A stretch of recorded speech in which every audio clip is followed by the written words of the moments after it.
We're about news, commentary, conversations, truth, liberty, and God. We stand for American values and our flag. We believe that the Constitution is a document that fortifies rights already given to us by our Creator. We will not apologize for our love of God and country, ever.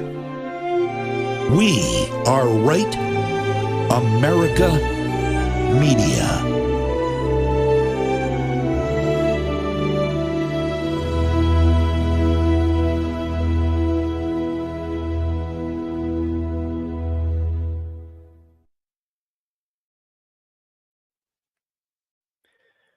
Good morning, good afternoon, my brothers and sisters out there. It's Drew Allen, your millennial minister of truth. I'm finally back in the pilot seat. It's been a couple weeks, but I'm reporting to you live from Napa Valley. You may have seen there's a giant fire that is near Calistoga. Anyway, it's in the Napa Valley, and I'm about 6 miles from there. All good, safe so far. I'll explain a little bit about that in a minute because actually I want to get into it because there's the climate hoaxers out there at the New York Times and elsewhere have an interesting take on this fire, which of course is divorced from reality, which is most of the left's positions, which is going to be a lesson for us to take away today. But look, the last couple of weeks, I'm really excited to be here with you. I thank you for your patience. No, I didn't disappear. No, nothing's wrong. I may have told some of you in the last, couple of weeks, I signed a pretty aggressive contract with my book publisher to deliver a book on the Trump-Russia collusion hoax that takes into account everything we know now. And this will be the definitive book on the subject. I can't tell you the number of bombshells that I have uncovered. And so I have been working diligently at that. And, of course, if it's your first time tuning in, my day job, if you will, is I'm a publicist. I've been Tulsi Gabbard's publicist. I've been a publicist for Charlie Kirk, a lot of big people out there. So I just say that because that job keeps me very busy. And so because of my own penchant for pain, to sign this aggressive, basically 30-day contract to deliver a book. Any of you written a book in 30 days, especially on something like Trump-Russia collusion, where the Obama administration and Hillary Clinton will probably want you dead if you publish it? Well, that's what I did. So that's where I've been. I'm good. I'm healthy. I'm here. Thank you for being with me today. All right. So firstly, I just want to point out something. Yeah, I'm about 6 miles from the fire in Napa Valley. It's called the Picket Fire. If you looked at the news at all, you probably saw something about it. It's grown to over 2,000 acres here. And, I got a little bit of PTSD, I'll be honest, because I was here in 2020 when an even worse fire was here. And actually, we did have to evacuate, and many homes, people I know, they lost their homes. Their homes were burned in those fires. But this happened yesterday afternoon, and it spread pretty quickly. Now, I want to read you the New York Times take on this, which you can apply to anybody on the left. And the point is, of course, that the left, they're such rabid ideologues that they don't live in reality. They do not allow, facts to get in the way of their narrative. So I want to pull this up for you. This is the New York Times coverage of this fire. California is facing one of its worst wildfire seasons this year, fueled by some of the hottest summer temperatures on record and compounded by cuts to federal agencies that assist with firefighting. So it's Trump's fault that this fire is happening, right? Naturally. And it's climate change, because this is, what did they say? Fueled by some of the hottest summer temperatures on record. Now, I live here full time. And what's amazing about this moron, this propagandist, is that it is a matter of fact that this summer in Northern California, in Napa Valley, in San Francisco, is one of the coolest summers we have had in decades. So this is the New York Times, right? That was reported yesterday. Here's another New York Times article from August 1st, just a few weeks ago. Look at this headline. Why is California so chilly this summer? It's been so cold in San Francisco, painters on the Golden Gate Bridge had to break out the heaters. But this numbnuts over here that wrote this other article, Amy Graff, Francesca Regalado, wildfire forces evacuations in Napa County, California. And it's Trump's fault, and it's because we've had record hot temperatures. Except, any journalist could use ChatGPT, even as biased as it seems to be a lot of times. You could go online and do a simple search and understand that this isn't the hottest summer in record. Let me read this, some of the pull quotes from this New York Times article from just a few weeks ago. Why is California so chilly this summer? Get this.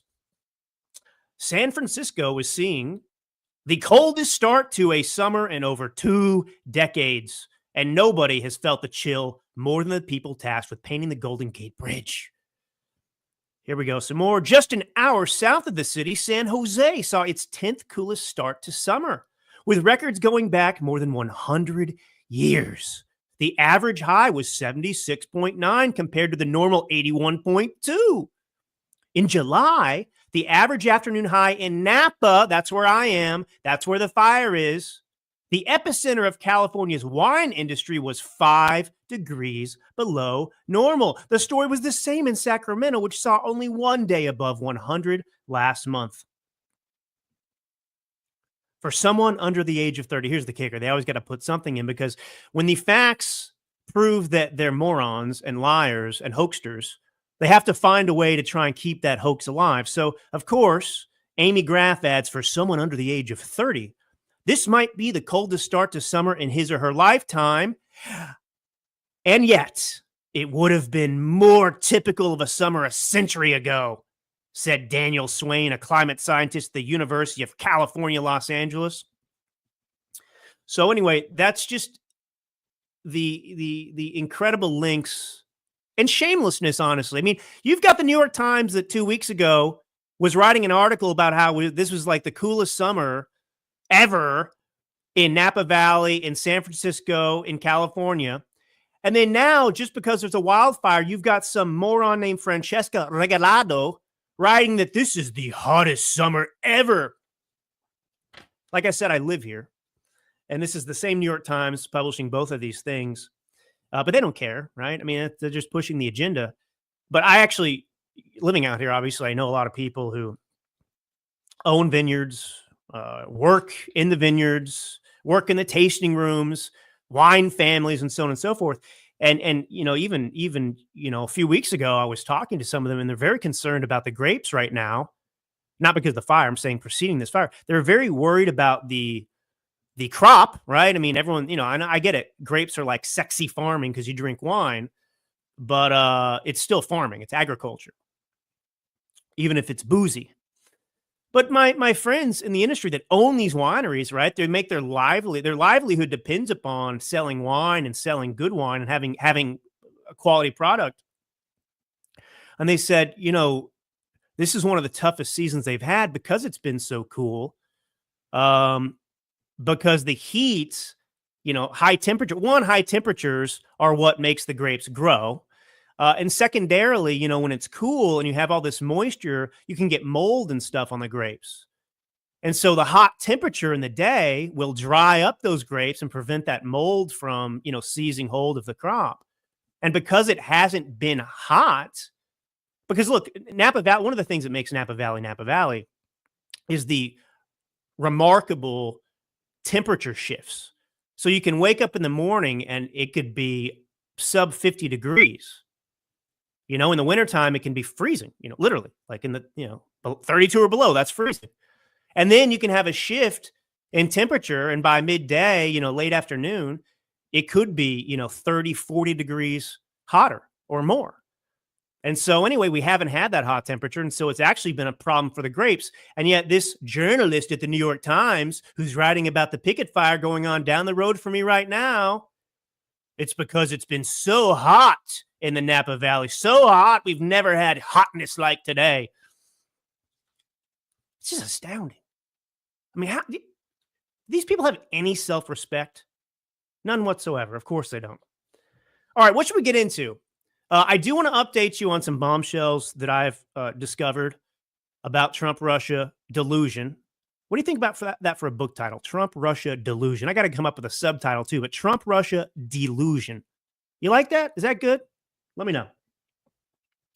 All right, I want to get into the redistricting that's happened. And I want to tie this into a broader theme that, one, Gavin Newsom may be the most annoying, irritating politician ever. Ever. I mean, more annoying than even Kamala Harris, if that's even possible. Such a phony, such a fraud, such pretend machismo. And obviously he's desperate to be president. I mean, most people who want to be president are desperate to become president. But Gavin Newsom is actually, don't fall for it. You know, Gavin Newsom is trying to emulate Trump in many ways. He's doing a poor job because Trump is Trump. There's no one like Trump. There's one Trump. There's never going to be another Trump. And Trump doesn't force anything. He's not putting on a show. I mean, when he puts on a show, that's who Trump is. So there's no, there's authenticity to Donald Trump. You know, all these Democrats, the problem is that they don't know who they are. They're empty vessels for, the Marxist agenda. And so, they go on a black radio show with Charlemagne the God, and they say, hey, black people, my name's Hillary Clinton. I'm running for president, and I like hot sauce. I like hot sauce like you black people, right? You guys like hot sauce? That's what I heard. That's what my black friends, well, I don't have black friends, but Obama tells me that some black person that's friends with all his white friends in Martha's Vineyard loves hot sauce. So that's my point of reference. So yes, black people, I carry hot sauce in my purse. Ain't that funny? Ain't that cool? I'm just like you blacks. Hot sauce in the purse. That's Hillary Clinton, right? They all do this. They put on the affectation with the accent when they go in different groups. Trump never does that. Trump is always 100% Trump. And that's one of the reasons he's been so successful. It's a breath of fresh air. Well, so Newsom's out there. He's hired this whole social media team. They've all got purple hair. They're in their 20s. They're all, gender fluid. And they think they're really smart. They probably went to UC Berkeley. Maybe they even went to Harvard. Who knows? One of these liberal institutions where the people there are actually dumber than the average population that doesn't go to college. But these are the people working for Gavin Newsom, these young people, weirdos. And they came up with the idea, obviously, if you've seen this, to emulate Donald Trump's, social media posts. All caps, very colorful, capture really his personality. You can hear Donald Trump saying it. They're hilarious. And they only work because we know Trump, and that's what he actually sounds like. And so Newsom is doing this as well. And it's been a humiliating attempt by Newsom. And everyone knows it. It's fallen flat. I mean, these blue-haired, pink-haired people, obviously, they don't actually have a sense of humor. They're disconnected from our world, which is where we're very good-looking and know how to talk to people, and we're normal. Our brains function properly. We're not, we don't have brain damage like they do. And so now a lot of people on the left are trying to write this off as, he's just no, he was not making fun of Trump. Believe me, he was not trying to make fun of Trump. Gavin Newsom wants to be the left's Trump. That's his objective right now. And there's a couple takeaways from this. One, it's ironic or funny. I don't know. Pick your descriptor. But, we're supposed to believe that, Donald Trump's the worst person ever. He's horrible. Nobody likes him, even though he won 2 elections, 3 actually. But, 2020, they stole it. But apart from that, they want us to believe on one hand, Trump's this horrible person. Nobody could like him. He's a chauvinist. He represents everything that's wrong with the country, which we know isn't true because we just shellacked them in the last election. And so Gavin Newsom is, literally trying to be the left's Trump. He sees that it works and he's trying to emulate that. I mean, it's just rich. I mean, this is irony-rich territory everywhere you look with the Democrats, folks. But anyway, I want to explain the redistricting maps because I think it's important that we discuss what happened in Texas, why that's not problematic, because we got to push back on the left because the Newsom and the California Democrats, and this is something where I feel like I have a little bit more expertise than maybe some other people that have shows out there just because, I live here. I live in California. I live in the Napa Valley, like I said. But I'll tell you about that in just a second. Are you and your partner struggling to conceive? If you took the COVID vaccine, there is cause for concern. You're not alone. A recent study led by Danish researcher Dr. Vibeke Manichi analyzed birth data from women aged 18 to 39 over a 2-year period starting in 2021. And the findings suggest a significant decrease in birth rates among vaccinated women, with data indicating a reduction in egg count by nearly 60%. Scary stuff. Since 2021, fertility rates have significantly declined in many regions around the world. The wellness company, which you've heard me talk about many times on this show, well, they've created the 3-in-1 Ultimate Spike Detox, which is crafted with 100% natural ingredients, specifically designed to help your body clear harmful spike proteins. That's at the root of a lot of this. Spike proteins to help reduce inflammation and support overall health. So don't wait. Experience the only formula approved by Dr. McCullough, who is a top freedom-fighting doctor who risked it all. You can head to dailyclouthealth.com and use code DailyClout to get 10% off plus free shipping. So Spike Detox your body today. All right. Man, I'm going to take a sip of coffee. You know, my friends actually got me this mug. I didn't buy it, but, you know, does not play well with liberals. I think my friends know me well, although I play just fine with liberals, to be honest. You know, if you're just joining for first time, you don't know this about me, but I've spent my whole life around liberals. I've always been a conservative, but always around liberals. I worked in Hollywood.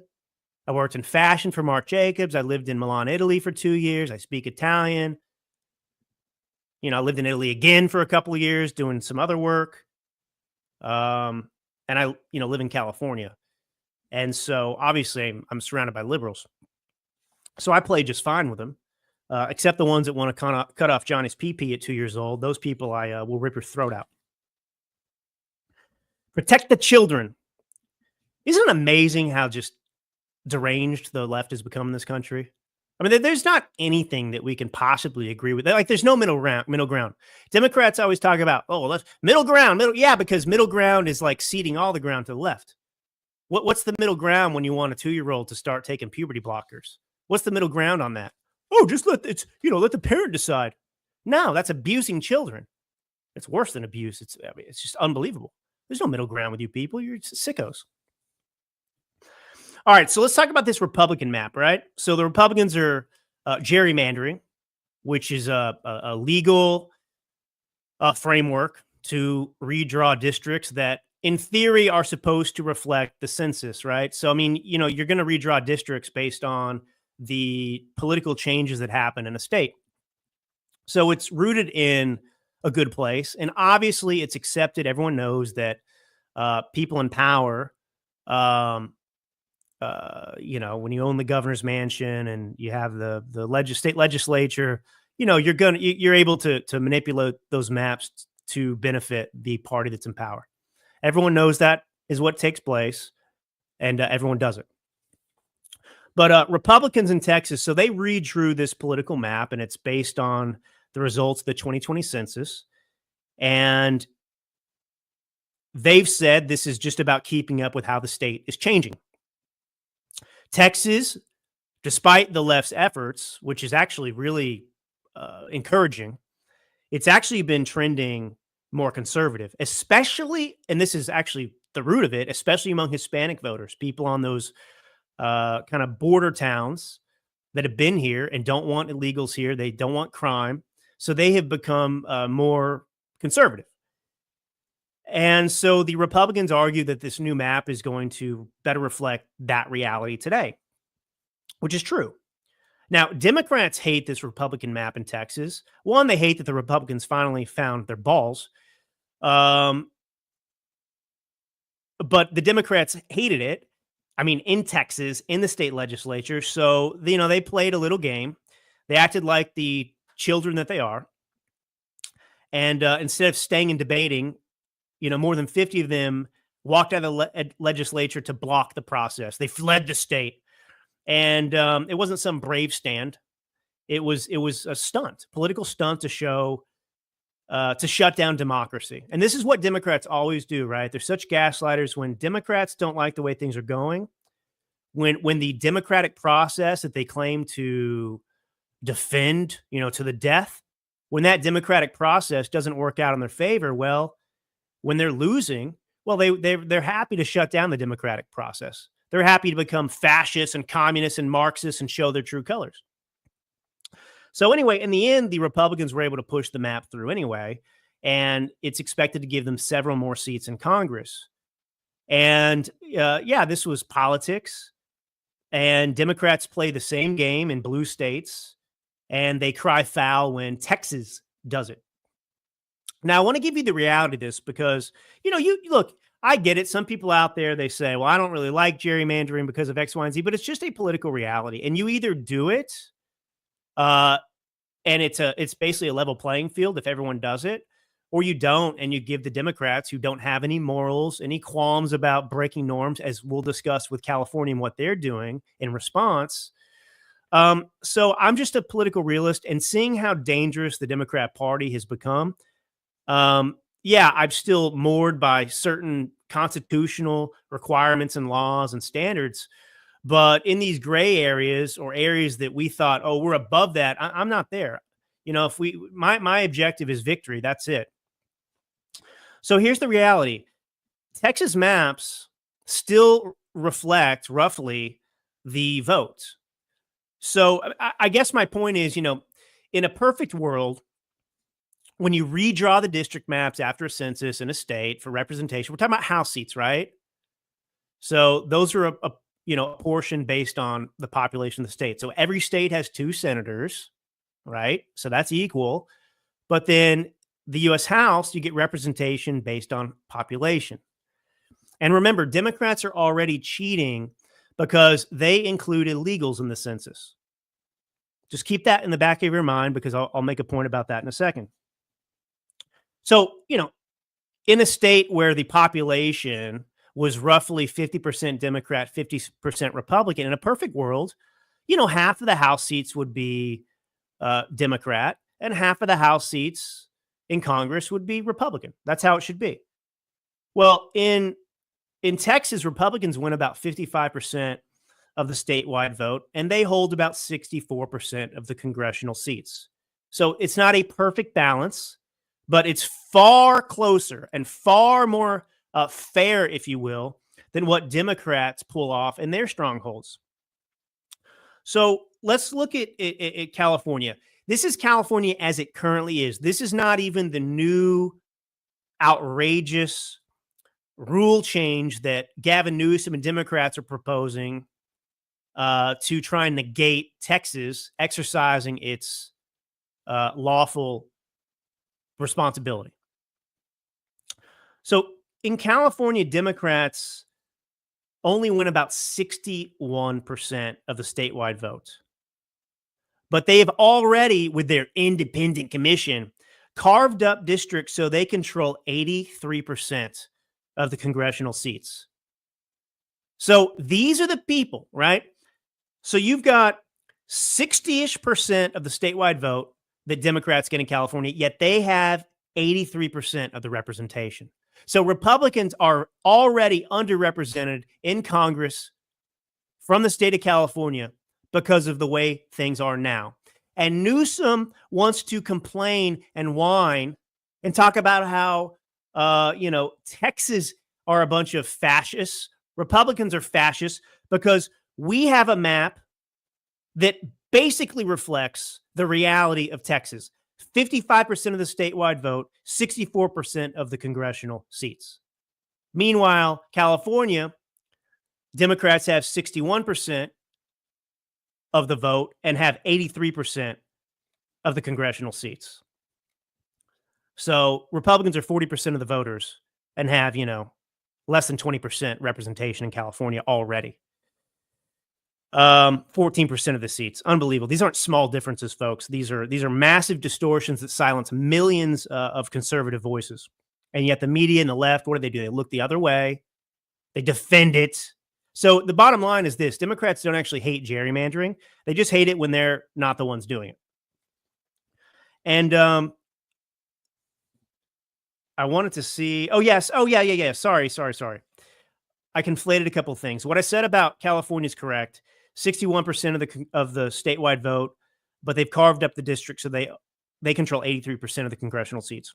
Illinois, another Democrat stronghold. Get this. That's where Republicans make up close to 40% of voters. But Democrats have rigged the lines in Illinois so the GOP gets 14% of the seats. Insane. And you can look at any Democrat state and look at it that way. I mean, it's egregious what they're doing. But here's the thing, too. I'm not going to get too bent out of shape about what Newsom's doing. He's free to be a little tyrant. It's outrageous. I'll make the point and tell you exactly why it's outrageous in a minute. But all we need to do is demand and force a new census that does not permit illegals to be counted in the census. There are 1 million illegals almost, probably more. These are all underestimates. They always underestimate the number of illegals in the country. There are 1 million illegals in Los Angeles alone. The city of Los Angeles, one city in California, has 1 million illegals. So a modest estimate of the number of illegals in California is like 2.3, 2.5 million illegals. Now, look, if you add that up over the course of Democrat states, New York, other places, and you don't count these illegals in the census, a very conservative estimate is that Democrats would lose between 5 and 10 seats. Just on the basis that you're not allowing them to count illegals, which is outrageous anyway, in the count. So, okay, Newsom, go F yourself. We're going to have a new census, and you're going to lose the 5 seats anyway from California that you think you're gaining by stealing them from Republicans with your ridiculous map. So that's the response. That's the response. Okay. We'll do the new census like we need to do anyway. And whatever. Because, California lost 1 seat after the last census. They had a net loss of population of, it wasn't huge. It was, 200,000 people. But for California, that's a big deal because they're always gaining population because the weather here is amazing. Except for the global warming the New York Times tells me about and the fire down the street from me. But apart from that, it's all good. Hey, would you, sometimes I think I'd rather have a hurricane than what I've got now with the fires. Less predictable. So let me explain the difference between what Texas is doing and what Republicans in Texas are doing and Democrats in California are doing. Because it's a very important thing to understand because you're being gaslit, right? The Republicans are the bad guys here, and Newsom's just doing what he has to do to make it fair in the country. He's just protecting the people. He's protecting the Constitution. That's what Newsom's doing. So Newsom just scraps California's independent redistricting process because it might cost them power. And he's shoved through a partisan map that's going to protect Democrats. Texas Republicans have admitted, of course, that they're drawing maps to help their side. But California here is gaslighting, pretending that they're being pure and fair by doing this, while they're actually rigging the system currently worse than anyone. So that's not reform, right? That's called hypocrisy. So Republicans in Texas, they're using rules that already exist. Every state can gerrymander. It's lawful. It exists. So Texas is drawing the lines in their favor, no doubt, but they're doing it with a existing legal framework. The legislature has always had the power to do this, to draw maps after the census. So Democrats might not like the outcome in Texas, but nothing about it broke the established rules of the game. Does that make sense? Now, California under Gavin Newsom is a totally different story. California had made this big show in the past of creating an independent redistricting commission, which, by the way, I told you what the representation was. It obviously wasn't independent. It was independent in name only. So they claim, oh, yeah, we took the politics out of the process. But now when the maps aren't giving Democrats the partisan advantage that they want in the midterms, because, look, the Democrats are looking to the midterms to stop Trump. They can't vote for a president because it's not a presidential election. All they can do to stop Trump is to regain the House, because they're probably not going to get the Senate, so they can just stall Trump's agenda. Now, Newsom and state Democrats here in California, they have scrapped the very system that they were bragging about. And now they're drawing their own maps.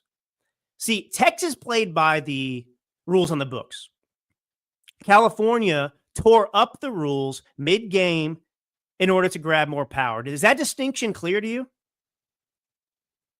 So Texas worked to use the system to its own advantage, and Newsom and California are tearing up the system altogether. Let me make an analogy for you.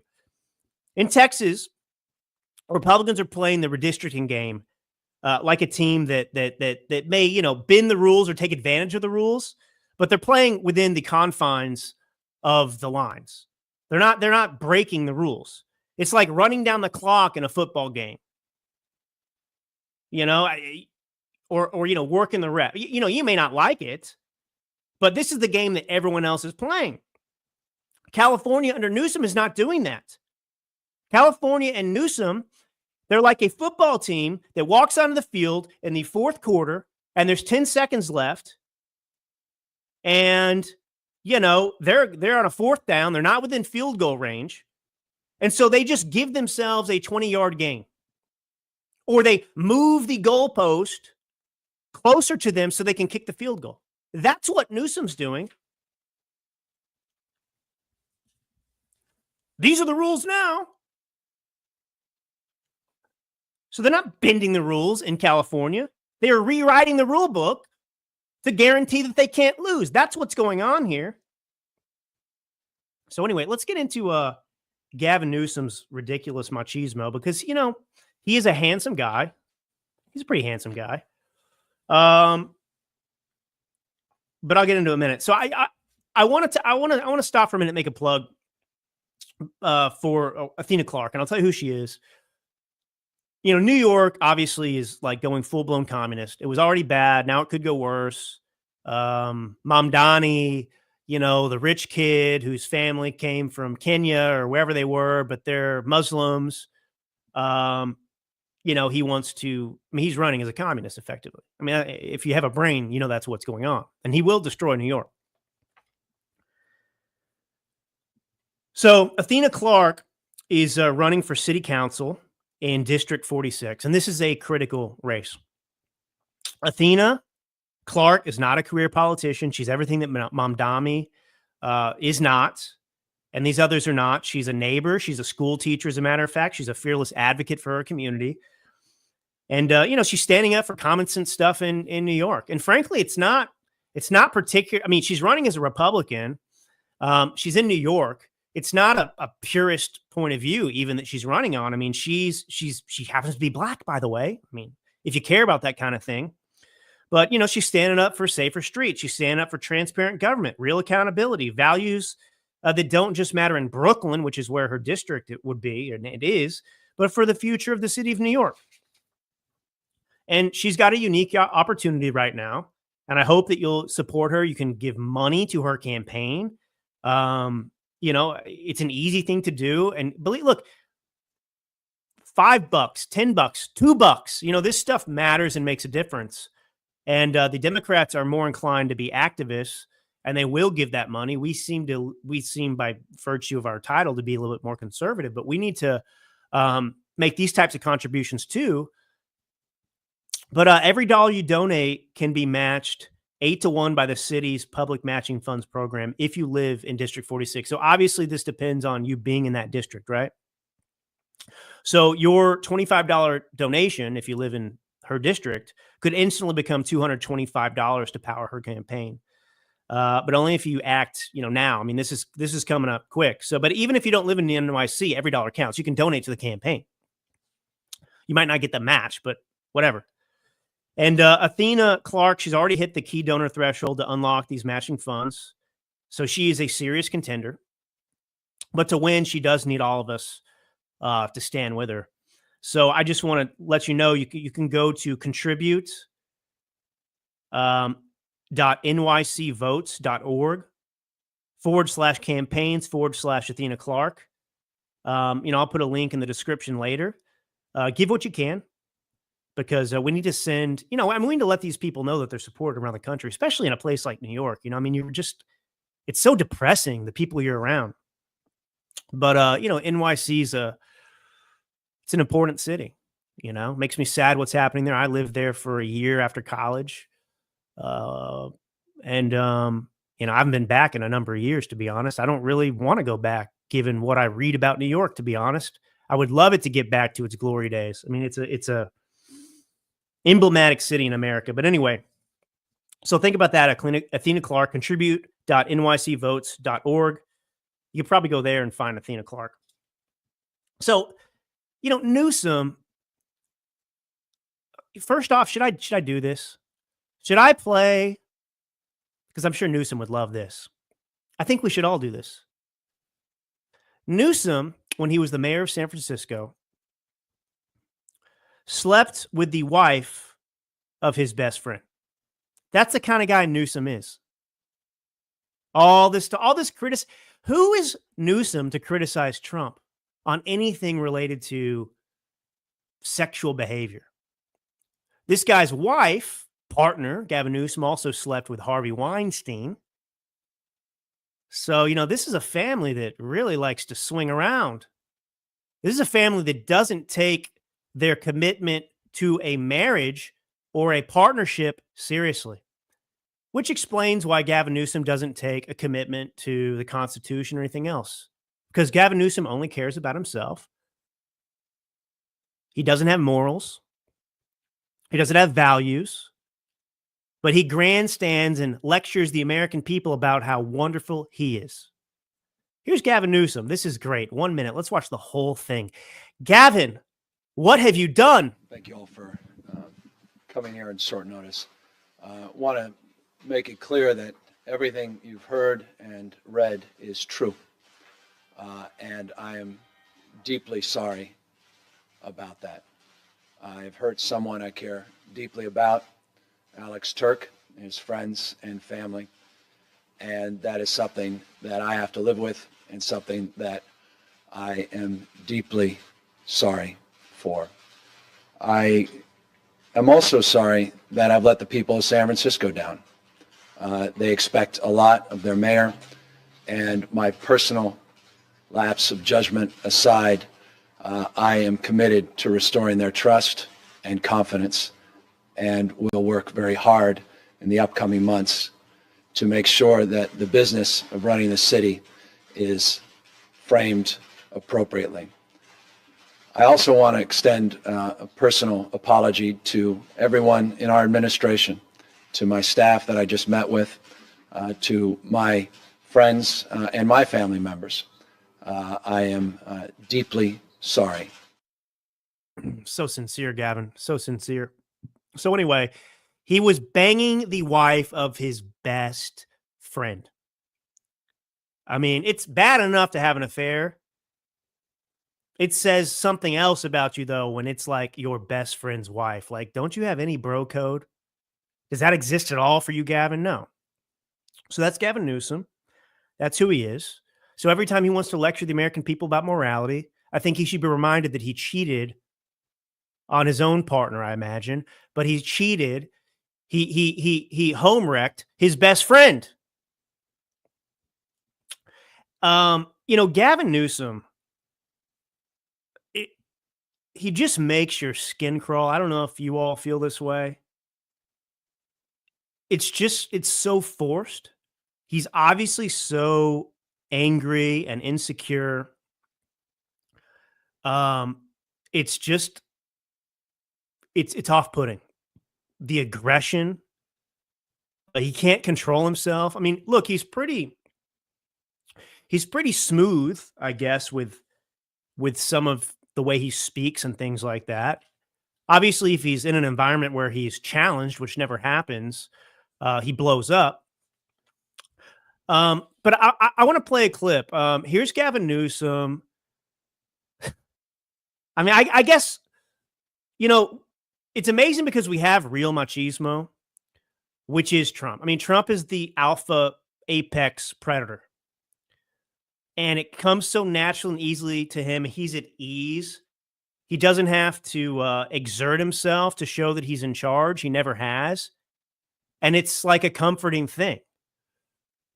People like Gavin Newsom, you look at him compared to Trump and you really see what an emasculated little B-I-T, finish the word, this guy is. And it makes him so dangerous. Well, listen to him here. I'm sorry. I know some people's sensibilities. I respect and appreciate that. But right now, with all due respect, we're walking down a damn different path. We're fighting fire with fire, and we're going to punch these sons of bitches in the mouth. Can you imagine if, would you enjoy listening to me, or would you believe that I had more credibility? I mean, I can go down the list of my credibility, the clients I've represented, in the Trump administration right now, what I've done in my life. But even with that experience, if I sat here like Trump, I said, we're going to punch these bitches in the face. I'm sorry some of you don't like the way I'm talking about this administration and what needs to be done, but I'm going to punch these bitches in the face. What kind of freak is this? This guy's running California into the ground, and this guy wants to be president. Let me just play this one more time. I'm sorry. I know some people's sensibilities. I respect and appreciate that. But right now, with all due respect, we're walking down a damn different path. We're fighting fire. Well, I'm so tough. I'm so tough. This piece of garbage excrement, Gavin Newsom, he talks tough like this because he never puts himself in an adversarial environment. You notice Trump, he's still calm and collected when he walks into the lion's den. He goes in, a black church and a Democrat stronghold, and he addresses the people, and he sits there and he fields questions. That's an amazing thing to see. And he does it all the time, puts himself in those situations. And Gavin Newsom is out there trying to be the left's Donald Trump with his fake tough guy routine. He struts around like he's some political brawler. This guy's not a political brawler. This guy's one of the softest people on the planet. He's picking fights with conservative governors. He's picking fights with the president. He's throwing cheap shots at Florida, at Texas, you name it. But here's the difference. Trump took on the establishment and he paid the price for it, right? He went against the Republican Party. He's always been at odds. He was always an outsider. Newsom, this guy is shadow boxing. I don't know another way to say it. I mean, he's swinging at these imaginary opponents from the safety of California's one-party bubble where Democrats hold every lever of power. There's nothing heroic or brave about Gavin Newsom. There's no risk involved. There's no courage. It's just performance. And it's like watching this guy flex in front of the mirror. Ooh, I'm so strong. I think that if Gavin Newsom does get the nomination, I've been thinking about this, actually not that long, just this morning, actually.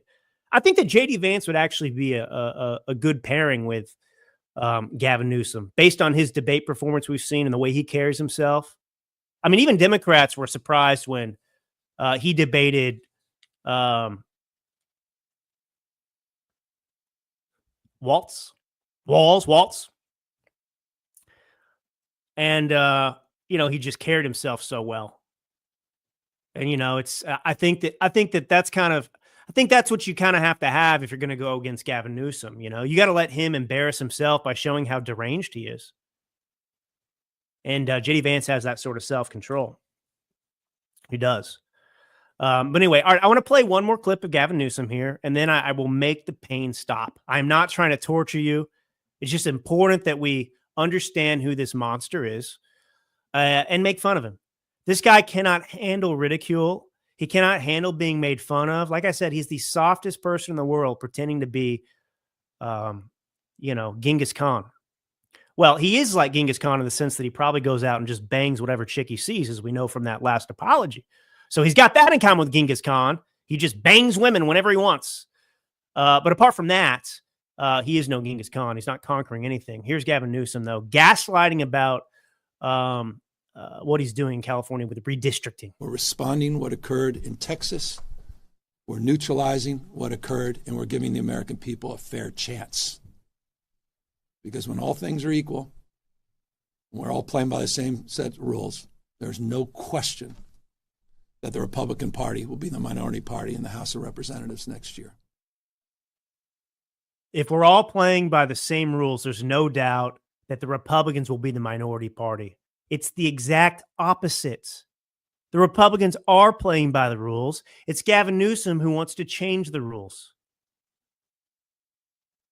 Look at how the Democrats are reacting to the deportation of illegals across the country, to the securing of the border, to the proposal that is common sense and constitutional to end birthright citizenship, chain migration, a census, voter ID that only allows citizens to vote, the elimination of mail-in ballots, which obviously every country in the world acknowledges are, ground zero, ripe for fraud, the source and root of fraud. Even France banned mail-in ballots because of it. The Democrats can't win without cheating. That's what the takeaway is from all of this. This country's way more conservative than even we know right now, because Democrats cheat everywhere. And Gavin Newsom there wants to tell you, he's just leveling the playing field. The Republicans aren't. No, the Republicans are absolutely playing fair. They're not rewriting the law in the middle of the game,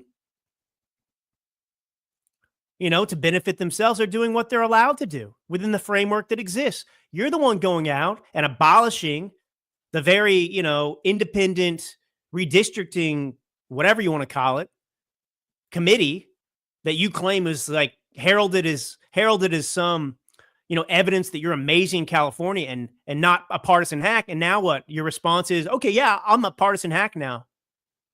But this is how he responds. I mean, the guy can't win the presidency. That's what I feel good about, though. I know that people get scared of him, but he's in California. It's like being in New York. Yeah, you can be a communist and win in New York, like AOC. You can't win a national election. That's what we learned. That's what we learned from the last election. It doesn't sell. The Democrats are dying right now. Dying. And they've done it to themselves, and I'm very happy about it. Very happy about it. All right. Are you ready to move easily and independently, without pain, without stiffness, holding you back? Do you want to look in the mirror and see Gavin? I'm just kidding. Do you want to look in the mirror and see a plump, hydrated glow instead of more fine lines and wrinkles? Discover Native Path Collagen, made with only type 1 and 3 collagen fibers, the two most important types that make up 90% of the collagen in your body. It's found in your cartilage, in your bones, in your skin, your hair, your nails, your gut. Types 1 and 3 provide maximum benefits without the need for unnecessary fillers. Native Path Collagen is a single ingredient formula, no fillers, no additives, no artificial sweeteners. It's third-party tested for heavy metals, ensuring purity and safety. It's completely flavorless. And by the way, I do take this collagen. Native Path Collagen can be added to anything, to your coffee, to your smoothies, to your oatmeal, you name it. Its peptide formula makes it more bioavailable, which means it mixes perfectly without clumping. And the best part, they offer amazing bundle deals. They've got 4 million jars sold, 1 million happy customers, 8,000 5-star reviews. I wish I had that for my podcast. Can I get some 5-star reviews? And a 365-day no-risk guarantee. Native Path is a trusted choice. Plus, they offer an 800 number for any questions about usage, recipes, or ingredients, and you'll speak to a real person ready to help. What a relief. Visit getnativepath.com/dailyclout and start your transformation today. That's getnativepath.com/dailyclout. Man, I'm so excited to be here. I really missed being here the last couple of weeks. It's so fun. We did the first live Rumble show. I think the last show I did, and we got over 17,000 views on Rumble for the first live show that we ever did. I'm not Dan Bongino; those are Dan Bongino numbers. But for the first Rumble show, I was blown away, and it was very encouraging too.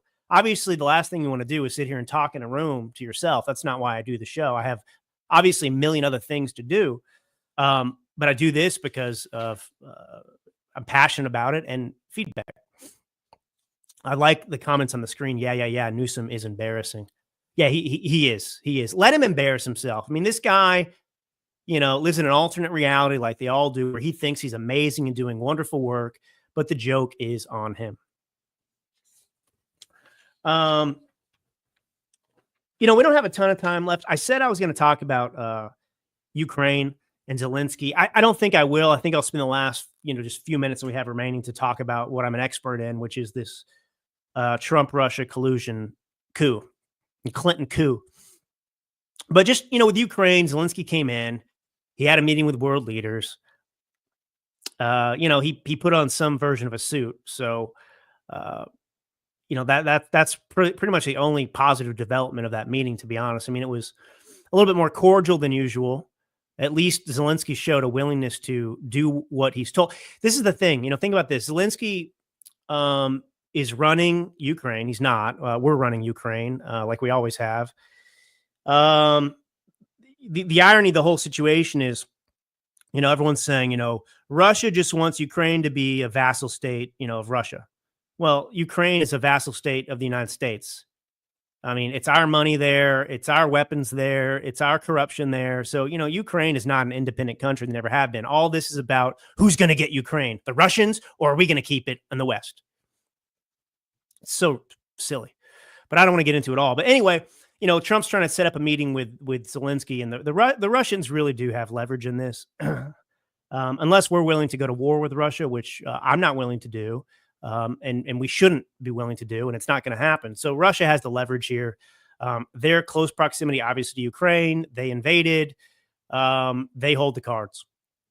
So Zelensky and the West, including previous leadership in the U.S., seem to have a hard line with Russia.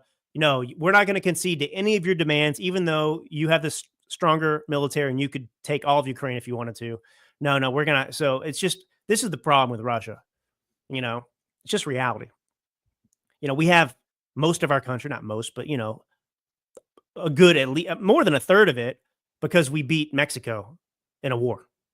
That's how it works. We won. Sorry. Well, it's the same thing today. Russia took advantage of a weak administration in the past. It's horrific that people are dead. I want it to stop. And that should be the objective. And it's going to require concessions by Ukraine. Now, look, the revelations with Trump-Russia collusion, just to kind of close out.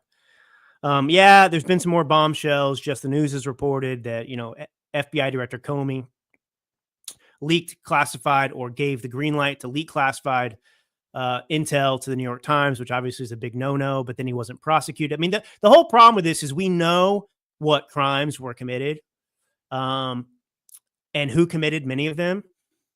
But the FBI, the DOJ didn't prosecute its own, even under the last Trump administration.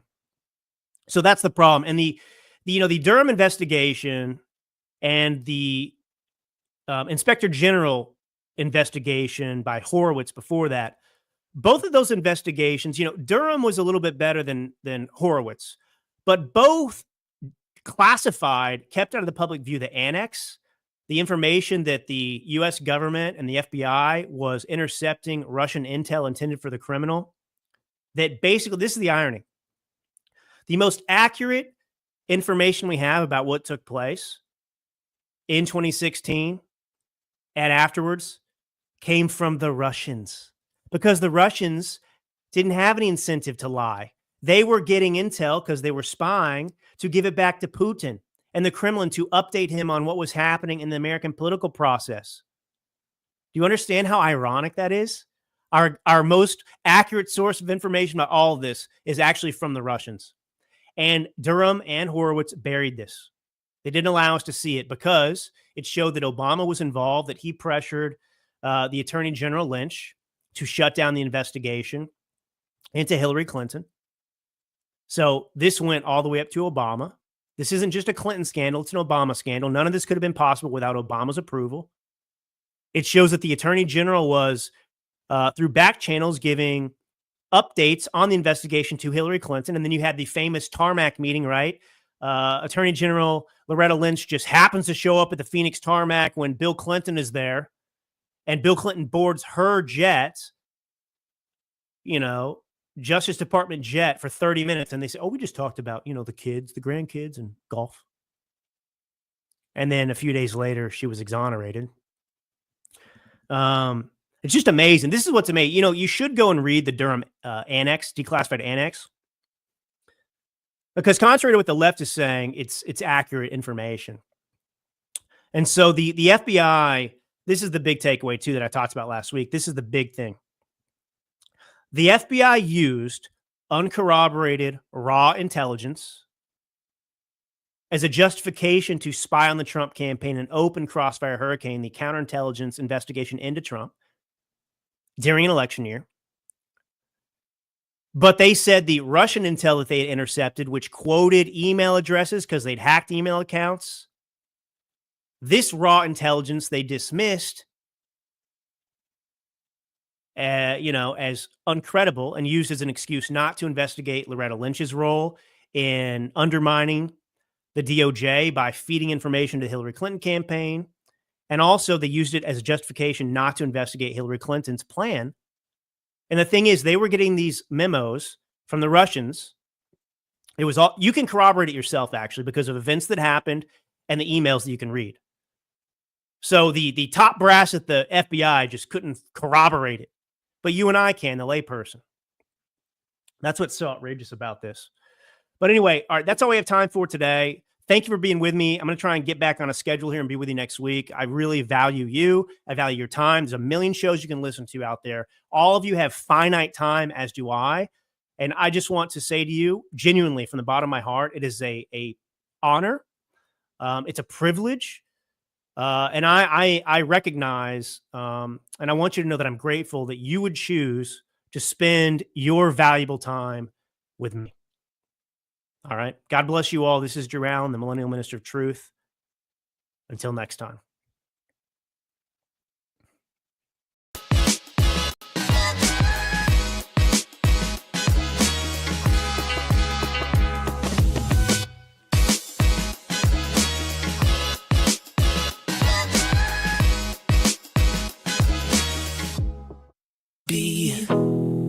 You might be close to the edge, close like a heartbeat, close to the chest.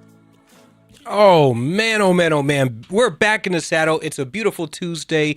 It is finally starting to wind down up here in New Hampshire. The temperature is finally starting to get to a point where you can actually breathe when you walk outside.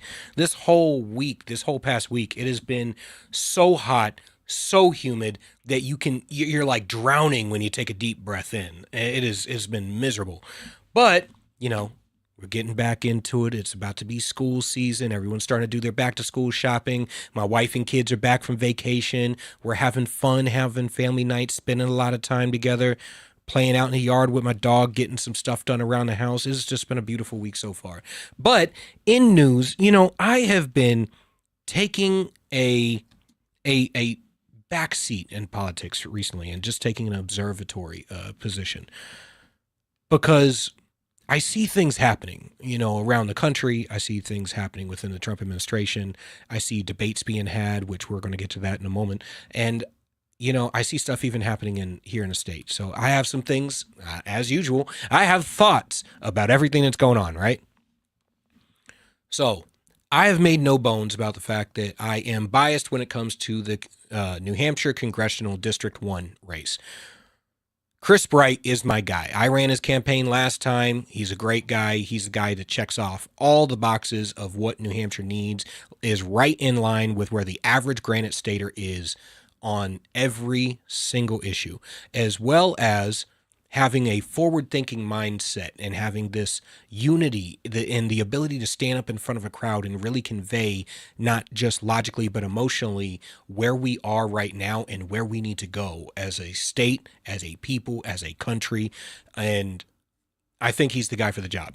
Now, aside of that, I know Holly Novaleski and I know Brian Cole, and they're both great people. And that Holly Novaleski just announced that she's going to be jumping into CD1 race after stepping down as vice chair of the New Hampshire Republican Party. So once again, we are in a position, and this is not me lambasting Brian Cole or Melissa Bailey or Holly Novaleski in particular. This is me highlighting something that I see as a constant problem in New Hampshire politics. We have a lot of people who want to be the guy more than they want to make sure that we even have a guy in that seat. And we are very likely, because we have a late primary, going to end up duking it out right around to the end, while the Democrats, thank God they have a primary going on, but I expect them to more or less coalesce behind a candidate far earlier than we will. We're going to have this level of bias, right? Or we're going to get into this late primary and have 2 months to all of a sudden turn around and run a general election.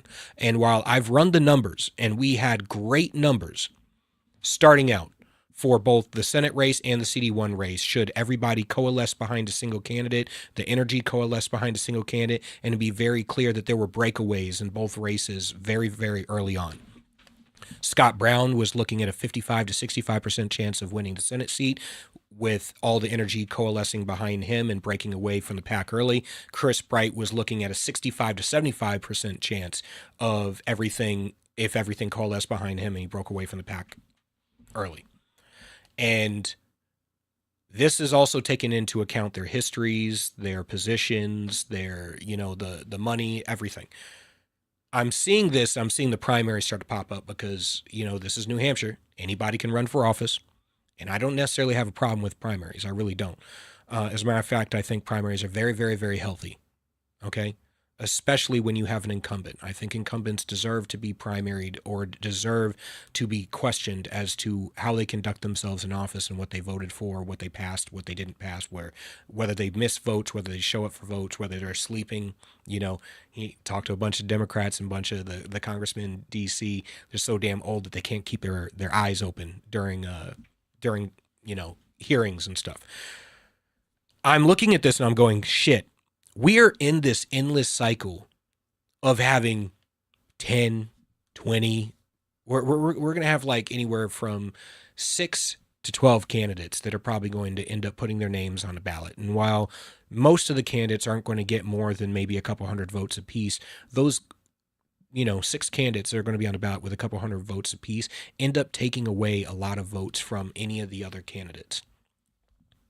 And yes, I do mean taking away, because most of those candidates that are running that only get a couple hundred votes apiece, they don't really have a platform that they're running on. They just felt compelled to serve. And my argument is, if you feel compelled to serve and you don't actually have a platform that translates to a federal election, you should probably be running for state rep, or you should be running for town council or zoning board or school board, because we have just as many fights locally, if not more, than we do at the federal level.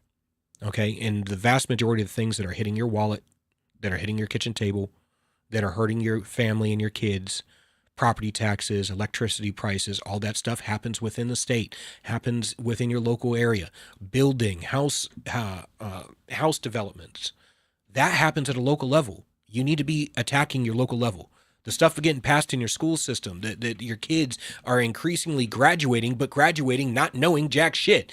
The reason why they're graduating not knowing jack shit is because that's happening at a local level, and nobody wants to get active at a local level, because that's not sexy. That doesn't mean that you get to use the Twitter machine in your hand. So, it is what it is. Now, I'm going to say this. Knowing Brian Cole and knowing Holly Novaleski and liking them both, they are both more than welcome to come on. Just because I have a bias and obviously have already endorsed and supported Chris Bright and endorsed and supported Scott Brown doesn't mean I am unwilling to do a cordial, productive interview with any of the other candidates. I will have everybody on. I will invite everybody on. I will have a discussion with them, and I'm not going to give them gotcha questions or ask them anything that I wouldn't have asked any of the other any of the 2 candidates that I actually support. And the reason why is because I believe in at least a basic level, I can have my own bias and I can step outside of that bias and conduct an interview the way an interview should be conducted. Okay, because I don't believe in allowing my emotions or my own particular views to color whether or not somebody should or should not receive good information about a candidate. But what I am asking is, candidates, I want you to be honest with yourselves. as we get closer to the end of the primary, if you don't have a shot at winning, and I mean a real shot, if you're not the guy, and you'll know, oh yeah, you'll know at least 90 days before the end of the primary, bow out of the race. Okay? By the time you're going to have to go up to be honest, by the time you're going to have to go up there and actually file at the State House, you're going to know whether or not you're in contention to be that guy. If you're not in contention to be that guy, don't file at the State House. Okay? Don't run for office just to make a statement. Make a statement by doing something else, please. Get active in your local communities because we very, very desperately need you. I'm not telling you to go away. I'm telling you to get active where you can be the most effective and where a lot of stuff is really hitting us on a daily basis. Okay? Aside of that, we've had a lot of weird debates going on, right? So we had a debate going on regarding black conservatives, right? There was a progressive. It's going to take on, Jubilee hosted. And I'm gonna read this because Rob Smith posted it. Okay, you know the Rob Smith, the black conservative commentator that came out under Turning Point and stuff. And I've had my agreements and disagreements with Rob. He's a nice guy over the years, along with many of the mainstream black conservative pundits, influencers, so on and so forth. But so there's been this conversation hosted by Jubilee with this progressive where supposedly she ran the gambit of all these black conservatives who all invariably said very much the same thing. Some of these kids I have issues with, some of these kids I don't, mostly because I find them to be very, very repetitive and to take a automatic defensive position against everything the left says.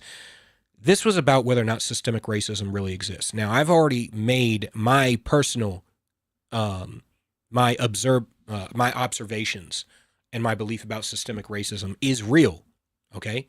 It is progressivism. It is Marxism cross-dressing as progressivism. And it is highly focused in black urban communities where there is no ideological, political, or cultural machine to combat it. And once that death, poverty, and destruction has become perfected, then it is exported throughout the rest of the country via popular culture and the education system. So what we're really talking about is a system of policies that have destroyed growth, that have destroyed the family, that have destroyed the things that made the black community strong, even in spite of all the things that we have dealt with throughout this country's existence. And because it was so entrenched, and many of these Democrat-run cities, yes, these progressive Marxist-run cities have been run by progressives since FDR, which means round about 90 to 100 years, right? With very little Republican interference. And when there is Republican interference, is it real conservative interference? Is it like Booker T. Washington, Frederick Douglass, Carter G. Woodson interference? No, it's not. It's Mitt Romney, a little bit less left than the left, right? And that is not productive because that doesn't actually give people an idea of what conservative policies are. So like if you're saying you have a problem with a lack of transparency and accountability in the police, right? What is the tenet? How do you get limited government? Limited government is transparency, accountability, efficiency, and efficacy in that order. You can't have one without the other. And we all have our own affinity groups, right? Whether it's cops, firefighters, first responders, black people, white people, conservatives, liberals, progressives, I don't care. Whatever your affinity group, whatever, gang you want to affiliate with this week. We all have our little groups. And when it comes to actually being honest about a lack of transparency, accountability, efficiency, and efficacy within our groups, we all of a sudden fall off. There's that level of cognitive dissonance that it's not good for the goose and good for the gander. It's good for the goose, not the gander. We're always willing to criticize our opponents, but we're never willing to criticize ourselves. I'm willing to criticize both sides. I actually criticize Republicans more often than I criticize the left because it's very simple. You're on my team. We wear the same jersey, which means you deserve to be held accountable by the team when you're making the team look bad. Rob Smith says on X This dude is a black immigrant from Angola who grew up in Maine. Good points, but I'm entirely uninterested in non-black Americans becoming the faces or voices of black conservatism. We good? Now, I completely agree with that. And this goes back to this fallacy that both sides prop up, right? The magic Negro fallacy. That we're going to prop up a particular guy, a particular black person, both the left and the right do it. We're going to prop up a particular black person that says all the things that we want to say but can't say because we're not black. Which is why, on the left, they're not propping up black people who hold, they're not propping up black people who, challenge progressivism or challenge the results of the Marxist policies that have been instituted in black communities throughout the country. They promote black Marxists, especially the black LGBT LMNOP Marxists, right? And then, because those people become the face of black liberalism or black progressivism or black people, then the right attacks black people based on what the face representing us acts like. And on the right, it happens the exact same way. So we promote evangelical black conservatives who have nothing positive to say about the black community. You will not find them saying anything good. As a matter of fact, it's always the worst, lowest 1% of the black community is the entire representation of the black community when it comes to black conservatives. So it's, well, I'm going to ignore your issue over here because you have criminals over here doing this. And my response is, you're a politician or you're in writing policy. Your job is when somebody brings you a grievance to apply principles, conservative principles of governance, to come up with a policy to address that issue. You never, as a business or marketing perspective, tell a client that you cannot solve their problem or that you are disinterested in their problem or that their problem isn't real. As a matter of fact, the reason why Kamala Harris lost her race in the first place is because she kept telling America that our problems were not real, that we were, don't believe your lying eyes, kids. Don't believe what you're going through. Don't believe your wallets. Don't believe your communities. Don't believe what you've seen from us. Don't believe what we say to you. Don't believe what you experience. And especially to black men, right? Black men throughout the election cycle were telling Kamala Harris, you're ignoring us. You're casting us out. You're doubling and tripling down on black girl magic. And that doubling and tripling down on black girl magic is coming with a whole bunch of misandry. A whole bunch of, you should vote like a woman, like a black woman. And there was a backlash. A big enough backlash that Trump gained the largest percentage of the black vote of any Republican in 40 years.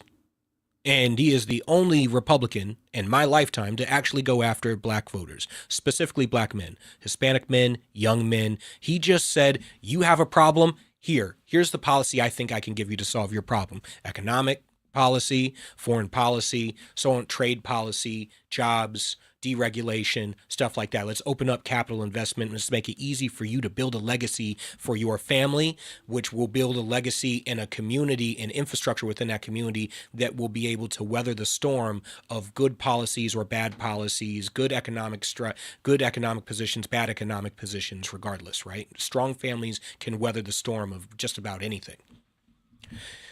In this debate, I wish this debate was like Hotep Jesus or Sonny Johnson or even, David Webb or Stacey Washington or any number of more mature, more educated, more nuanced people who not only are not arguing off the left's premise, or accepting their premise or accepting a defensive position, but actually arguing the principles of governance that we laud so highly. If you believe in conservatism, you should understand how to solve an issue. You should understand how to apply the principles to come up with policy, not regurgitate a series of talking points that we have been passing around for decades that, guess what? Newsflash, haven't actually resulted in any change in votes. It hasn't resulted in better policy. If you know it's broke, stop doing it. This is like giving a crackhead more crack and expecting him to get clean. Providing needles for people and expecting them to not be junkies. What world are we living in? Why do we keep putting up college kids and people with zero life experience or actual tangible connections to the black community that black people actually want to vote for and want to support? Why are we putting them up to go against these black Marxists? All right. After this break, we have coming up next, we have Jason from 3D Systems to talk about, we'll see if we got him on the line, 3D Systems to talk about protecting our schools against school shooters. A foolproof system created by a guy who understands the dynamics of what we're dealing with. And then our second guest is going to be Dr. Gilda Carl is coming back, the author of Real Men Don't Go Woke, to discuss the problems that are plaguing America right now. I'll see you in a few.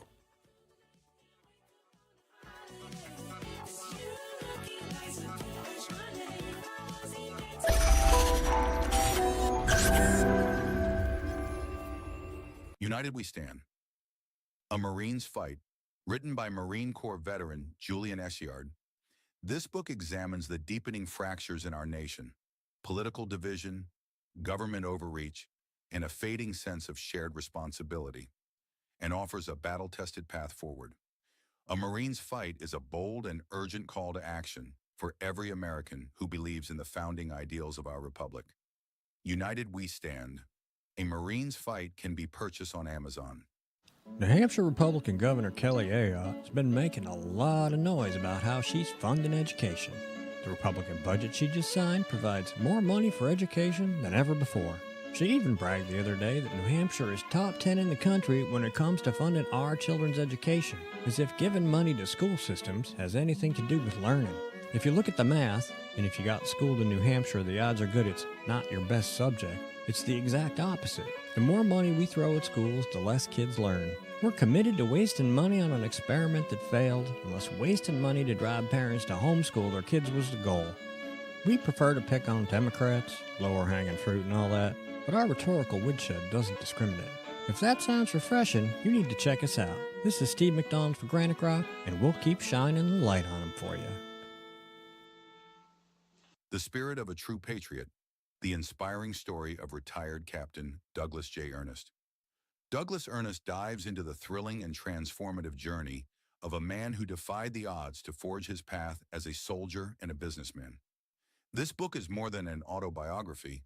It's a call to action. Experience the remarkable story of a man who never takes no for an answer. You can find The Spirit of a True Patriot, the inspiring story of retired Captain Douglas J. Ernest, on Amazon. This could be the moment we've been waiting for, the chance to feel alive. Sometimes we forget we live in one of the most beautiful states in the country. This summer, vacation right here and discover your new. This is where it all begins.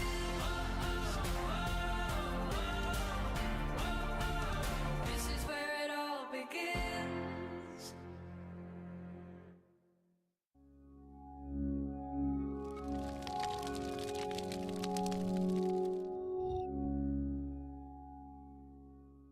In my heart, then you speak, the melody seems to rise. All right, welcome back. So I just finished, I was talking the last segment, and I was telling the producer, Juan, during the break, we are going to have Jason from 3D Response Systems. He's going to be on in about 10 minutes, dialing in.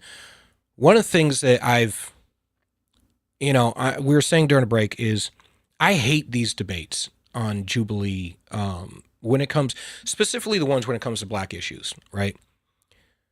Because I've often said there is a population, there is an industry on both sides of the aisle that exists to keep the problems in the black community first and foremost in our minds, right? The left infantilizes the black community as if we are incapable of any level of accountability or responsibility and constantly forgiving our mistakes and our missteps. And the right refuses to acknowledge any part of the black community that is not degenerate.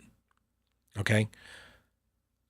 And I'm sitting here going, how can you run on the fact that progressive policies are bad for a community? Cycle after cycle, And then when given the opportunity to actually propose a solution, you spend an entire debate arguing, playing the game of who's memorized their side's talking points the best. Talking points are supposed to be what they're supposed to be versus how they're actually used. Talking points are supposed to be marketing proposals for policy and positions based on principles, not used argumentatively to get gotcha points on social media. And that's really what it is when you're having these debates, which side has the larger group of viewers that they can go and post their clip online to get told how awesome and amazing they are and how intelligent they are and get pat on the head and say, good boy for going out there and doing it. And this happens, like I said, on the right and on the left. We don't talk about solutions. My boy Maj Touré had this whole event called the Solutionary Summit. And the whole purpose of it was to come together and start talking about how to actually solve problems, proposing policy, different concepts, private organizations on the ground doing work in communities across the country, right? And as conservatives, we should be all on board with that because we have always taken the position of private action in lieu of government action.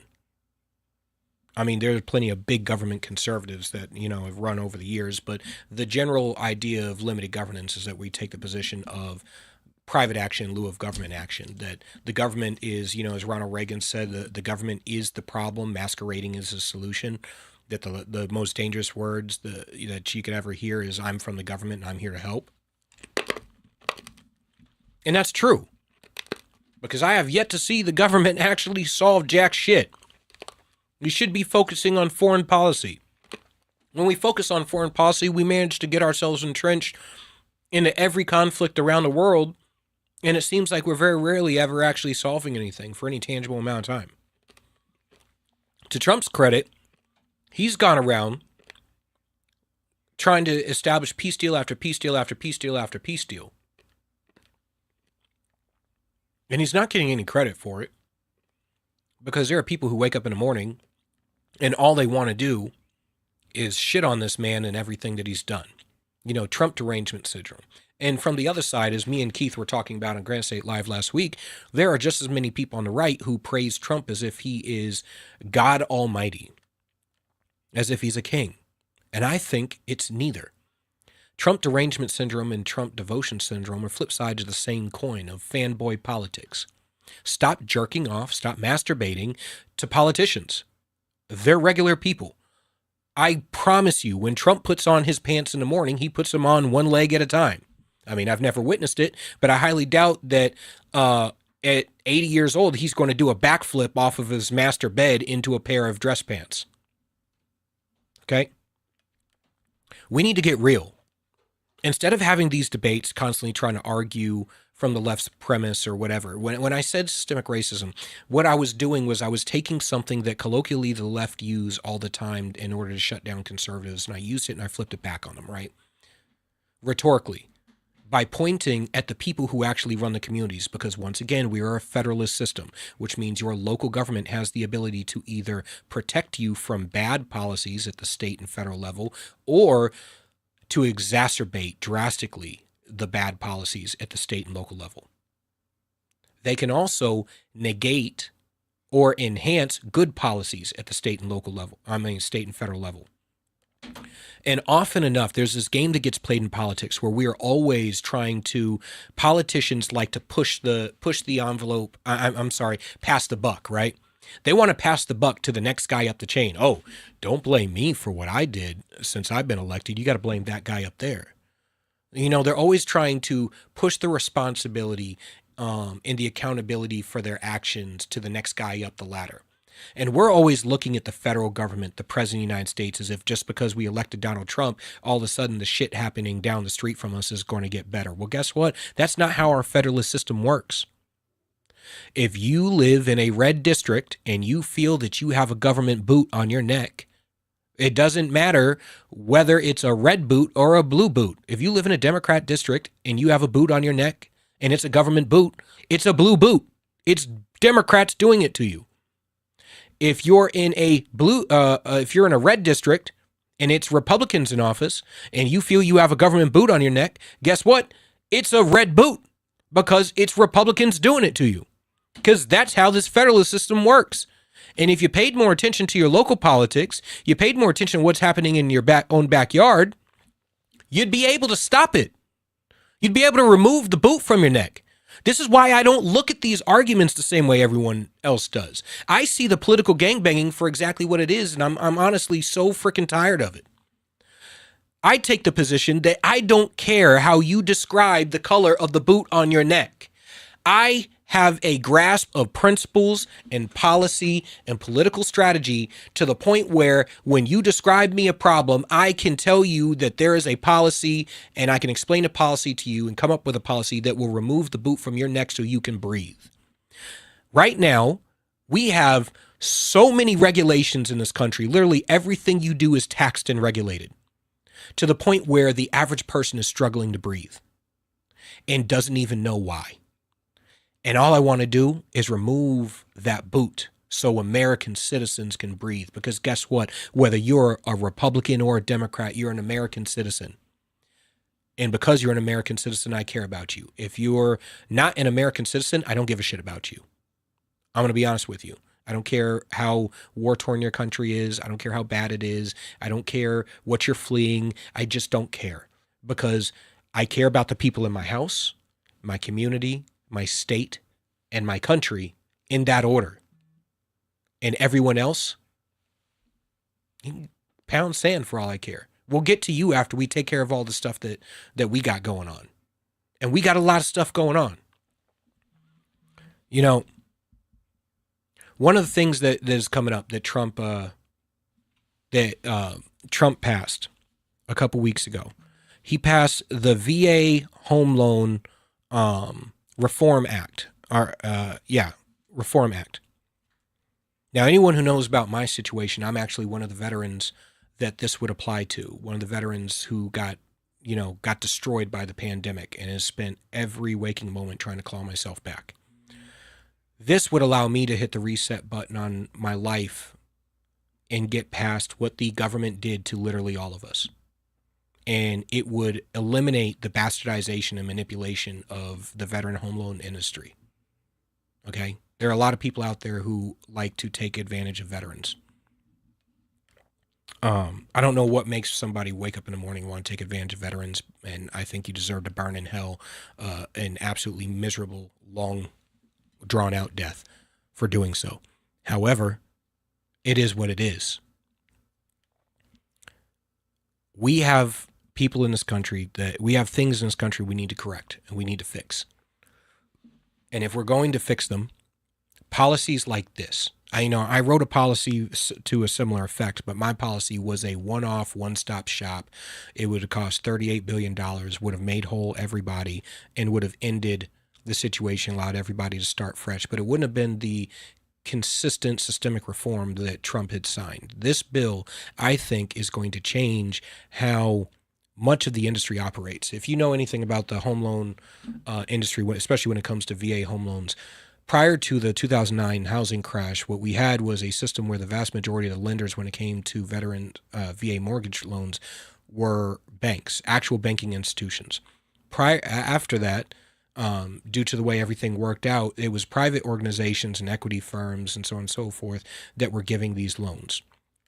These are not regular banking institutions. They're not monitored the same, and they're not held accountable the same.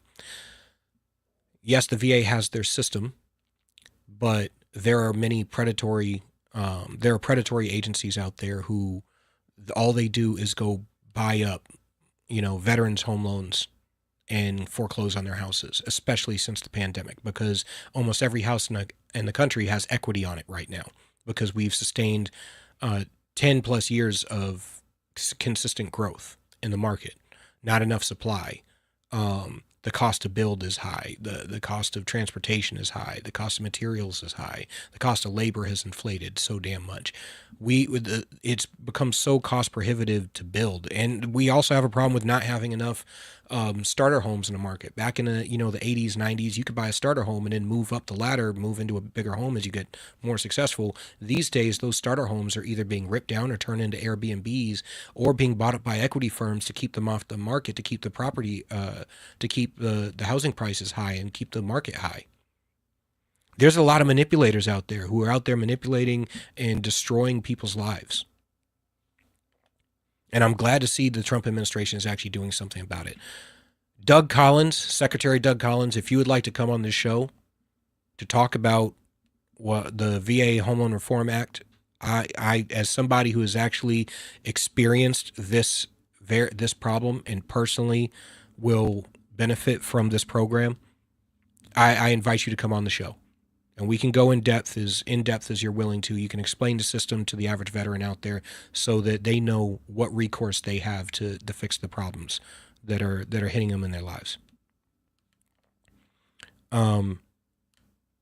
News this week has been, I gotta say, I have constantly been an advocate for stepping back, putting down your phone, turning off social media, doing, a detox in a way for a day or two. I've been doing it for basically weeks now. Other than prep for the show, I've been do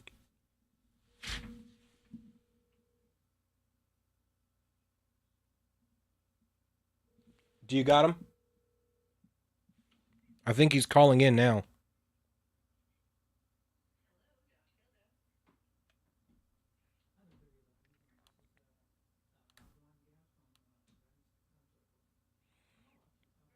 All right, it looks like we got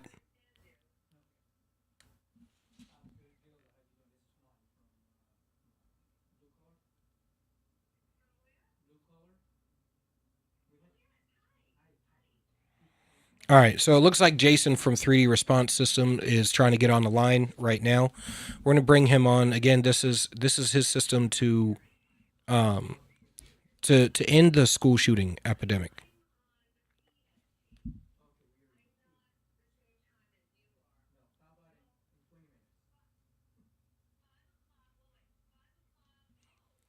All right.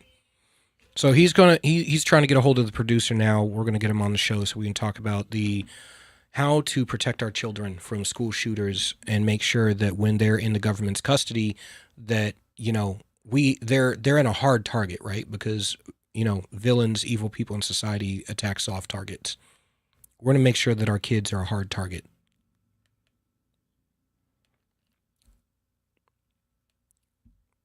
It's weird. So Julian, we have him. Give me about 40 seconds, and then we'll be with him. Okay. All right, sounds good. So, once again, it's been a crazy couple of weeks so far. Seeing the news, stepping back and seeing how absolutely toxic the news has been lately. I turn on my X feed hoping to see, things of note, things worth paying attention to, right? And what do I end up finding? More arguing about Sydney Sweeney's jeans, more arguing about which girl is hot, more everybody calling each other degenerates and disgusting, racism, this person's a racist, that person's a racist, constantly focusing on fight videos and all that stuff. It's just a never-ending cycle of degradation. At what point do we step back from the abyss and say, maybe we need to re-examine how we do things? We'll see. We'll see, people. But that's the end of this segment. We'll be back in a couple minutes. We're going to have Jason from 3D Response Systems come on to talk about making our schools a hard target and keeping our children safe. We'll see you in a few.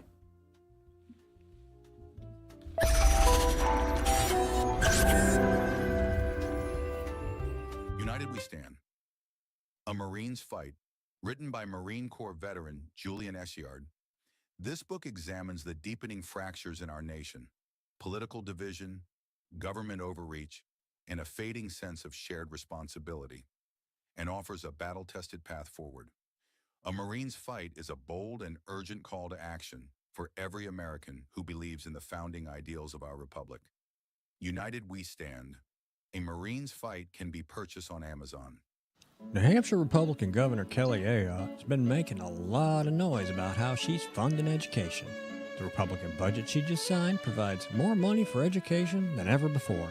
She even bragged the other day that New Hampshire is top 10 in the country when it comes to funding our children's education, as if giving money to school systems has anything to do with learning. If you look at the math, and if you got schooled in New Hampshire, the odds are good it's not your best subject. It's the exact opposite. The more money we throw at schools, the less kids learn. We're committed to wasting money on an experiment that failed, unless wasting money to drive parents to homeschool their kids was the goal. We prefer to pick on Democrats, lower hanging fruit and all that, but our rhetorical woodshed doesn't discriminate. If that sounds refreshing, you need to check us out. This is Steve McDonald for Granite Rock, and we'll keep shining the light on them for you. The Spirit of a True Patriot, the inspiring story of retired Captain Douglas J. Ernest. Douglas Ernest dives into the thrilling and transformative journey of a man who defied the odds to forge his path as a soldier and a businessman. This book is more than an autobiography. It's a call to action. Experience the remarkable story of a man who never takes no for an answer. You can find The Spirit of a True Patriot, the inspiring story of retired Captain Douglas J. Ernest, on Amazon. This could be the moment we've been waiting for, the chance to feel alive. Sometimes we forget we live in one of the most beautiful states in the country. This summer, vacation right here and discover your new. This is where it all begins.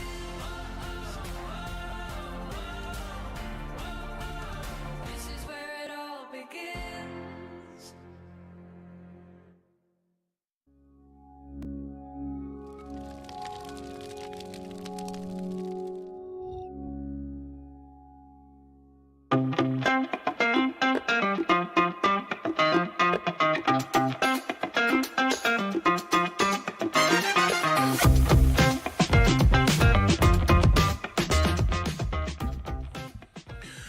Welcome back to Blue Collar Intellectual Podcast. Go ahead and follow, like, subscribe, share with all your friends. If you don't like it, keep it to yourself.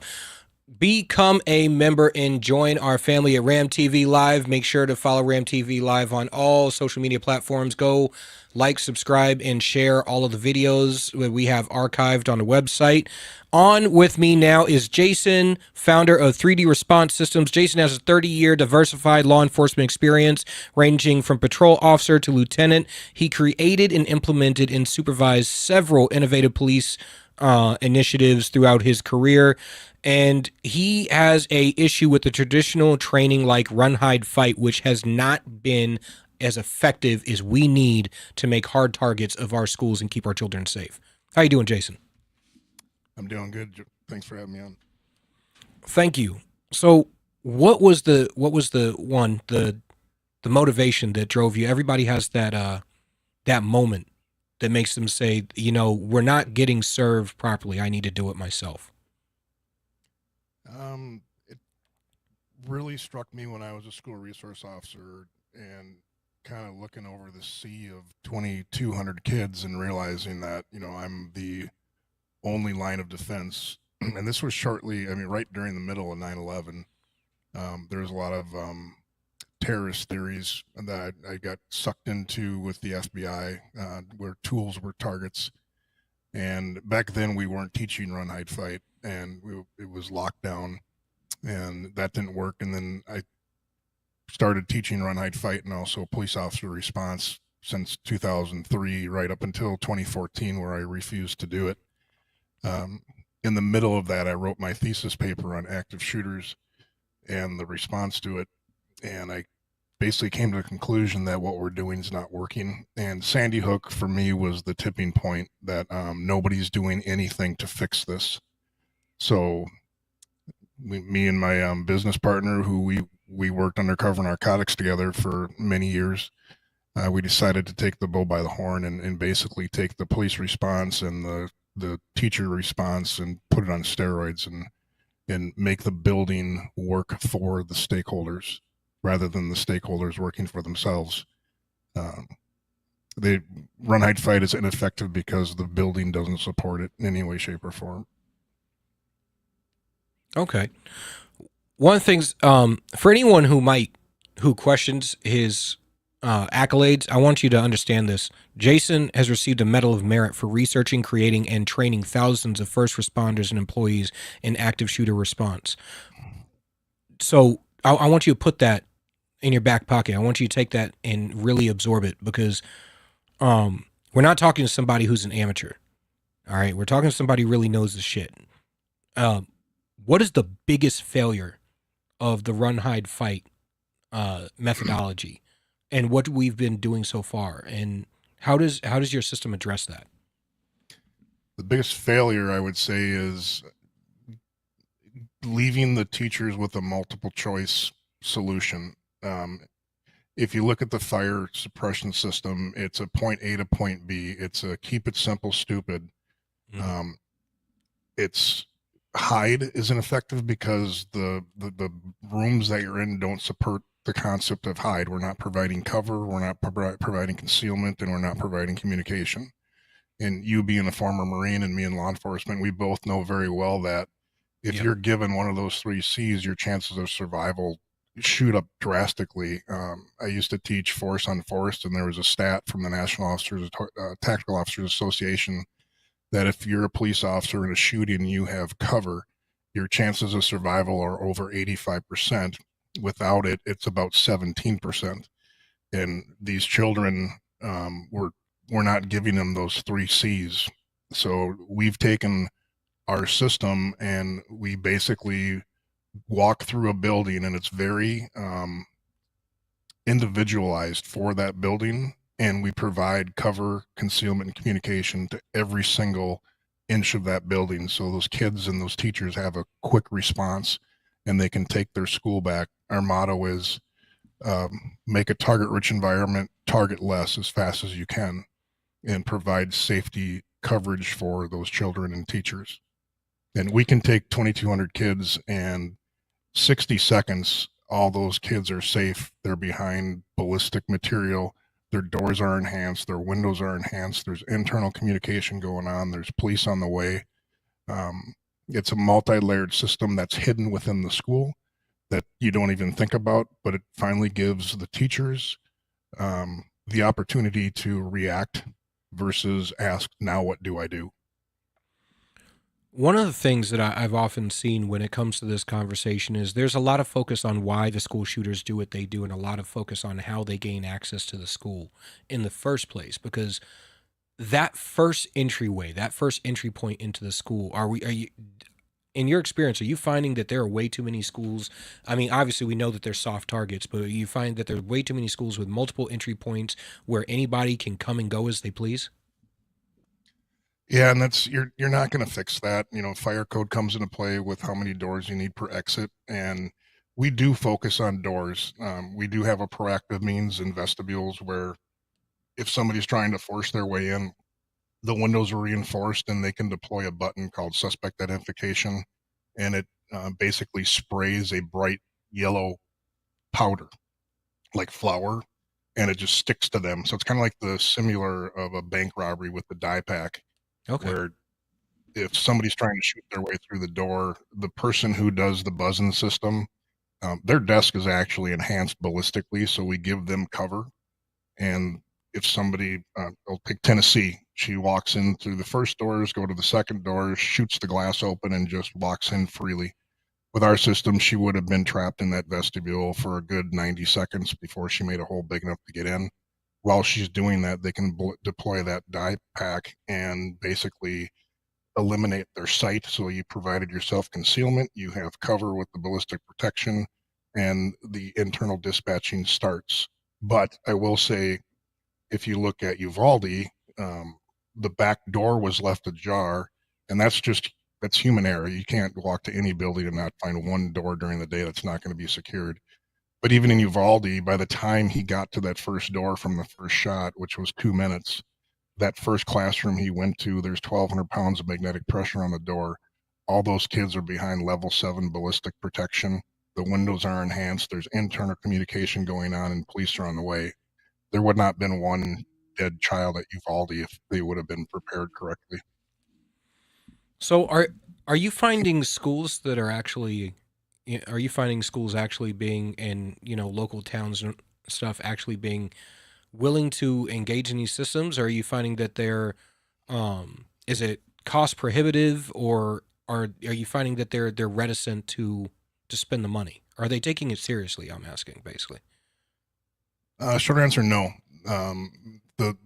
The first district we got installed in, the reason we got installed there was because the superintendent, as far as mindset goes, is a unicorn in the education system. He was a 20-year retired lieutenant colonel in the Army, multiple deployments. So he understood tactics, and he understood cover and concealment. He fought like hell to get our system in. He went out for a referendum. They got approved for $16 million to do their entire district. But then you go to the neighboring district, and their focus is mental health, and they don't think they need all that. And then you go to a different district, and their focus is, visitor management cameras. I mean, the whole concept of school safety has yet to be defined. Every district you go to, everybody's an expert, and everybody has their own opinion on what will keep kids safe. And I'm watching now. I see Texas just threw out, drones that launch and spray pepper spray, and I just look at this stuff kind of going, you're still not giving any tools to the kids. And a 12 gauge would end that response pretty quickly. But, you got to look at it holistically, and you got to look at it tactically. And even the communication piece on ours, I've walked, my son's a Marine. Him and a couple of his buddies came home and walked them through it. I've walked a Delta Force guy through it. The FBI active shooter team, a bunch of SWAT guys, numerous cops. And the common word from all these folks, and these are the voices that I want to hear from, because they get it, is this is a complete game changer, because we can take the first officer that arrives without our system an average of 5 minutes to locate the suspect. With our system, we drop that down to an average of 40 seconds, because they're literally being Google mapped right to where the suspect is. That alone is a game changer. To any second you can save is very critical. Yeah, and with that die pack, it doesn't allow them to be able to blend in with the crowd, which is another issue that we've seen in active shooter scenarios, is that you have people trying to, exit the building, and cops trying to identify whether one of the assailants is actually exiting with the pack of people screaming and crying, and you can't. It's not like they're wearing bright uniforms or yellow vests telling you, "Hey, I'm the guy."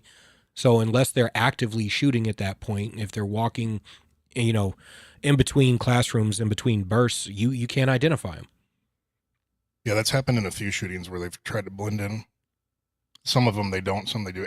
That's the other thing too, is everybody focuses on just what happened, and then they try to come up with a solution with what just happened. And it's hard to predict what's going to happen, because the first act could happen in the front vestibule, it could happen in the gym, it could happen in a classroom, and you got to look at the school as a whole. And we keep throwing all this money into the front vestibule because of, like, Uvalde, because of the way he entered the school. I joke about it, but I'm being serious. Excuse me. If the next active shooter comes in through the school roof, there'll be 18 months of school roof security. Mm-hmm. We're being reactive, and we need to be proactive and look at the whole building, because you can't predict it. No, that's we used to say it when we were active duty. You have to be, when you're trying to prevent a terrorist attack, and Homeland Security anti-terrorism training, you're trying to prevent a terrorist attack, you have to be on your P's and Q's every day, every waking moment, and always get it right.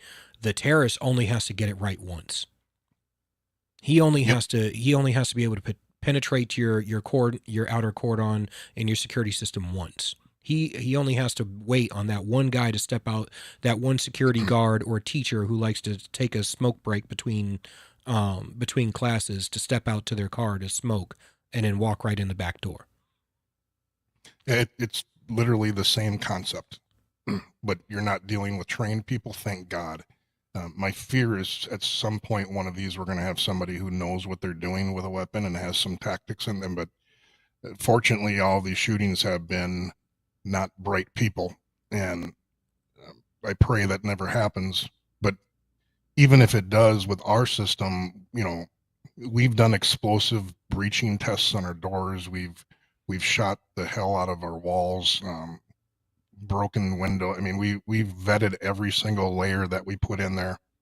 A lot of repetitiveness with communication or redundancy.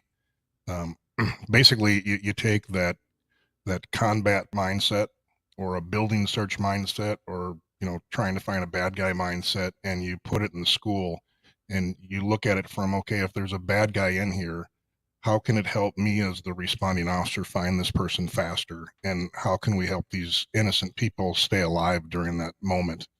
And that's our mindset when we go in. We'll sit in a classroom for an hour and look at it tactily on how can we fortify this room, and then we'll draw it up. See, I think that's the difference is when I'm looking at a target that I'm doing protection for, or private protection, executive protection, I'm looking at how to make that target safe no matter what happens in any given scenario. What are the fastest things I can do to increase that target's chances of survival in a bad situation? We're not looking at that. We're looking at how to prevent a bad situation from happening. And here's the problem. None of us have a crystal ball. None of us can tell which guy is going to be the guy on SSRIs this week who's off his meds and decides to shoot up the school. I mean, we've seen the failures in law enforcement responding to these situations. We've seen the failures in teachers responding to these situations, the administrators responding to these situations.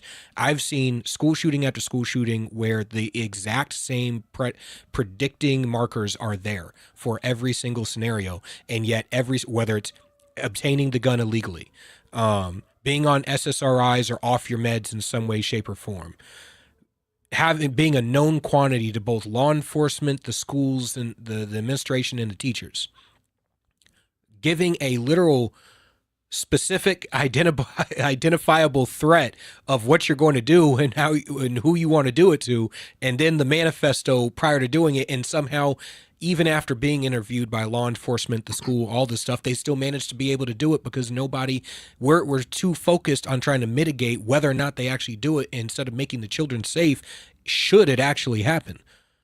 Correct. Yep. And that's what there's too much money. Some of your item, I mean, we do have a portion of our system that's prevention, and this comes from, we've partnered with Life Development Resources, which gets all the court-ordered juveniles to go in for mental health assessments, and they strictly deal with homicidal, suicidal, violent tendency kids. Okay. So that's their wheelhouse, and that was why we partner with them, because that's what we're dealing with. But mental health has kind of been exhausted to a point where it's being, I think, an excuse. Yes, mental health exists, but we're not going to fix it tomorrow. Yeah. My big belief is if you're a teacher or a school resource officer or you work with kids, the most important thing you can do is develop relationships with those kids, become a big brother, a surrogate parent, because you don't know what their family life is like. And you don't know, I mean, you have them literally for 5 hours a day. And then there was somebody else. So most of the kids that made threats when I was a school cop,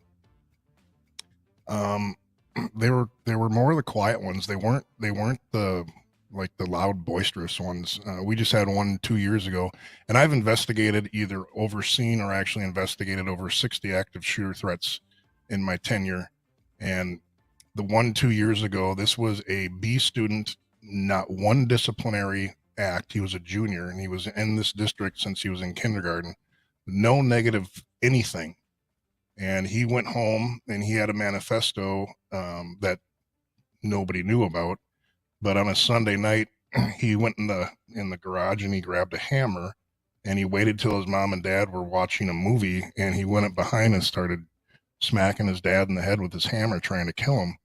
and mom intervened, and he grabbed a knife and then tried to stab mom.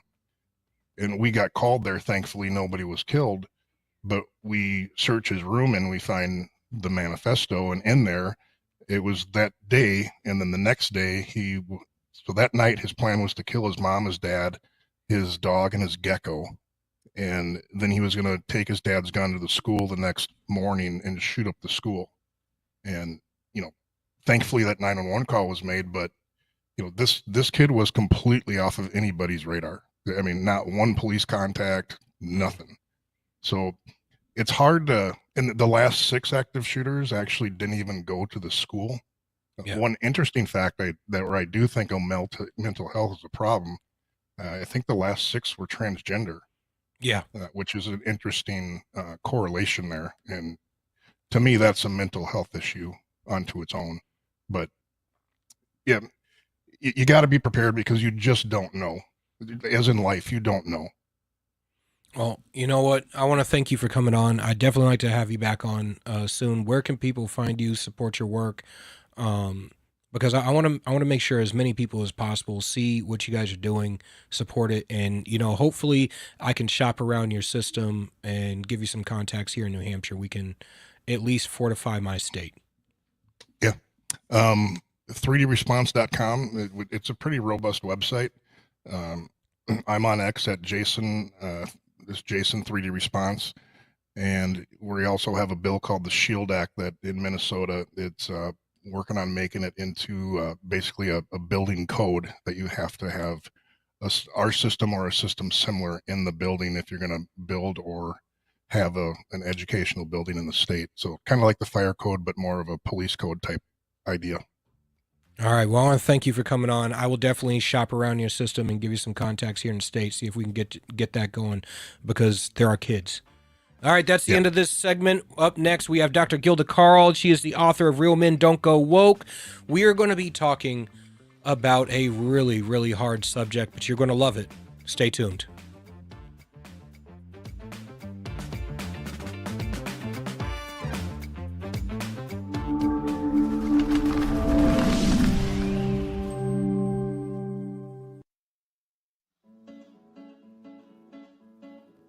Not everyone can get up every day and look for ways to piss people off.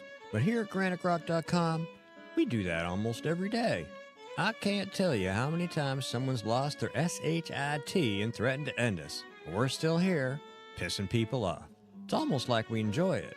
And we've been doing it since 2006. That's almost 2 decades of news, politics, and opinion, and now podcasts. And we're just getting started. We believe in principles before parties and politicians. We defend free markets and individual liberty, and if that makes you mad, it makes us smile. We're like Grandma after she stopped caring what other people thought. If that sounds refreshing, you need to check us out. This is Steve McDonald for Granite Rock, and we'll keep shining the light on them for you.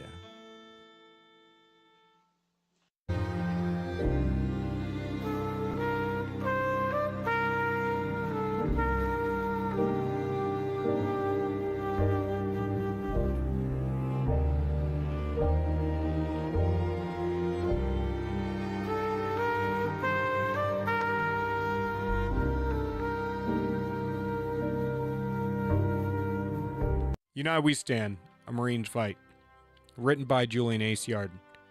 I wrote this book to decipher through the tumultuous political dialogue and political gangbanging we see on both sides of the aisle between politicians, activists, influencers, and pundits, and get down to brass tacks solutions in order to save our republic. Again, United We Stand, A Marine's Fight, written by Julian Aciard. You can purchase the book on Amazon, Kindle, and Barnes & Noble.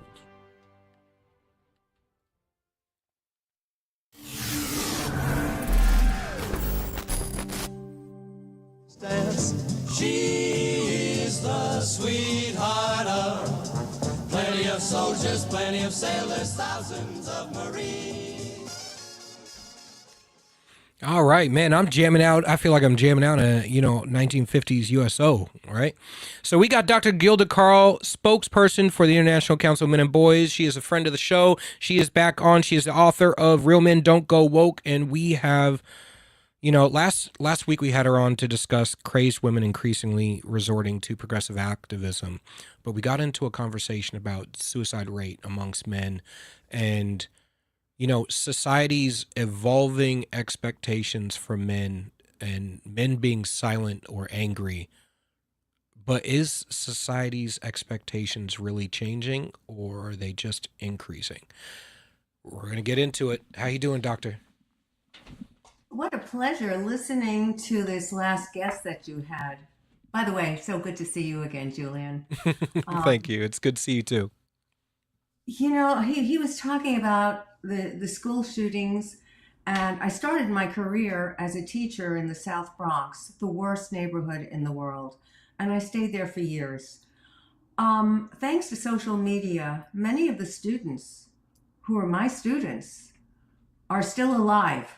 And that's something to say because in that community, a lot of them died. Yeah. But one young man found me. He had already been through military service. He had already gotten an MBA. I mean, this is out of the South Bronx, the worst neighborhood you could absolutely imagine. And he said something to me that resonated with me, but it reminded me of this statement again when I heard your last guest. He said, if not for you and your husband taking me on that trip to go fishing one day onto this lake in upstate New York, I would never have gotten out of the South Bronx. Mm-hmm. One event that I didn't know about it. I was there. I mean, I didn't know what an effect it had on this young man. And he came back to me and told me this, and I was gasping.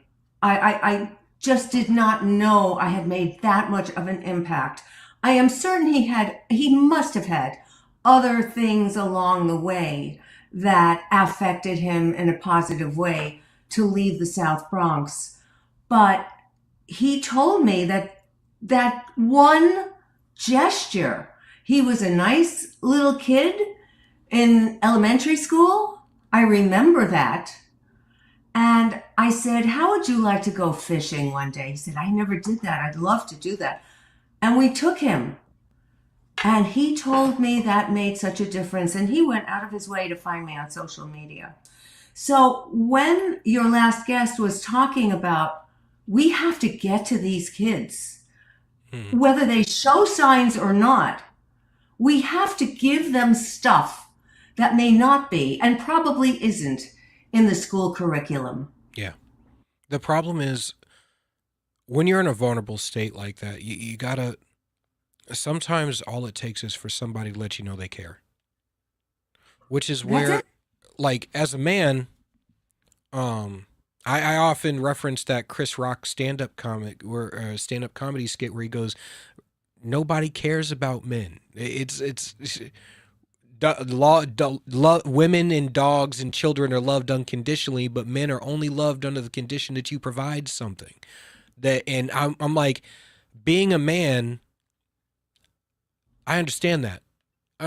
Because it's not, I understand it and I feel it in my bones. And it's not, this isn't to say that society is bad. This isn't to say that it shouldn't be that way or how it should be or whatever. And this isn't to say that male or female psychology, evolutionary psychology is bad or good or one is better than the other. This is to say it is what it is. And how do we address it based on what it is? And one of the things we spend so much time talking about how society should be, as if we haven't gone through thousands of years of getting to this point. And I'm like, you can't just flip your fingers and expect everything to just go, we're going to allow men to cry and women aren't going to be a little bit disgusted or repulsed by that. When, like, women looking at men for, I want to say, my dad often used to say, you're supposed to be your wife's the mountain for her waves to crash on, the rock for her emotional waves to crash on. You're supposed to be calm and sturdy. And that doesn't mean that you don't have emotions. It doesn't mean that you can't have those moments of vulnerability, but that you can't allow those moments of vulnerability to overtake your role in what you're supposed to be as a man. Because once you do, and that becomes how you operate with her, you become codependent. And I had a conversation with my therapist about this, because after getting out of the service, I lost my identity. I had PTSD. I was depressed because I lost my identity. And with everything I was going through, I leaned on my wife.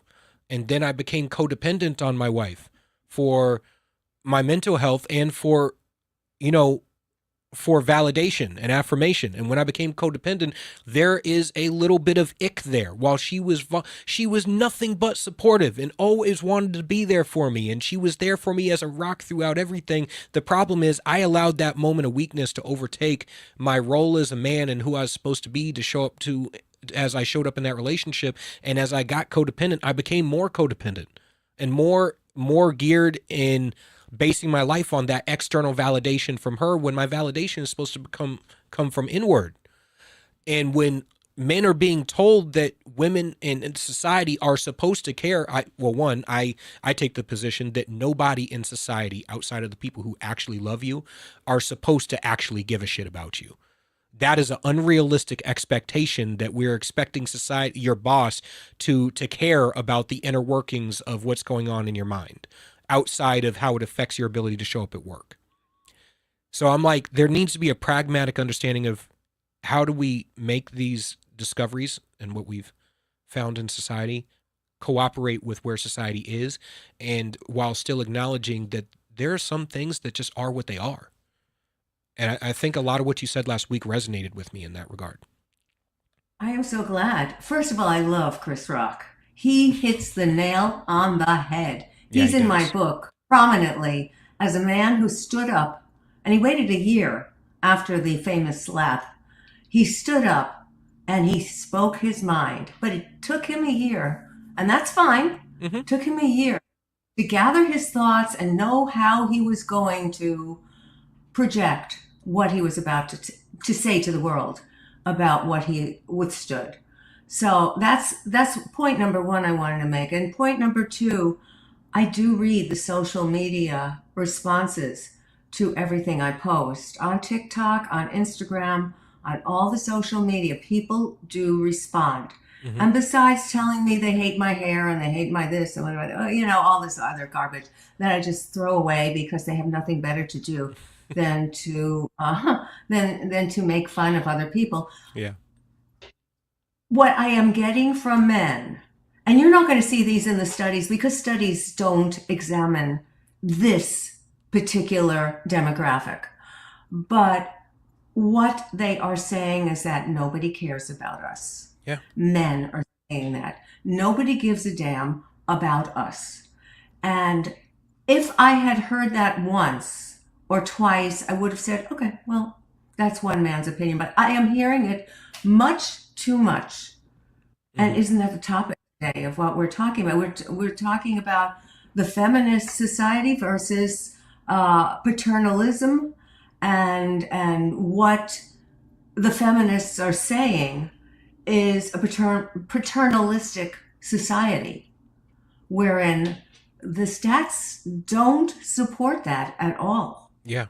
Men are behind in 12 different areas around the world. And my organization, International Council for Men and Boys, put out all this information with plenty of supporting data. Where men are behind in education, in health, in child labor, boys doing horrendous things, false allegations. I'll just go through the 12 that my organization put together. Victims of violence. Would you believe that men are violated more often than are women? And yet that's not the way mainstream media reports it. No. In parenting, men facing the biases in the court system and during divorce and child custody and all of that. In the criminal system, in partner abuse, in homelessness, Mhm. in the workplace. Men faced 15 times workplace deaths, nearly double the injuries of women. I mean, all of this was put together with major statistics. Adoption and reproductive rights, fathers are left out. And finally, in the media, 69% of media stories about men are unfavorable. Yep. So, you know, a little boy grows up in a world and hears all this trashing of men and boys, and every single man is toxic. And what are boys supposed to do with all of this? What are they going to do? You have a choice in human behavior. You've been to therapy, you know this. Mhm. You can either act your feelings out or you can act your feelings internally. So what we saw Will Smith do during the famous slap, and I talk about this at length in the book, Real Men Don't Go Woke. What we saw him do was act his emotions out from years of seething inside from all the squashed emotions that had gone on. Yeah. Or you can act it in, and that's where President Trump showed the same statistics that I have in the book, actually. Maybe he got them from the book. I don't know. Men are 4 times more likely to commit suicide than women. Yeah. What is this? What is going on, and what are we going to do about it? Well, when you tear down the family, when you tear down the entire system of the family, what you end up with, when you end up with men who are primarily being raised by women, I've always said, and I'm a firm believer of this, a woman can tell you how to be as a man, but can't show you what to be as a man. And if you're constantly being told that you are supposed to express your emotions like a woman, well, guess what? When men express their emotions like women, it's not a good thing. We end up being outwardly destructive or inwardly destructive, and society has to pay the price for that. It is incredibly unfortunate, but that's where we are right now in society. And, you know, it's very easy for a man to purport himself in public in a non-emotional manner. Internally, though, it's chaos, because that's we're not allowed to be vulnerable anywhere. Well, funny. I dated an army pilot, a fighter pilot, and I said to him, we're getting the music. Oh no. Okay, I'll just. Okay, can I finish the sentence? Yeah, go ahead. And I said to him, I find you most attractive when you are most vulnerable. He thought I was cursing him. I thought it was endearing. It was endearing that I expressed that to him. He couldn't understand that, because men, the word vulnerable to men is not a good one. Yeah, I feel weak. I feel weak, and I feel weak, and I hate being vulnerable. But I want to thank you for coming on. You've been absolutely fantastic. I'm definitely going to have you on again, because this is a topic that's not going away. Again, where can everybody find you, follow you, and support you? My website, drgilda.com, drgilda.com. And my book, of course, on Amazon, Real Men Don't Go Woke. It's doing very well because, Newsmax called it a rising bestseller. That just happened. So I'm real excited about that. All right. Thank you, everybody. That is the end of the Blue Collar Intellectual Podcast. We will see you next week for another fantastic episode. Stay tuned. Granite State Live is coming up next.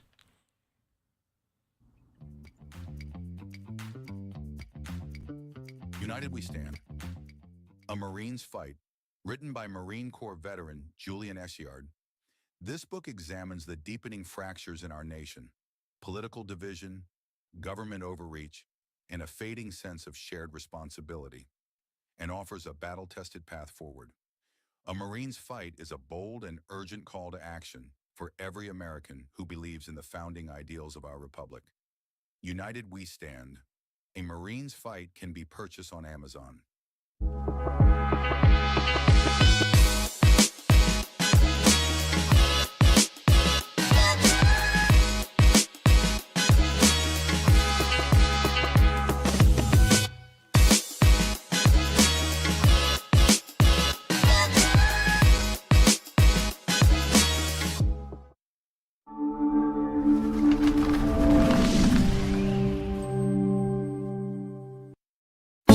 the voice behind the viral comedy, bold commentary, and truth-packed interviews that cut through the chaos.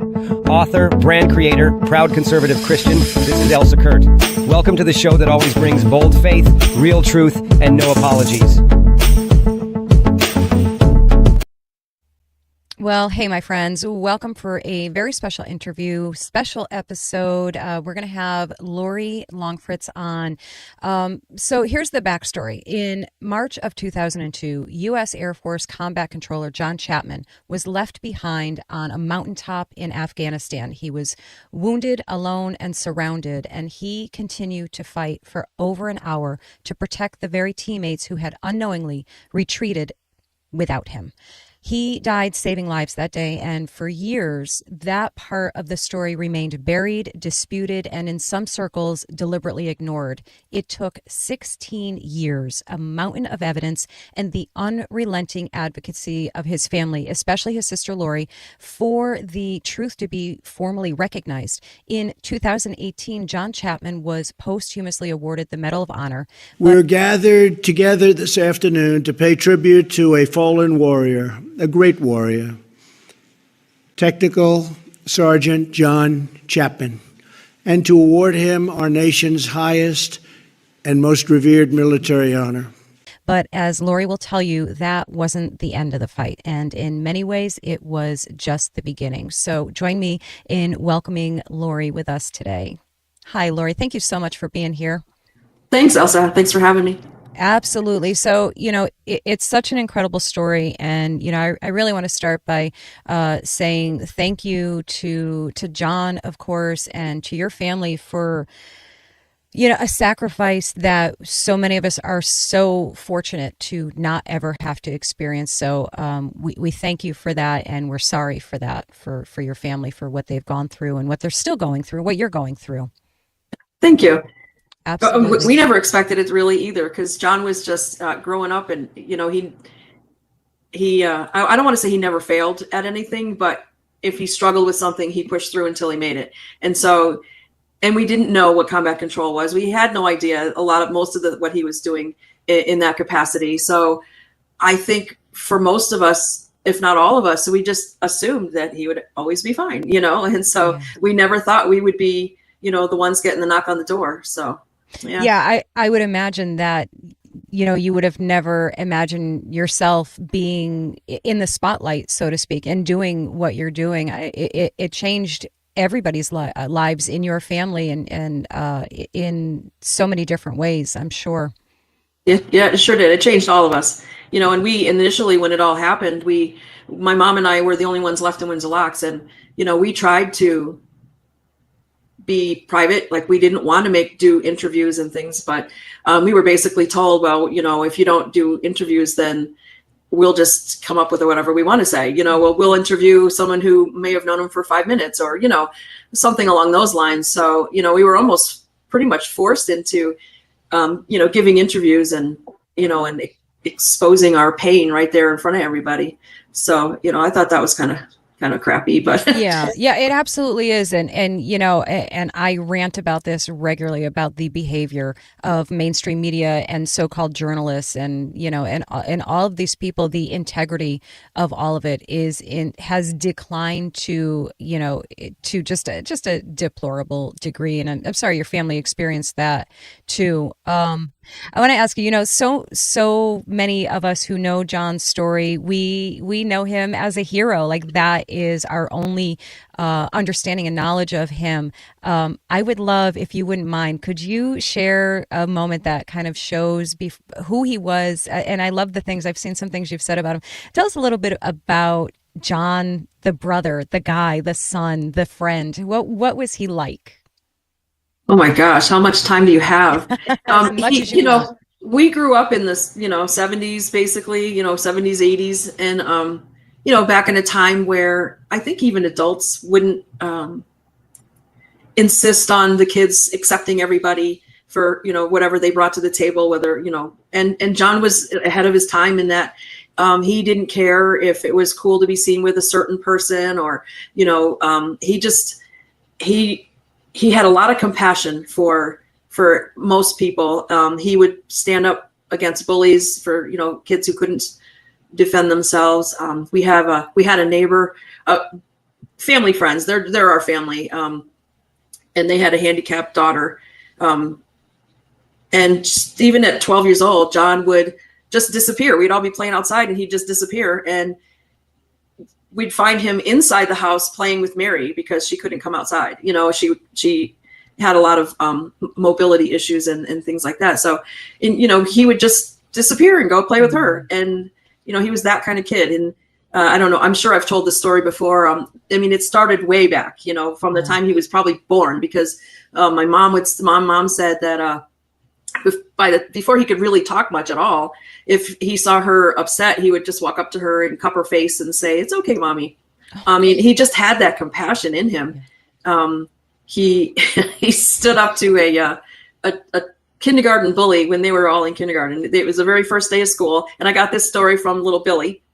Billy was new to this town, and it was before school started. And Billy says, "I must have said something to piss off Maureen Walsh," and she punched me in the stomach, and she wound up to punch me again. And this kid stepped in the way, and it was John. They were all 5 years old. So at 5 years old, John stepped in front of, it was like, that's just who he was. Wow. And he was funny, a smart ass. What a smart ass. But just a great guy. I don't want to, all of my siblings were just great people, but we're talking about John here. So yeah, he was just, he didn't, I don't think he had like a lot of inner circle friends, but when he pulled you in, it meant, he really saw something in you, or he wanted you near him. And so he did have some really good friends there growing up. Beautiful. Yeah. That's beautiful. I love that. I would imagine that so many people after his passing came and shared stories, that's probably, if there's ever anything good to come from such a tragedy, is that, because we don't just randomly share great memories of people with each other, right? And when something like this happens, it triggers all of those memories, and people are so kind to share those memories so that you get to have them as well. Is that something that happened a lot? Did you get a lot of stories that you never knew? Absolutely. It happened a lot.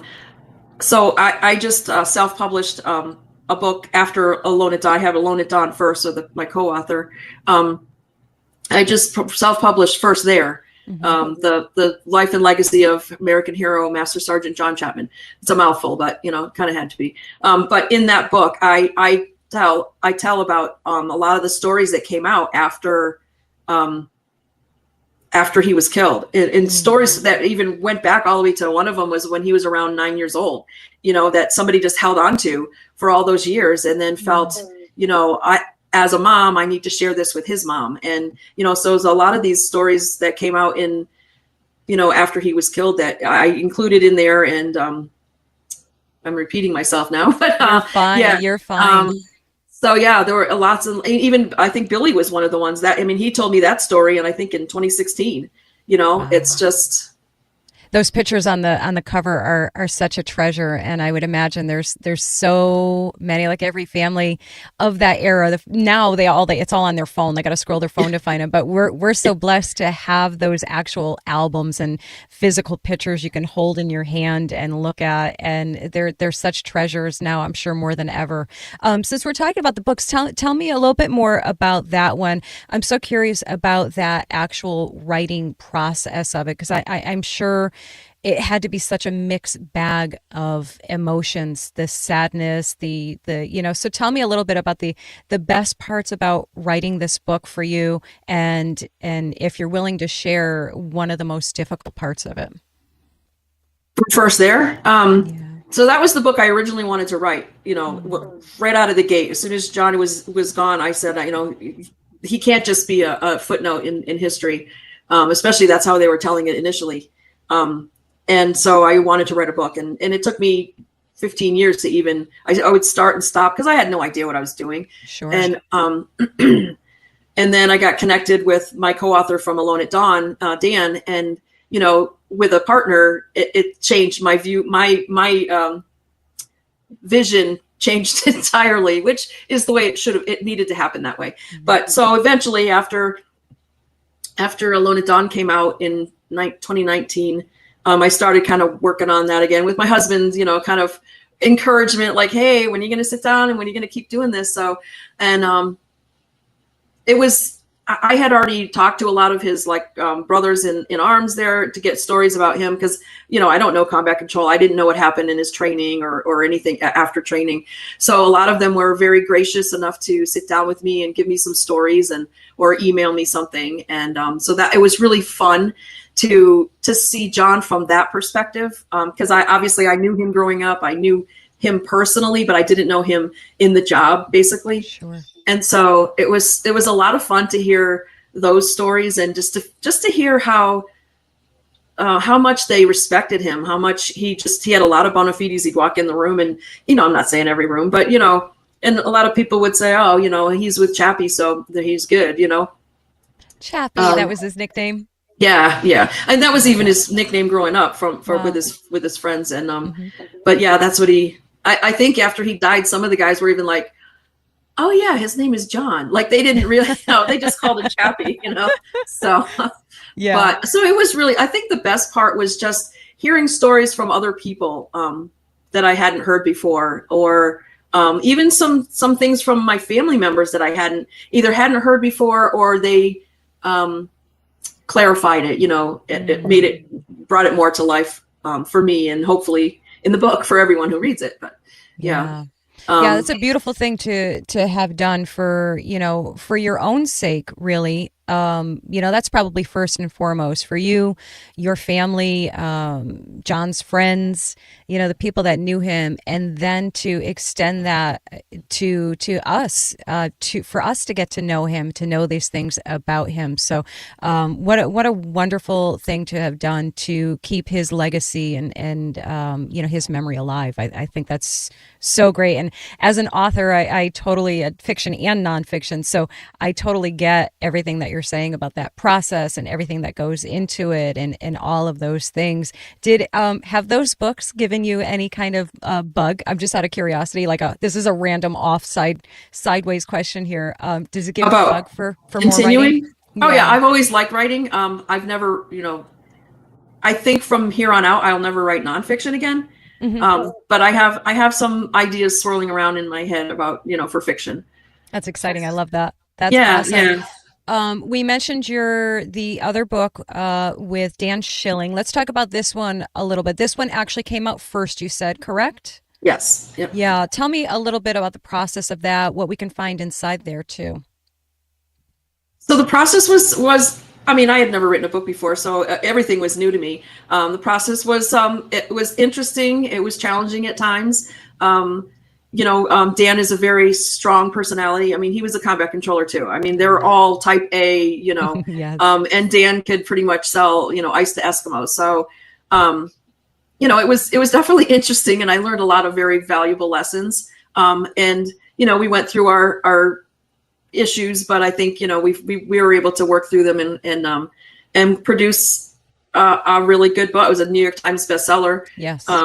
And so it's basically, no one's ever heard of Air Force Combat Control, or at least maybe back then they didn't, and even people in the Air Force hadn't heard of it, or at least didn't know much about it. And so we kind of give the background on how it kind of started. The pipeline is the longest and hardest of any of whether you're looking at Delta, SEALs, whatever, it's the longest of all of them, because combat controllers, and there may be only one per group, have to integrate with they have to integrate with the SEALs and the Delta and the, SAS and all these, even foreign entities. So they have to know, they have to be prepared to be able to integrate with each one. It could be day to day, week to week, or hour to hour. You don't know. You have to be able to just pivot and fit right in. So theirs is longest and hardest. So we talk about that. Mm-hmm. Obviously, Dan is the one who did all that, because I wouldn't have a clue what John went through in the pipeline. And John it wasn't easy for him. That was the first time when I was learning about even combat control myself. Like I didn't know about combat control until after he died. So in writing that book, I learned a lot more than I had before that. And I mean, I was so impressed with John, even more so after learning what they have to go through and what they have to know and what they have to do and have to know like high level math. I'm like, high level math, he did, in high school, he probably had average grades, I never, so I was like, wow, little brother, I'm pretty impressed with this. So it was nice to find out that stuff, but we explained that, and then we kind of go into and there are some little stories about John interspersed throughout, just to kind of connect where John was when this combat control was growing.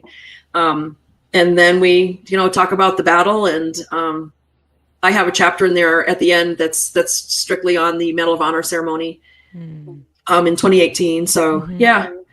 Yeah, the book is a really fascinating blend of like the tactical and the personal. Like it's such a great balancing act between the two, and you get both of those perspectives really, so what you're getting on the personal side, and then marrying that with all of that tactical stuff. It's like it's almost overwhelming, right? For like just learning all of that, going, wow, there's just so much encapsulated in all of this. And of course you mentioned the battle, so I think it's a great time to go into that. So if you could, and feel free to kind of like just summarize it for everyone, just the timeline and the events of what happened, so we can kind of go into what happens next. So the timeline was there was this big the Shiakat Valley. They were all the military. They were all going to be. There was just going to be this big, massive. Let's sweep through here and get stuff done. Well, the combat controllers had to find higher ground. So from there, they could call in airstrikes, and they could see the valley and know where to do that. So there had to be, they had to find places to land and things like that. So John's group, he was embedded with a SEAL Team 6 team, and they didn't have to go into the mission. They already had people in place. And I don't want to get too deep into the weeds. Just it was a poorly planned, unnecessary mission that the SEALs pushed because they thought that Bin Laden was there and that they were going to get the kill. The ultimate get down to the brass tacks. They wanted their, we're so wonderful, be able to raise their flag over his body. And but they didn't need to go there. It wasn't a mission that had to happen that night. 2 other SEAL team leaders were given the mission, and they said, no, we're not doing that. And then John's team leader, and I usually say leader, but that's just me because I've gone through this for so many years. I've gotten very cynical, but yeah, so he accepted it, and he did try to push it for 24 hours. And the leadership said, no, we need to get in it now. We need to get in the fight. And so they went, and they had helicopter issues and things like that. And so initially they're supposed to land at the base of the mountain and work their way up and be surprised that they went up there. So because of helicopter issues and whatnot, it was delayed for hours. And so the best thing they came up with was to land on the top of the mountain in a Chinook. Everybody knew they were coming. There's no way to hide that, the sound of it, the massive, it's huge. And so and they knew the enemy was there. They were told prior to that the enemy was up there, and they just decided to cowboy it. And it's like, well, we're SEALs, and, they'll run because they know it's us, and they didn't, so they were attacked as soon as they were trying to land. The back was already open, and one of the SEALs, somebody else had fallen out, and he was tethered. That guy was tethered. So Neil Roberts tried to pull him back in, and in the push-pull of trying to bring someone back in, and he wasn't tethered. The guy, he ended up being pulled out. Wow. And they were taking RPGs. So the pilot, not knowing what was going on in the back, said, we got to get out of here, and left. So they left Neil there, and he was ultimately executed within, I don't forget how many, I don't know, 20, could be 20, 40 minutes. I don't know. I know he did, try to kill them, but that he was surrounded. But so anyway, once they crash landed, they said, well, we have to go back and get Neil. And John they wanted to leave John with the crew of the fallen helicopter, the downed helicopter. And John was like, no, I'm on the team. I'm coming with you. But then there were still more delays because they brought in another helicopter, and that pilot said, oh no, I'm not going back up there right now. We need to go back and whatever. So there were still more delays. And so then when they went back the second time and they did the same thing, going to land right there where they tried to land before, and expecting different, results. And they landed. Normally the controller is the last one out, from what I understand, at this point, because it was all ad hoc and they just wanted to go find Neil. The team leader went out first, post hold into their knee to thigh deep snow. And so he post hold and fell on his face, and John stepped over him, and they were taking fire from, 2 bunkers. So he you're supposed to attack your attacker. So he went right after the first bunker and killed those 2 guys, took over the bunker. Basically there was all that. Then at some point in time, he and the team leader went to, and the other guys had come out and kind of spread out. Then John went to the second bunker. At some point in time, he was hit. And that's when the team leader split off and met up with the other guys, and they were like, where's Chappie? And, oh, he's dead. But he never checked him. So I can't, the guys on the mountain were like, okay, well, now we have to go with what we were just told. So he told them, Chappie's dead. And so then they egressed, and but not far, because they could still hear I'm blowing through all this, skipping a lot. But John came to after maybe 15, 20, 30 minutes. I don't know how long. And started fighting with the they tried to, attack him with whatever they had. So the team leader had admitted that he heard what was going on up on the mountain. And these guys are elite. They know the different reports from, different weapons. And so there's no way he didn't know that was an American weapon. They tried to push it off as it was red on red, where the enemy were fighting each other, were shooting at each other. But this time it was daylight. It was dawn, which is like alone at dawn, but the sun was coming up, and these guys had been on the mountain for weeks, months, maybe even years. So they knew each other. They weren't going to be fighting each other. And then he said, well, it must've been them celebrating. And I'm like, that's fine. They might celebrate for like 5 minutes. They're not going to celebrate for over an hour, and then in his infinite wisdom, to protect himself and the team, he called in airstrikes. Having heard the firefight going on there, he called in airstrikes. So not only is John handling being fired at RPGs, hand-to-hand combat, he had to kill a couple guys with hand-to-hand combat. Now he's being bombed by his own munitions, and even just the concussive impacts that he had to have been taking, I can't even imagine. So ultimately they called in for QRF, the Quick Reaction Force.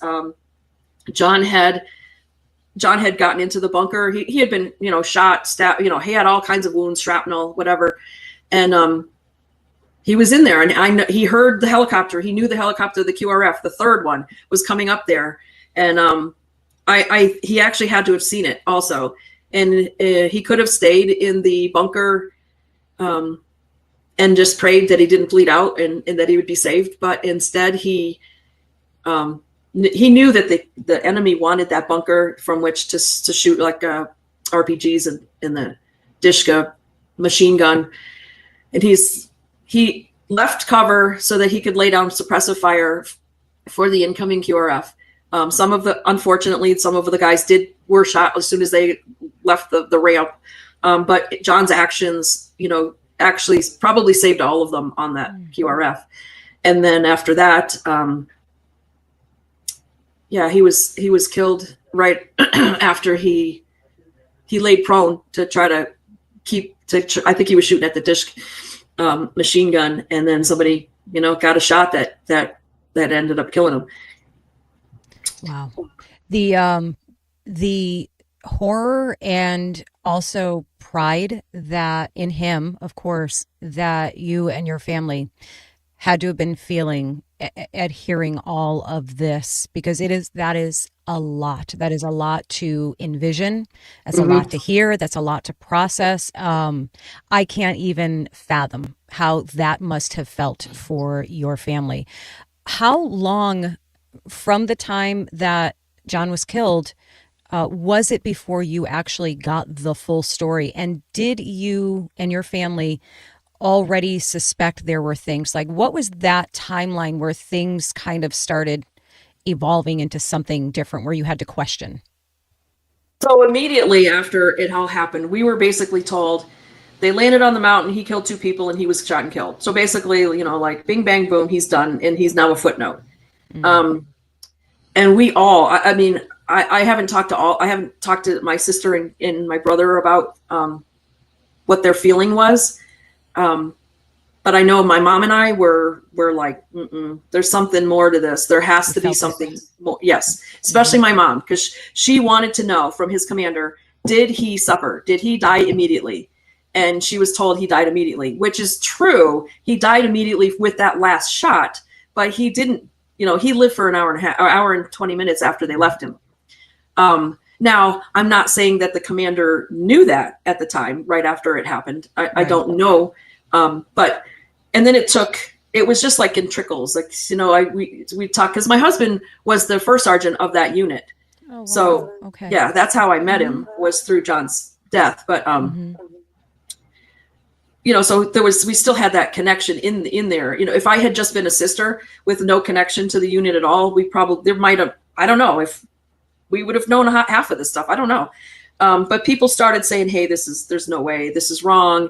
You know, people within the community saying, you know, Chappie didn't die right away. And because there was another combat controller on another mountain after the SEALs left, and John came up on the radio, and then he had a specific, a combat controller specific, whatever you call it, call sign. And they were Mako 30. He was Mako 30 Charlie. He was the Charlie because of the combat controller. And so John came up on the radio, I want to say maybe 10 to a dozen times, you know, any station, this is Mako 30 Charlie. And a combat controller on another mountain heard him. And he had worked with John. He knew John's voice. He knew how he spoke. And he would respond, and just for whatever reason, John either couldn't or didn't respond back whenever Jay answered him. So, and that was after the guys left. So there's that proof. You know, there were just little things that started coming out, like his body was found not where the team leader said that he left them. You know, and so Neil's body, they had a few hours with him, and so he was stripped of most of his clothing, and he was, you know, they did things to him. John didn't have any mutilation. He wasn't stripped. They didn't have time. So I'm thinking, okay, they had this time between when the SEALs left and the Rangers finally came in after the QRF. They would have done the same thing to John, and he was not touched. So, you know, in my mind, I'm like, they didn't have time to do it. You know, so, you know, there was just a lot of things that didn't make sense. And then the lies, you know, well, I checked him. Well, how did you check him? Well, I rolled over him. And then, you know, then it was, well, I checked him. I checked his pulse. Or, there was a laser, a stupid story about a laser hit from his weapon laying on, you know, first it was moving and then it wasn't moving. I mean, so the story kept changing, basically. Yeah. And they were pretty stupid. So, you know, it's like, we're not dumb, you know? Right. So it started coming out a little bit at a time. And, you know, I got married to Kenny, and he got to see both sides of losing a troop, and then seeing the pain of the family. Like, he lived both sides, and we were talking, and we tried everything we could back in, I want to say 05, 06, to get him, get his Air Force Cross upgraded, or at least looked at for an upgrade. Right. And we just kept getting shot down immediately. And we're like, okay, there's something going on here, that it's this fast. And so John had a ship named after him in, I want to say it was 06, and General Jumper was there, and Jumper knew that Kenny was married to John's sister. And so Kenny went up to him and said, hey, you know, what do you think about looking into having this upgraded to the Medal of Honor? And Jumper said to Kenny, again, knowing that he's married to John's sister, the Chapman family has been very easy to work with, so let's not make waves. Wow. That to me was like, yes, full confirmation that there's more, And then that's, go ahead. I'm sorry. No, go ahead. So that's almost in a nutshell that it's all because they didn't want this incident looked at. That's the whole reason, right? Why the Medal of Honor upgrade was not happening, why they were just stonewalling you, because they did not want eyes on any scrutiny on what really happened, right? Right. And they is not the Air Force. They in the SEALs. They did not, because for them it's all about the brand. They, we are Navy SEALs, and which is completely not true. They're human beings, and they always make mistakes. And so, as from a family perspective, and I think I feel like I speak for pretty much every family who's lost someone in war or not. Just all we want is the truth. Yeah. Tell us the truth. If our person, male, female, whatever, if they screwed up, then we want to know. Right. If he or she was a hero, we want to know that too. We don't want it to be suppressed. Neil Roberts was a hero. They didn't even celebrate their own guy, because in doing so, it would have. It blows my mind that the people that they don't care who they hurt, as long as it keeps their brand, shiny. I don't know. Yeah. And the American people are so gullible, everybody's like, oh, well, they're Navy SEALs, so they would, or military, it doesn't even have to be SEALs. So they're above board and they would never lie. I mean, look at Pat Tillman's family. They were lied to, it's just tell us the truth. Yeah. Yeah. You, in undertaking all of this, and just being exposed to it and then advocating the way that you have, that obviously must have drawn so many more military families who went through or are going through similar things as this. Did you find that there were a lot of people coming to you and saying and sharing their own stories and sharing their own questions and asking maybe even for your help in, righting these grievous wrongs? I didn't really get, I entered or joined a Facebook page that was Gold Star Siblings for a while. And there were some sisters who reached out to me, with different grievances, some of it with whatever branch it was that their sibling was in. Some of it had to do with more personal things like what do you call it? PNOK. The primary next of kin, which is at the ones who came to me were the ones who had spouses, who had in-laws, sister-in-laws, and how they were treated in that respect. So that was a big thing for on that site. But I didn't really have a lot of people. I mean, because I was still fighting my fight, and a lot of them, I think they just accepted what they were told, and I don't know. I feel like there are a lot out there whose story is not quite what you think it is. Yeah. I feel like they lie about it for no apparent reason. Like it's just like the knee-jerk reaction. Like you heard about things in the Vietnam, or somebody went off the reservation, but the family was told, well, he saved a whole platoon. And it's like, just tell the truth. Right. I don't know. Yeah, no, I agree with you. And I can certainly see, I can certainly understand families just wanting to take the best possible version and leaving it at that. But, there's people like you and your mom that are, just truth comes before everything. And, and it's really a testament to your fortitude and my gosh, especially your mom, as a mother, to hear those things. Again, I always put myself in that mindset of how would I feel, how would I react, what would I think, what I do. None of us know, certainly, for real, until they're faced with it.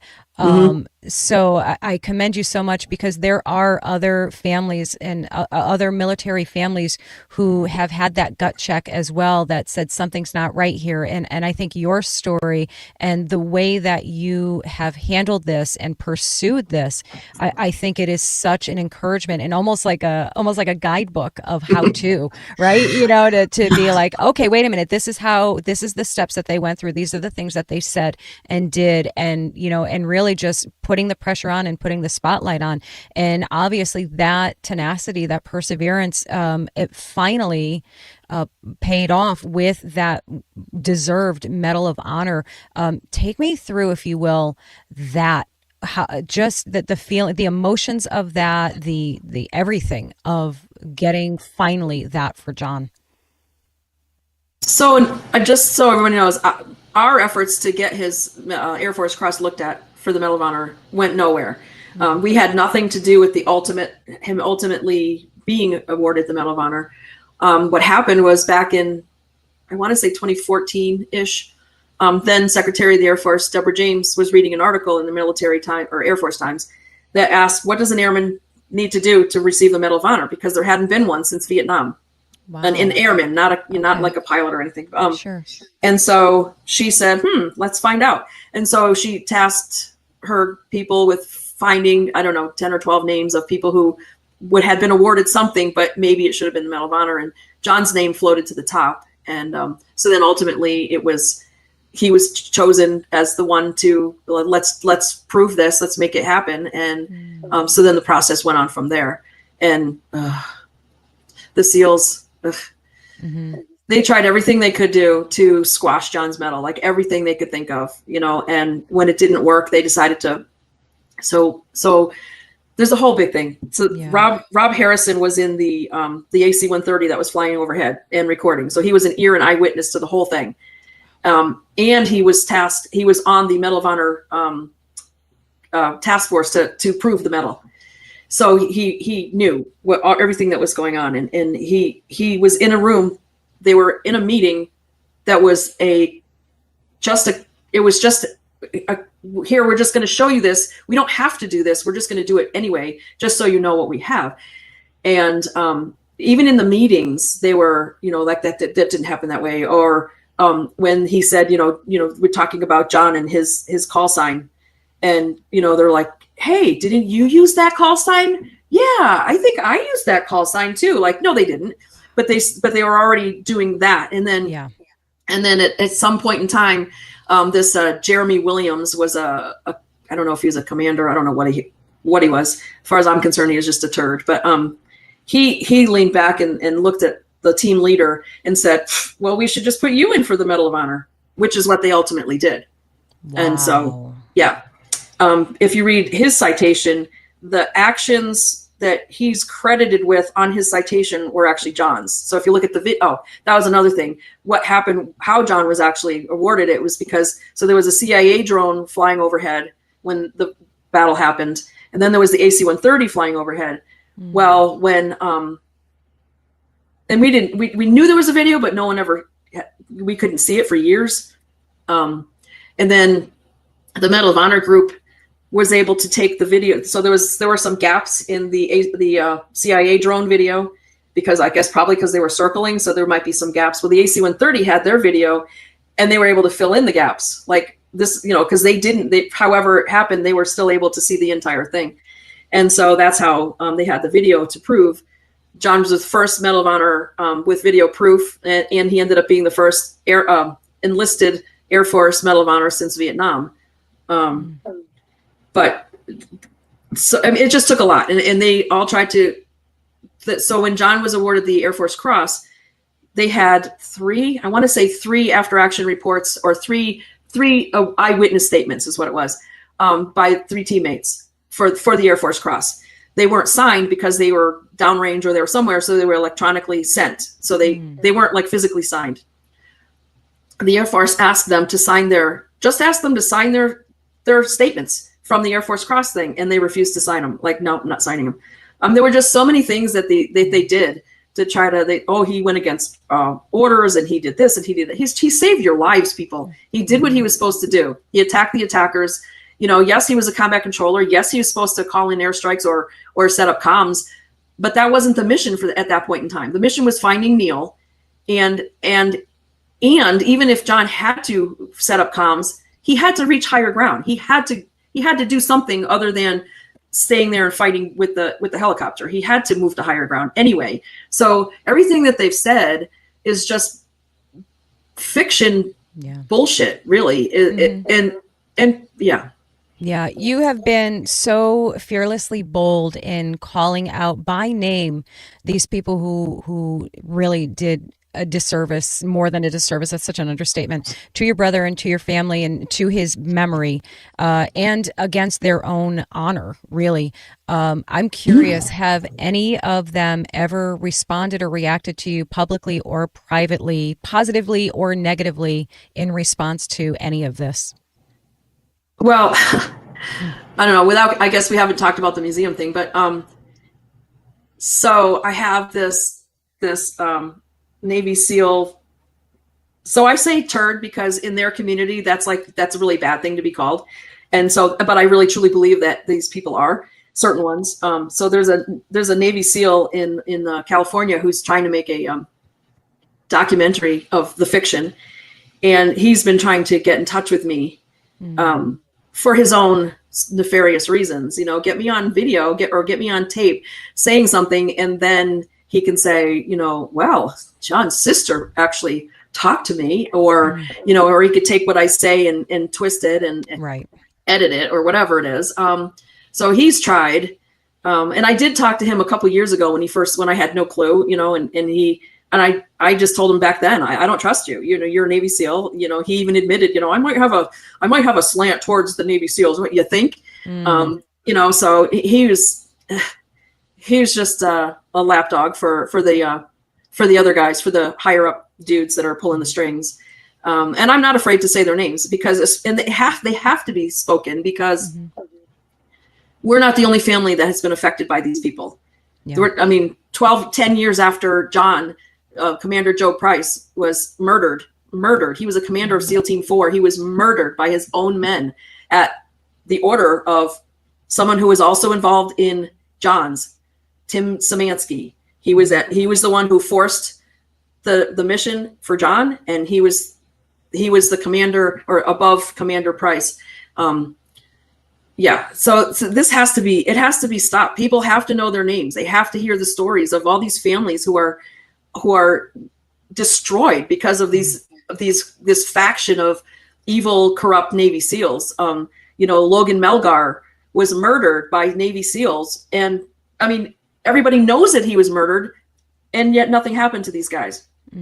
Initially the Army was investigating that, and they said, well, it's because he found out that they were stealing money from they're sent over with a whole bunch of money, that they were stealing money. And then the Navy took over the investigation, and all of a sudden it was a hazing accident gone wrong. And so nobody got, and it's like, it's just disgusting, and it has to stop. And I feel like the only way for it to stop is to start saying their names. The guy, John's team leader, Britt Kelly Slavinsky, is, he has a big hand in what happened with the Medal of Honor Museum. I don't know how, that a little bit, please. I just don't know how they sleep at night. They have no souls. I pray it, and it's hard for me to pray for them, but I pray that God enters their hearts and their souls or helps them regain their souls. Because if he's in their hearts, they can't be doing what they're doing. Yeah. One of them, a different guy, Navy SEAL, said, "Oh my God, he said he invoked God," and I'm like, if you truly had God in your heart, you could not do what you're doing. Yeah. So, and it's very hard for me to pray for them, but I do. I pray that God helps them wrench their souls back from the devil. And I know there's some people out there who will probably be like, oh, she sounds like a crazy nut, but I truly believe that, if they had God in their hearts, they couldn't do what they're doing.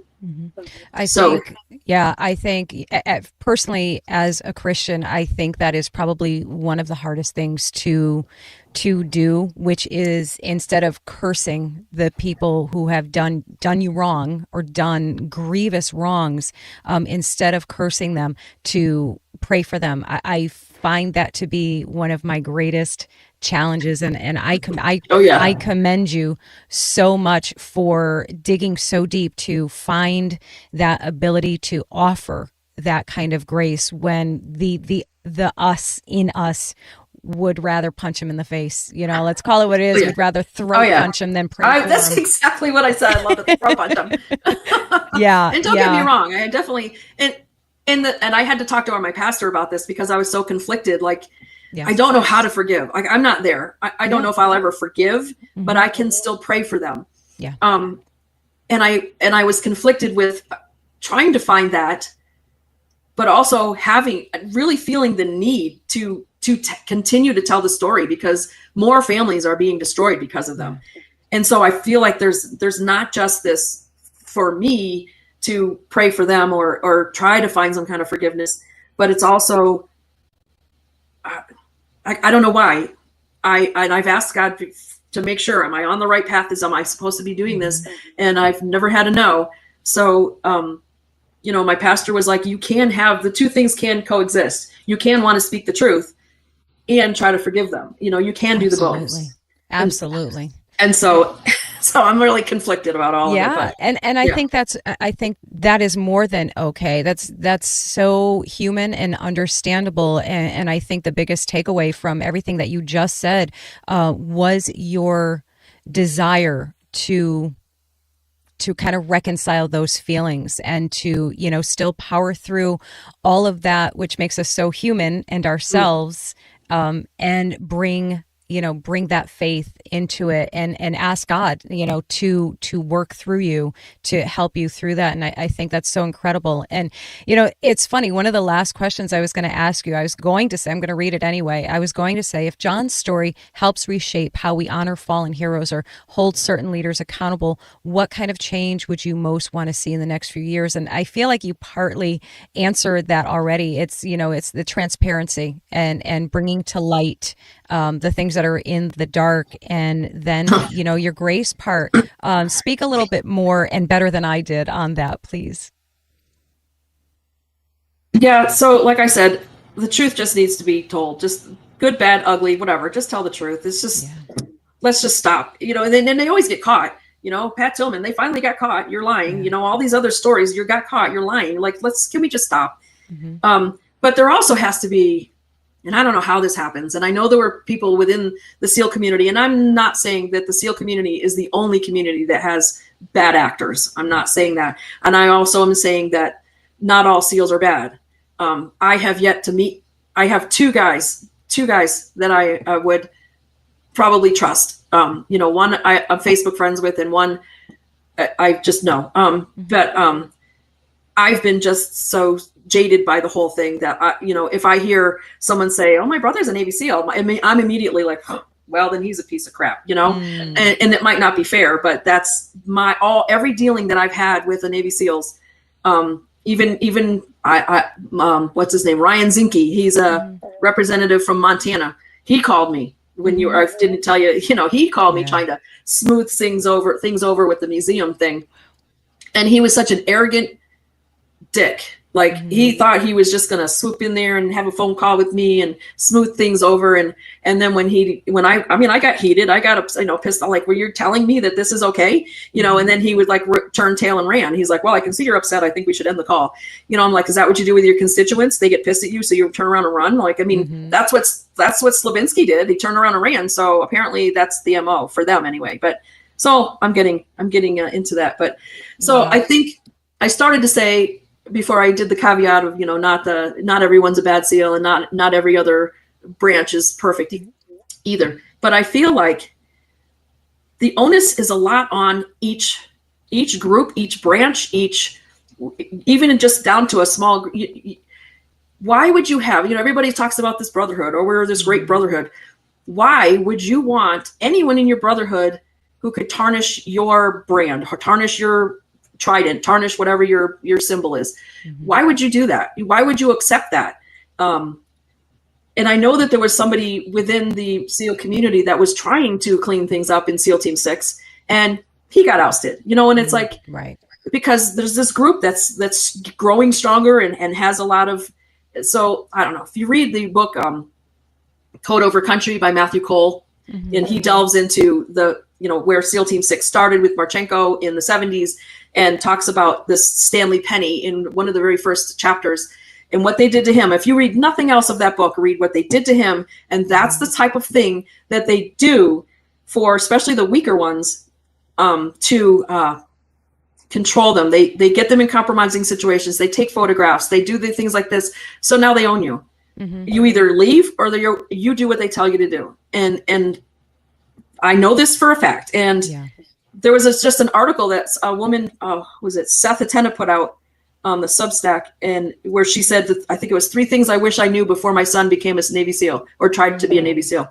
And she talks about something very similar to that, where it's like they find a way to control you. And apparently, I don't know, that's what's going on there. But so that's what I feel like each service, each group, I mean, going all the way down to the smallest group, you should be policing yourselves. Why would you want somebody bad in your group?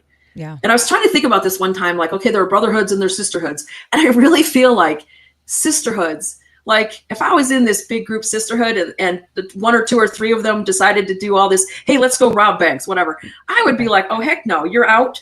And not only are you out, I'm calling the police on you. You know what I mean? Like, maybe that's, or that doesn't go, the bro code is, you don't rat your people out, but well, you could at least kick them out. Yeah. If you don't want to rat them out, kick them out. Yeah. So I feel like there has to be some kind of internal, and I'm fighting this fight, I feel, almost by myself. I do have a few people in my corner, or, willing to speak. And there's that too. Like, there are a lot of people who have knowledge. There's a lot of, there are people who have knowledge of the Joe Price murder, and yet they're not speaking out. Yeah. There are people who know how bad some of these SEALs are. I mean, I've talked to controllers, I've talked to PJs who have said, yeah, we never wanted to be deployed with SEALs because they got people injured or killed, because they call cowboy it up, we can just roll in there and just shoot from the hip. And, so these people, I know they have their lives, but if all this is going to be fixed and cleaned up and wipe the tarnish off the tridents and everybody else's symbols, then they need to start from within. And start, unfortunately, with this SEAL faction, a lot of them are already retired. So, what are you going to do with that? But right. Some of them aren't. Some of them are still active duty. Yeah, I think a huge part of that potential for change really, maybe ironically, comes from people like you, Lori, who, I would call a reluctant warrior, right? Like, this is not the role that you would have ever imagined yourself being in or playing, or even having knowledge of so many different aspects of this. But it's, if I dare say, it's almost like it's the path that God chose for you to do this, because he must have taken one look at you and said, they are not going to mess with this one. So I am sending her in, and she is going to be the one to, to go in there and shine this light on this dark underbelly of something the rest of us only see the shiny surface of.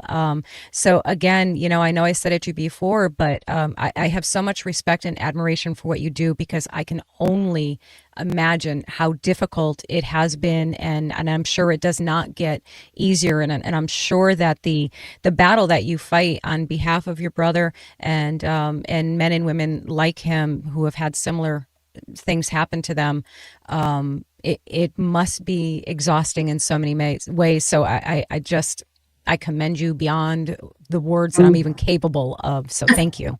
Thank you. But, as you're talking about, back after the Medal of Honor whole thing, watching Slavinsky get a medal that he didn't earn. And it's like, I had moved on. That was 2018 when that was, because he had to, that was another thing. They wanted to make sure his was awarded first, but whatever. It's all about optics and whatever. Right. But I had kind of moved on. I had, I'm living my life. I found my own peace, and then the whole museum thing happened. And then once that came about, I just said, I'm never going away. Like, I'm just, I can't. Like, this is, it's so egregious and so disgusting that, And unfortunately, I'm like this one tiny little voice in the giant, universe, and most people aren't paying attention. And it's sad. There are I think pretty much every Navy SEAL in the Congress, which I think is 5 of them.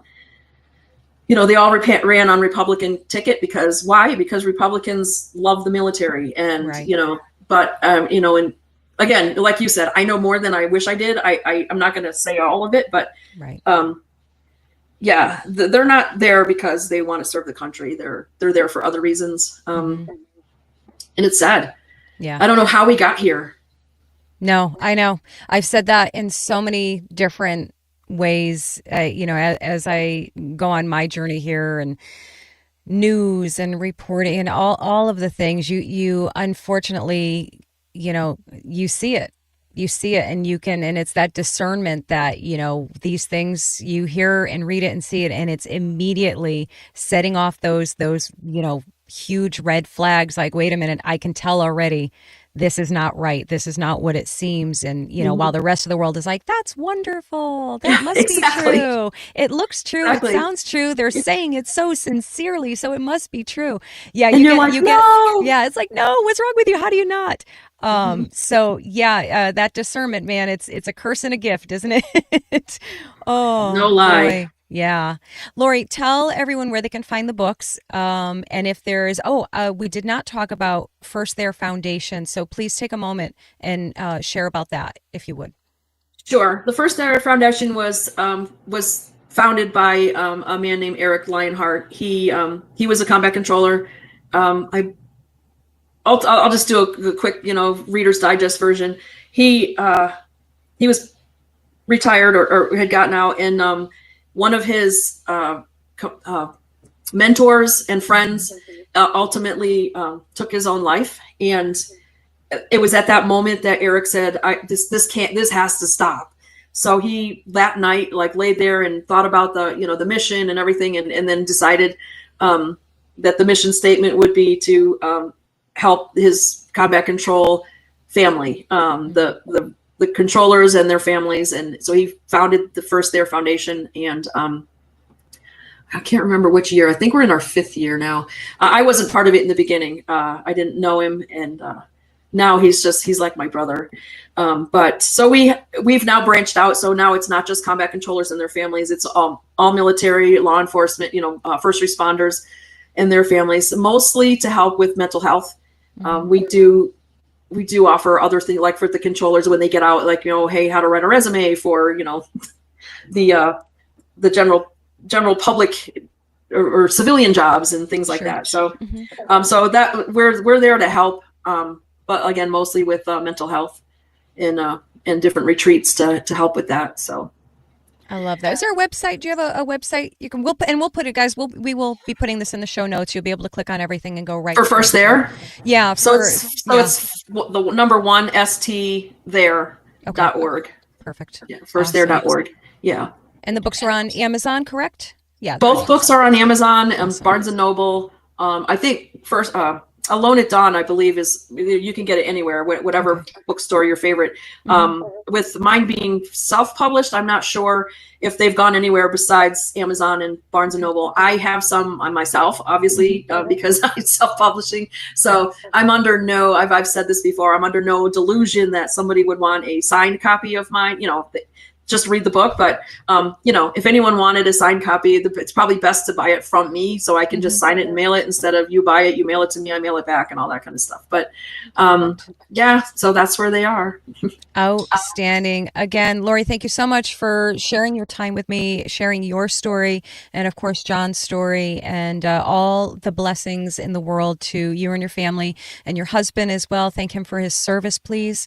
And it was so great having you on. And it was an honor and a privilege to be able to share this story with our audience. So I hope you will consider coming back again when you write your first fiction book, maybe. I know, right? That would be lovely. I would love that personally. So that would be phenomenal. So thank you very much. And guys, thank you all for watching. And we will see you in the next episode. Take care.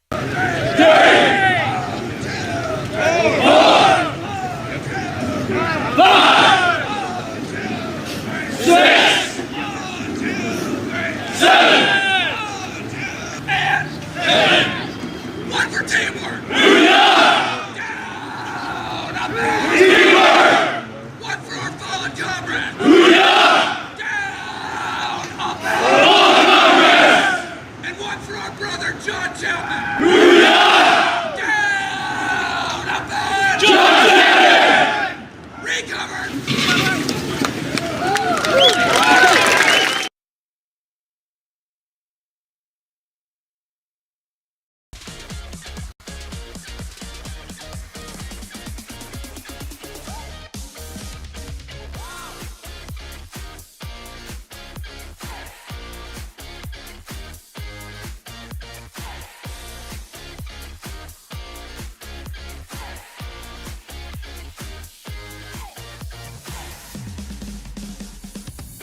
We're about news, commentary, conversations, truth, liberty, and God. We stand for American values and our flag. We believe that the Constitution is a document that fortifies rights already given to us by our Creator. We will not apologize for our love of God and country, ever. We are Right America Media.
Welcome back to Granite State Live. We're going to have a fantastic episode here for you today. On the call sheet for today, we have our first guest, and for the second segment of the show is going to be Jared Knott, author of Tiny Blunders, Big Disasters, Book 2. And we're going to get into Trump, Ukraine, and the Russia meetings. The third segment, we're going to have Eric Ware is an entrepreneur, author, and investor, an advisor to talk Trump's tariffs and how they affect Americans. All right, that's something you want to know, how it's going to hit your wallet. And our final segment for the night will be Tim Keller. And we're going to get into the Maha thing because, why would anybody have any problems with the Maha movement? Don't we all want healthy food? Don't we all want to not have poison, be ingesting poisons on a daily basis? And don't we all want to avoid type 2 diabetes? I think so. So Do make we really? sure. Do we really? Do we really? I don't know. Apparently, it's a contentious subject. We got producer Juan is going to be chatting it up with us. I am so excited about this, Julian. I mean, the first time I'll be able to just really talk to you and hopefully talk to the audience. Hopefully, by the way, our number, 833-603-8255 or 833-603-TALK. Please give us a call. The lines are open. We can get you through right in. No opinion is a bad opinion as long as you talk to us, and we can just very civil talk to each other, right? But that's become such a contentious thing these days. You can't have conversation unless you can't really have a conversation unless you're throwing jabs at each other and doing it for clicks these days. It's always got to be contentious. It is. And you and I were talking about this before. You and I being military man, we appreciate what physical fitness, for example, means, right? Yeah. So you being a Marine, you with your crayons and all that kind of stuff. I with the Air Force, obviously the guy who likes a real nice VOQ with good cable while we fight a war, right? But anyway, we were talking about this gentleman in X who was giving Peter Hegseth a hard time for his last pull-up on a challenge of 50 pull-ups, 100 push-ups under 5 minutes. Now, the guy has 1 million followers on X. And the first thing he puts there is the last 2 seconds of the video where Peter Hegseth completes pull-up number 50. And says, oh, this is the way the Army guys do it? What a disgrace. Something like that. Well, I'll tell you what, okay? I look at the picture of the guy, and I'll be surprised if he can do 5 to begin with, right? And second, being a Marine, because he claims to be a Marine, I thought Marines actually taught honesty. Be honest with what you say. And that really, really today pissed me off. Well, you know what? The problem is that there's an ecosystem of people online who all they care about is getting clicks, and all they care about is being able to get jabs. It's tribal warfare. It's political gangbanging. And Ron Flipikowski is who we're talking about, and Ron Flipikowski is gay. The problem is, and this is something that comes up like during training. When you're not doing it for score and you're not doing it for, for promotion or anything like that, when you're in the gym and you're practicing, what do? Those last couple push-ups that you're about to face plant, you cheat to get in the last couple. Like, go ahead, go that extra distance, get that last one or two that you can't do. When you're bench pressing, you have that guy who's giving you a little bit of boost on that last press to get that one extra bump. And when you're doing pull-up, you kip those last couple. Kipping. Like, get that last one in. Come on, you can do it. Keeping pull-ups, right? Exactly. Yeah. That's keeping pull-ups. I used to do a lot of CrossFit in my days, about 12, 13 years ago, while I was doing my last tour. And, I prefer for one of my airmen to do a keeping pull-up than not to do any pull-ups at all. Yeah. Because it may not be a full pull-up, but it's still better than doing nothing. You're going to get something out of that. Exactly. Too. Exactly. The same thing with butterfly pull-ups. And initially people used to complain about that stuff, but you look at all those people that kept doing that in CrossFit, they got healthy, they got better, they got big muscles, that kind of stuff, man. Yeah. It's better than the guy who's just freaking complaining on X, saying, "Oh, that's a bad pull-up." Not everybody comes out as a perfect physical specimen able to pop out 20 pull-ups. When I was active duty, 20 pull-ups was a perfect score. 18-minute 3-mile run was a perfect score. 200 crunches was a perfect score. And now you're looking at these guys like, first off, RFK, way to put it up there, man. How old is this guy now? He's in his 60s. He is a beast, isn't he? He is a beast. He might be I'm going to have to 70s. look that up. I'm going to have to look that up. Yeah, he might be a bit older. Like, I think he might be in his 70s because he is an absolute beast. And I'm not even saying he's a beast for his age. I'm saying he's a beast based on the entirety of men throughout the USA. 71. 71 and still, wow. 71. And this guy is doing pull-ups, doing push-ups. And by the way, okay, let's just put aside the thing about doing a right pull-up, doing a right push-up, whatever. When was the last time that you saw the Secretary of Defense among troops doing PT? Shit, last time I saw the Secretary of Defense amongst troops doing anything but talking. Yeah. Like, I've never seen it. And actually, we used to joke about that when we were active duty. We'd sit in a smoke pit. Yep. And we'd all be talking about like, man, wouldn't it be great if these guys in frickin' suits were actually to come down and do a field exercise with us, go on a hump with us, hang out in the smoke pit and actually talk to real people rather than go to the command center on base and get their asses kissed for a couple hours. Yeah, wouldn't it be great if they actually heard our perspectives instead of talking to the higher ups about our perspectives? Like it would change the dynamics of the way, the military was run if they knew how regular everyday troops actually live, operate, what we think. What a concept, huh?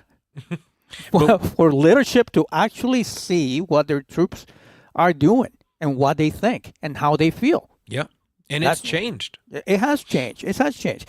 When we talked about General Austin, or when I think about General Austin, who was General Austin? For those of you that don't know, he was the last Secretary of Defense under the Biden administration.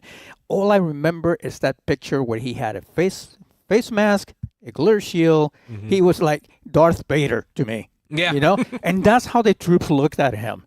The guy who sits in the Crystal Palace.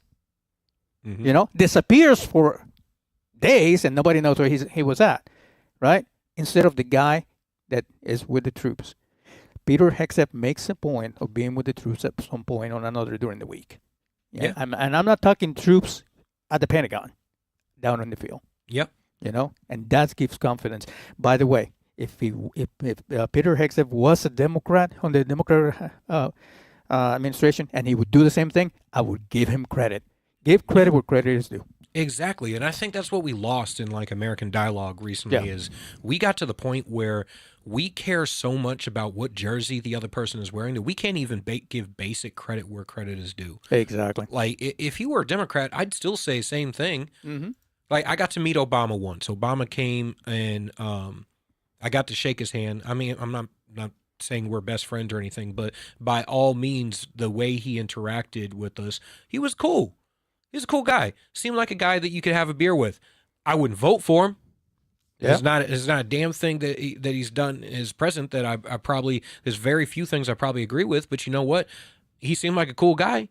And I could say that regardless of whether someone's a Democrat or a Republican. I think we've lost something in American society when we see each other so antagonistically that we can't even humanize the other person. We immediately jump to say that because this person is on the other team, everything they do, say, think is bad.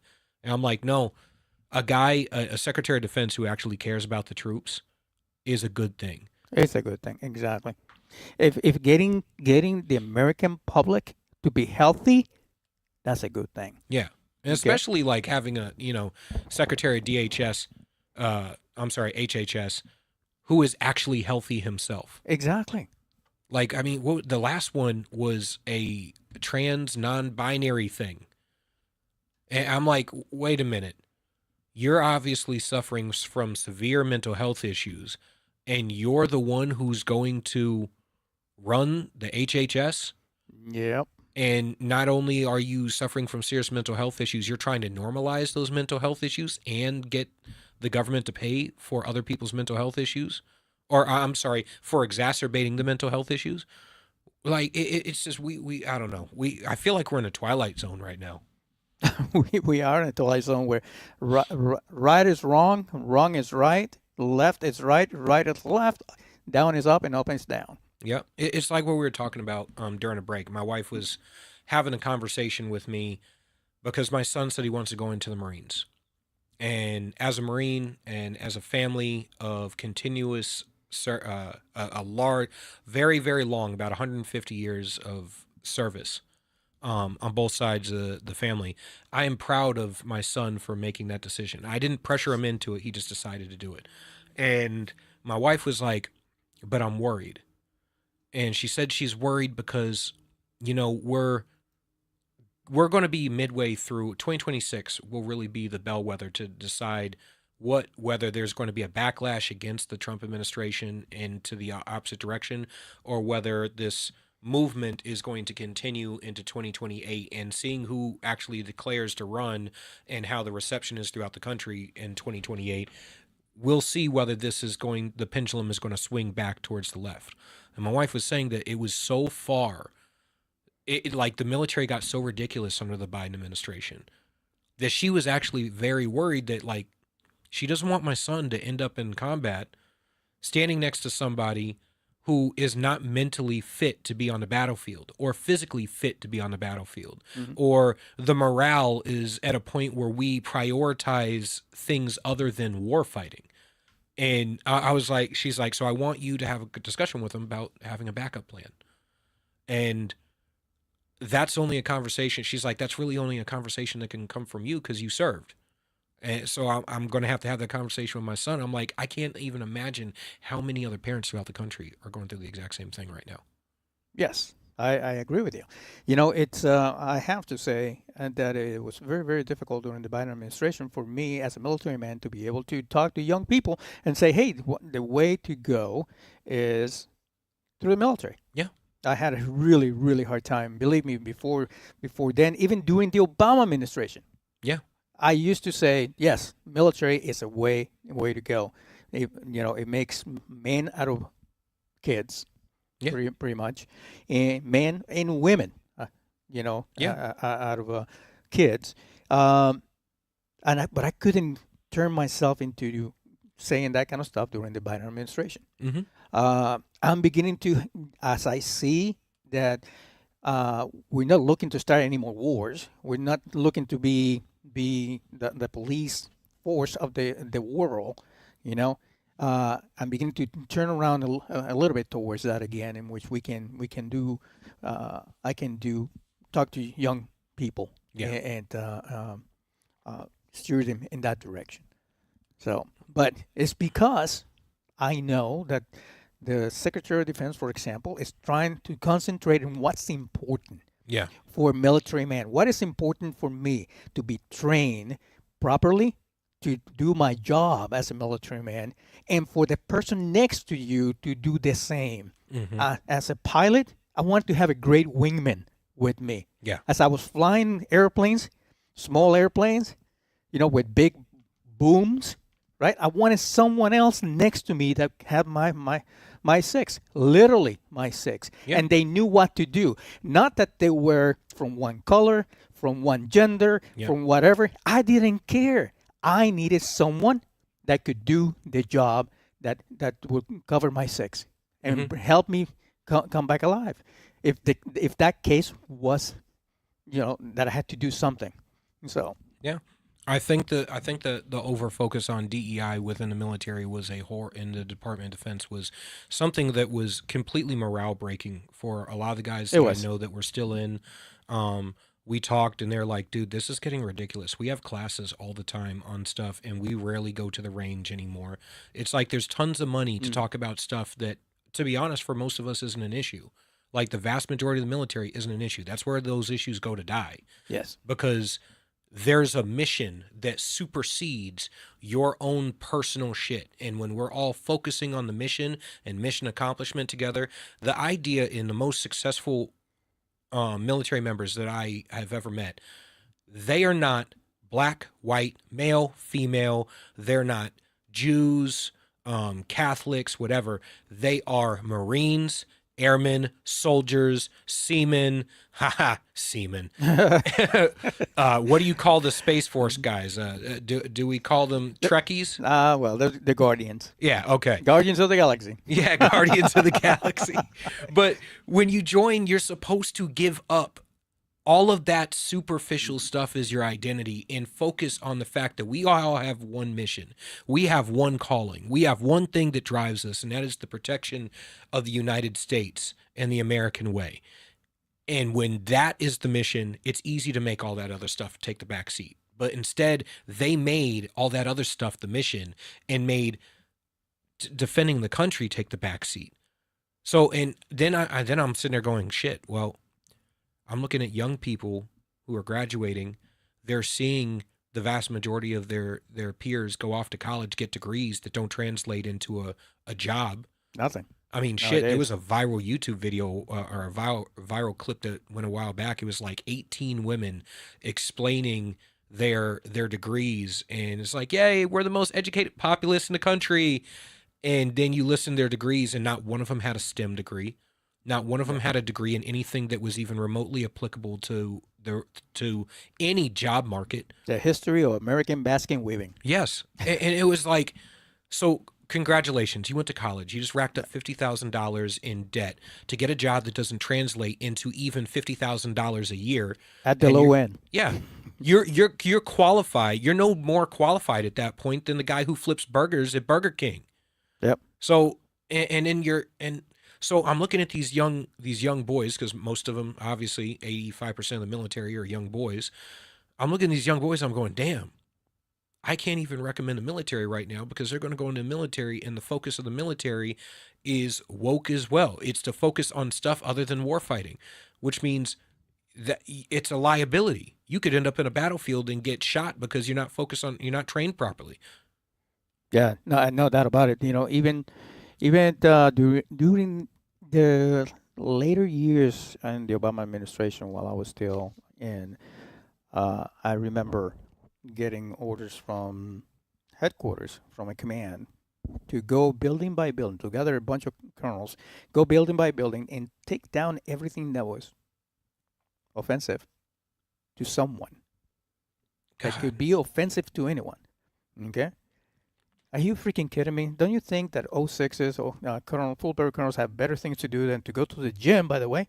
Go to the gym and take down the posters of people showing how to do an exercise or using, because it could be offensive.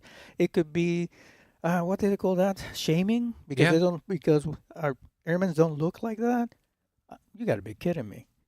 You know, we had better things to do. Yeah, I don't understand it. I really don't. It's like we've gotten to a point in society where, and this goes to like the body positivity thing. It went from you should be comfortable in your own skin and not get to the point where you log online or you read a magazine and you think less of yourself, that you feel like you need to be bulimic or anorexic in Yeah. order to be in shape. And I agreed with that statement. But then it got to the point where it's like, no, we should celebrate mediocrity to the point where not only should we celebrate mediocrity, we should celebrate being below par for being fat, for being stupid, for being a waste of space, for literally being a drain on society and those around you. That we should celebrate the idea of being unhealthy. And I'm like, I don't understand why anybody would take a position that being unhealthy is a good thing, just to make somebody feel better. No, it's a bad thing all around. Oh, When no- I've been on a diet. I am down about 20 something pounds right now. When I bought these pants that I'm wearing right now, I bought these pants for my son's graduation. When I bought them, there's one of those cases of you buy them and the size says one thing, but they don't fit like the size that they say. So I put them on and I was squeezing into them like I was like a sausage. I look like a sausage in them, like I was wearing spandex. Today, I get up, I get out of bed, I get my workout in and stuff. I go to put on these pants to get ready for coming in the show today. And I'm able to button these pants and have space in these pants that just a couple months ago I was barely squeezing into. I feel really freaking good. I'm able to button this jacket without a problem that months ago I had problems buttoning. I couldn't actually, I was sitting here on air and couldn't actually button it. So it's like I'm looking at the people who are flipping out and trying to pretend. I'm looking at the people who are flipping out and trying to pretend that, focusing on making America healthy and focusing on making our war fighters actual war fighters. I'm looking at them and I think they're insane. They are insane. And by the way, every now and then I come out of out of the frame here, and it's because I'm doing some of the producer stuff at the same time. so I appreciate you when you're going along a little bit just to give me that opportunity. But yeah, another thing in talking about overweight people, I take my mom to go to Walmart. She likes to go to Walmart. She's 86 years old, and she likes to just, with her shopping cart, she still wants that independence. Yeah. Right? To go around and get her own stuff. She wouldn't even let me pay for the stuff, and we're talking about small stuff, right? But anyway, at the same time, you get to see Walmart people. Yeah. Yeah. And you see this 30-year-old something, 30-something people that have to have the little, motorized car because they can't walk. Yeah. It's overweight. Now, there's 1,000 different reasons why it may actually be the case, okay? But I also see the ones that walk that have their shopping cart full of bad food. Yeah. And they're overweight. It doesn't take a genius to figure out if you're eating Cheetos as your main meal, you're going to have problems. What they call ultra processed food right now, and that's what I think Secretary Kennedy is trying to tell people. Don't do that, And he's an example. 71 years old, and I think it's working. It's working. I completely changed my diet, like especially while I'm my wife and kids, because when you're a parent, you sort of cook to the degree of what the kids are going to eat. Because I have daughters, they're young. My youngest is still in that phase where like mac and cheese and hot dogs are the greatest thing on earth. I cook for while my wife is gone. I went and bought simple stuff. I bought meat, I bought rice. I bought eggs. I bought like 64 eggs or something like that. I was having like 6 eggs for breakfast, I was having avocado. I was 6 eggs for breakfast, avocado, cottage cheese. I'd have a snack that was like cottage cheese and peaches. Later on, I'd have another snack that was like 28 grams of protein. It was protein Greek yogurt, so I'd have 28 grams of protein and a serving of that. Later on, after that, I might have another like a protein drink or whatever. And a treat that I like to always do is I'll take protein powder, and then I'll mix it in with the Greek yogurt, with the protein Greek yogurt, and it tastes like cheesecake. Yeah, it tastes. I'm gonna have to try that. Yeah, it tastes like cheesecake. It's a nice, healthy treat that it still allows me to stay on my diet. And then for like dinner, I'd be eating like salmon, rice, sweet potatoes, or steak, sweet potatoes, or or steak and like Brussels sprouts or broccoli or whatever. But every single night I was cooking for myself something extremely healthy. I was eating healthy snacks. I got rid of ultra processed stuff all over my house. And the more I did that, and I worked out every single day, sometimes twice a day. I would do calisthenics in the morning, and then I would lift at night. There you go. And I got to a point I was like, damn, I feel so freaking good. It took not 2 days. I was filling out sleeves. I was filling out my sleeves in some of my t-shirts. And I'm like, where I was filling them out in the other way before. So all of a sudden it's like I could feel my chest was getting bigger, my arms are getting bigger. I was filling out my t-shirts better. I was noticing that some of the jeans that I would wear that started to feel tight started to feel looser. And I'm like, this feels good. And now that I'm back on my diet and I'm back on getting healthy and stuff again and taking care of myself, not just physically but mentally as well, I've noticed I have zero tolerance for ultra processed foods. It actually makes me sick to my stomach. Yes. I can't even have ultra sweet stuff anymore. Like we take the kids to Moo's down the road to get for the hot rods on Monday and get ice cream. I got a frap, and like I want to say a third of the way into the frap, I was sick to my stomach. I was like, dude, I can't. No, it's way too sweet. No, exactly. Your body actually once you go into that and that lane, your body will tell you what's good for you, what's not good for you. You know, a few years back, I went, Right American Media went down to CPAC in Orlando. And a friend of ours, of Keith and I, took a picture of the both of us. And I was pointing at another guy. I was laughing, all that kind of stuff. And I looked at that picture. And that's when I said, enough is enough. Yeah. Okay. I went from being, in 2013, I was a CrossFit instructor at the base where I was a deputy commander, to being close to 45 pounds overweight. Yep. Because my other job it's not conducive to do a lot of physical fitness, and worse, to eat well. Yeah. Okay. Just like Granite Rock says, eat less, move more, be like JFK Jr. We had, was it CPAC, when I ran for office, 2020, 2022 cycle, I was down at CPAC. I want to say when I started the cycle, I was around 210, which is about 5 pounds over my maximum regulation weight for the Marine Corps. Oh, wow. But I was still in good shape. I was still lifting on a regular basis and stuff. I had dumbbells at the house. I would still go down to the basement, hit the heavy bag for about 30 minutes, get in a good anaerobic workout and stuff. And then, and I stretched every day and stuff. I got on the campaign trail, and it was so unconducive to eating healthy, because I'm driving 300, 400 miles a day, lapping the state, and all I could get on the road was like fast food crap. And all of a sudden, by the end of the campaign trail, I was hovering at around 245. Ah, wow. Yeah, like 235, being sedentary in my, 235, 240, being sedentary in my car for the majority of the damn day. And that will do it. Yep. That will do it.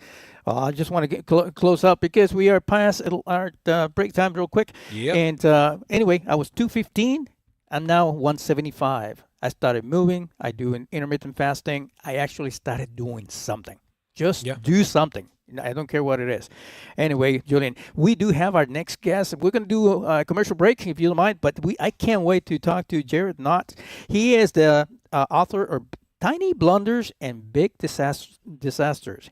He knows a lot of things that actually turn history to what we know it is right now in some great events. So if you don't mind, we're going to go to a commercial break, and then we'll have Jared Knott with us. All right, let's do it.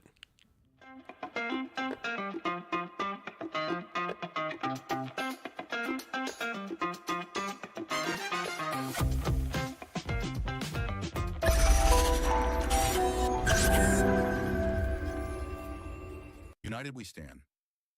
A Marine's Fight, written by Marine Corps veteran Julian Eschyard. This book examines the deepening fractures in our nation, political division, government overreach, and a fading sense of shared responsibility, and offers a battle-tested path forward. A Marine's Fight is a bold and urgent call to action for every American who believes in the founding ideals of our republic. United We Stand. A Marine's Fight can be purchased on Amazon. New Hampshire Republican Governor Kelly Ayotte has been making a lot of noise about how she's funding education. The Republican budget she just signed provides more money for education than ever before. She even bragged the other day that New Hampshire is top 10 in the country when it comes to funding our children's education, as if giving money to school systems has anything to do with learning. If you look at the math, and if you got schooled in New Hampshire, the odds are good it's not your best subject. It's the exact opposite. The more money we throw at schools, the less kids learn. We're committed to wasting money on an experiment that failed, unless wasting money to drive parents to homeschool their kids was the goal. We prefer to pick on Democrats, lower hanging fruit and all that, but our rhetorical woodshed doesn't discriminate. If that sounds refreshing, you need to check us out. This is Steve McDonald for Granite Rock, and we'll keep shining the light on them for you. The Spirit of a True Patriot, the inspiring story of retired Captain Douglas J. Ernest. Douglas Ernest dives into the thrilling and transformative journey of a man who defied the odds to forge his path as a soldier and a businessman. This book is more than an autobiography. It's a call to action. Experience the remarkable story of a man who never takes no for an answer. You can find The Spirit of a True Patriot, the inspiring story of retired Captain Douglas J. Ernest, on Amazon. This could be the moment we've been waiting for, the chance to feel alive. Sometimes we forget we live in one of the most beautiful states in the country. This summer, vacation right here and discover your new. This is where it all begins.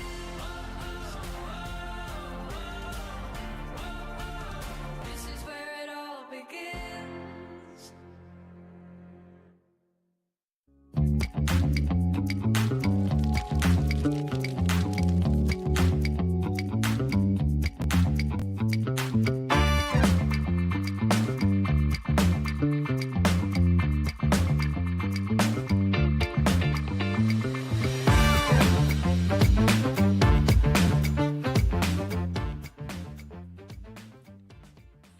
All right, welcome back to Granite State Live. Up next, for this segment, we have Jared Knott, author of Tiny Blunders, Big Disasters, Book 2, The Many Tiny Mistakes That Have Changed the World Forever. Thank you, sir, for coming on the show. Thank you very much. It's an honor to be here. All right, so what inspired you to write the book, sir? Well, it's people ask me that, and it comes from an old saying that comes down from Benjamin Franklin. If for one of the nail, the shoe was lost. For one of the shoe, the rider was lost. One of the rider, the battle was lost. One of the battle, the empire was lost. The empire was lost, all for the want of a nail. That's a nice old saying, but how often does that really happen, that a single tiny mistake causes an entire empire to collapse? You will be amazed how often it happens over and over again. Okay. Can you give us an example? That's a fair question. Yes, one of the first items I came up with when I first conceived the book was it has to do with the Watergate break-in. And the teaser is that a single piece of tape rotated several inches the wrong direction, changed the outcome of the Vietnam War, and led directly to the Watergate scandal, and which doesn't make any sense. it's the smallest piece of tape makes it too much difference. It has to do with the Watergate break-in, and the James McCord and the Cuban operatives broke into the Watergate complex through the parking garage, and they were told to hold it. Jimmy the lock. They're told to hold the striker down with a single piece of tape in the vertical position. They made a mistake and they put it in the horizontal position. So when Frank Wills, the night watchman, came walking down the hall, sees the tape on the door. Oh wow! He calls the Washington D.C. police. I think he had to call them twice, and they were going to send the uniformed officer, but there was a strong rumor that he was intoxicated in a local bar and could not respond to the call. So they sent the bum patrol instead as 3 officers dressed as hobos in a jalopy car. They pulled up to the Watergate, and you look out, does not recognize them as police officers. He comes in and arrests James McCord, and the whole Watergate thing begins. One, boom, boom, boom, boom. And Henry Kissinger gave an interview. He said that they just signed a treaty with the North Vietnamese to end the war. They said they knew that the North Vietnamese were going to be testing the treaty. Their plan was to go in there and bomb the living daylights out of them again to get them back in compliance, but they were so weak politically they couldn't. Okay, because of Watergate, South Vietnam collapses, Nixon administration collapses, the whole thing falls apart because of a single piece of tape rotated several inches the wrong direction and a drunk cop. Wow. That is insane. I had no idea about that. That is wow. So, and that's a regular occurrence in history, like just little things like that changing everything. Yes, you have it over and over again. That's a tiny little mistake here, a tiny little mistake there, and the entire whole empire can collapse. And we have cases where the gates are left wide open in fortresses, which led to the defeat of the fortress and changed the direction of an empire. And cases where a soldier kicks a helmet off the top of a wall, and the story there, and that leads to the empire collapsing. And then there's also a single clerical era. There's one where a single document poorly designed by one single clerk in one single county changed the outcome of a presidential election and led directly to a major war. 50,000 people killed, billions of dollars down the drain, all because of a single clerical mistake. I can tell you that story if you like, or are we going to something else, or whatever you think? No, please do. Yes, that had to do with the 2000 election. It was down in Palm Beach County. I won't say the lady's name, but a very nice lady, very intelligent lady. She was a clerk of elections down there in Palm Beach, and she redesigned the ballot so that the older people down there it was big print so they could see it easily. And it was a butterfly ballot. They called it the left page and the right page, with a series of punch holes down the center. But it was poorly designed.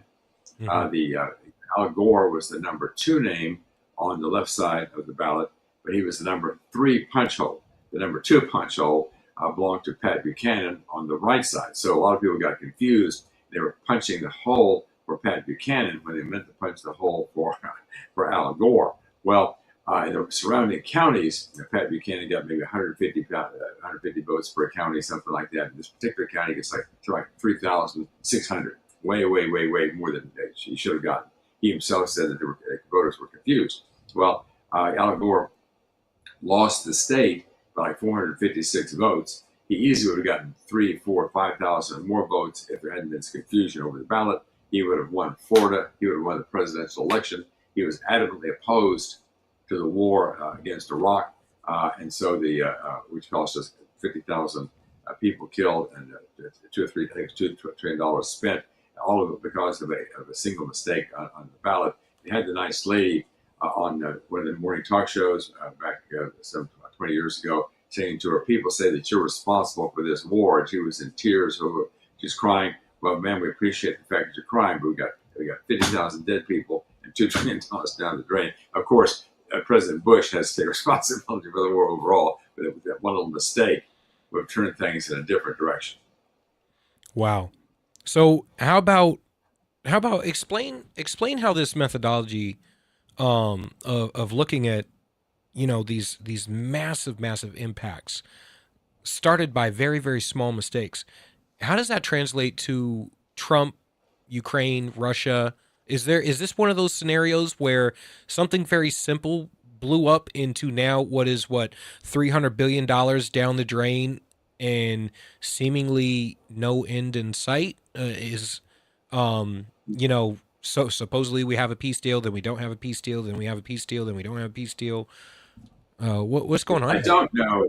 I don't know if the situation in Ukraine is necessarily caused by a tiny mistake. Not all disasters got to come from tiny mistakes. You could argue, I suppose, that if there had not been such a disastrous withdrawal from Afghanistan, maybe that would have made a difference. The United States would have appeared strong and well organized. Maybe that would not have made a difference in Putin's decision to invade. That's hard to say. You could also argue that if it hadn't been for the leak in COVID and over there in the Wuhan lab, which led to the COVID crisis, which led to Donald Trump's defeat in the 2000 election, and that would he would have been president, elected president in 2000. Then maybe the invasion would not have taken place, and the leak is a tiny mistake that killed 15 million people. So you can argue it from different directions, but not all disasters come from tiny mistakes. Sometimes they come from big, stupid mistakes.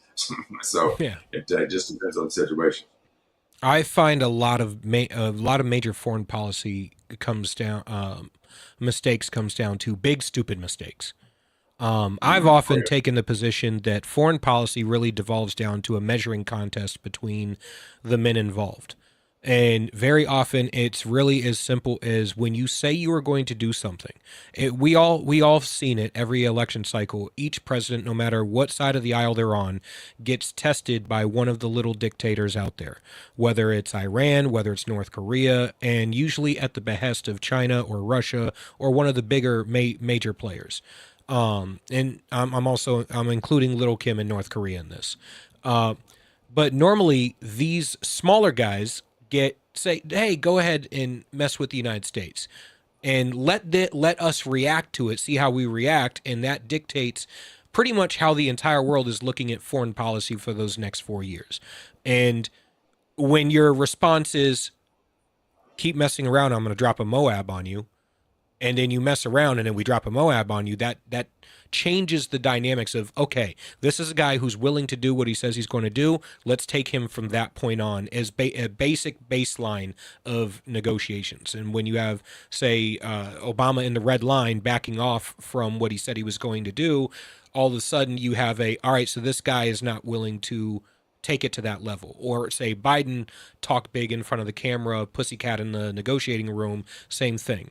And I mean, so I see there's inconsistencies between how a lot of presidents purport themselves in front of a camera versus how they purport themselves in negotiations, and whether or not when you say something, you actually follow up on it. That's what I think a lot of the problem really comes down to, is we've added schizophrenic foreign policy for about the past 40 years. Well, yes, and no one starts a war expecting to lose the war. They see weakness as of course, World War II, going way back in the 1920s and 30s, there was the peace movement, the pacifist movement, and their basic philosophy was to bankrupt the god of war. Okay, where cut back on spending on these weapons, that sort of thing. That's those weapons. That's what leads to this war there. And that's the position that we're taking. We had kind of a pacifist influence in the United States. We were cutting back on contractors. We would not even support the democracies that were under threat from dictatorships. So we said, well, that's the way to go with peace. We want to take a pacifist approach. But of course, it was the worst possible thing you could do. General Marshall said at the time that we were carrying the treasure and freedom of this great nation in a paper bag. And so weakness, of course, invites attack. If we had taken 1/4 of what World War II cost us, and we'd invested that in better planes, better ships, a stronger military, the United States had built itself up, there's a serious chance that the Japanese would have seen that and not attacked. Same thing with Hitler, and so on. So, but weakness invites attack. Strength repels attack. You have peace through strength, basic common sense. And so, what just happened, of course, in Iran with the B-2 bombers and that whole operation, they're supporting the Israelis, blowing the daylights out of them, gained us a lot of respect. Yeah, and the Chinese are far, far less likely to invade Taiwan. They're saying openly that they're not going to, which is something they never said before. We have also applying the economic pressure to Russia, in addition to knowing that of course, the B-2 flying over his head down in Alaska, he showed the strength, and he's communicated he's willing to use that strength, both economically and if he has to militarily, that changes the calculus completely. If you have a weak leader like we did with President Biden, there's all kinds of bad things that happen. You're a strong leader, people respect you, they're ready to cooperate with you. Can you imagine, I'll go ahead and say, if Kamala Harris had been president and if she invited the European leaders to come to the White House for a meeting, I don't think anybody would show up. They don't respect her personally. They would respect the strength of the United States military. So it's a whole different situation with President Trump. Hey, Julian, if you don't mind, I had a couple of things to say. We are our guest, Jared Knott. He's the author of Tiny Blunders and Big Disasters, Book 2. And one thing when he's talking about military stuff is he knows a lot about it. Little thing here that caught my eye. He's a decorated combat infantry officer in Vietnam in the 1st Air Cavalry Division. Which, if I remember correctly, Jared, it brought a complete different type of war or a style of war that the United States started doing in Vietnam. But anyway, looking at your book, you also do you keep track now of? You have a lot of old time like World War II, Vietnam. All empires and stuff like that. But do you keep your eyes open now for things that are happening right now, or just a few years ago? And what is the smallest blunder that's been in the past few years? I'd say that you think it may actually become a big blunder. Well, yeah, you go back to October the 7th, which is coming up on 2 years ago this October. The Mossad, the Israeli intelligence system, had a reputation for being almost infallible. They had been successful in so many different ways, seeing around the corners what the Arabs were doing with the threats were a very well respected, most respected intelligence service perhaps in the world. And there's something called victory disease. If you get too many successes in a row, you may start getting overconfident, you may start lowering your guard.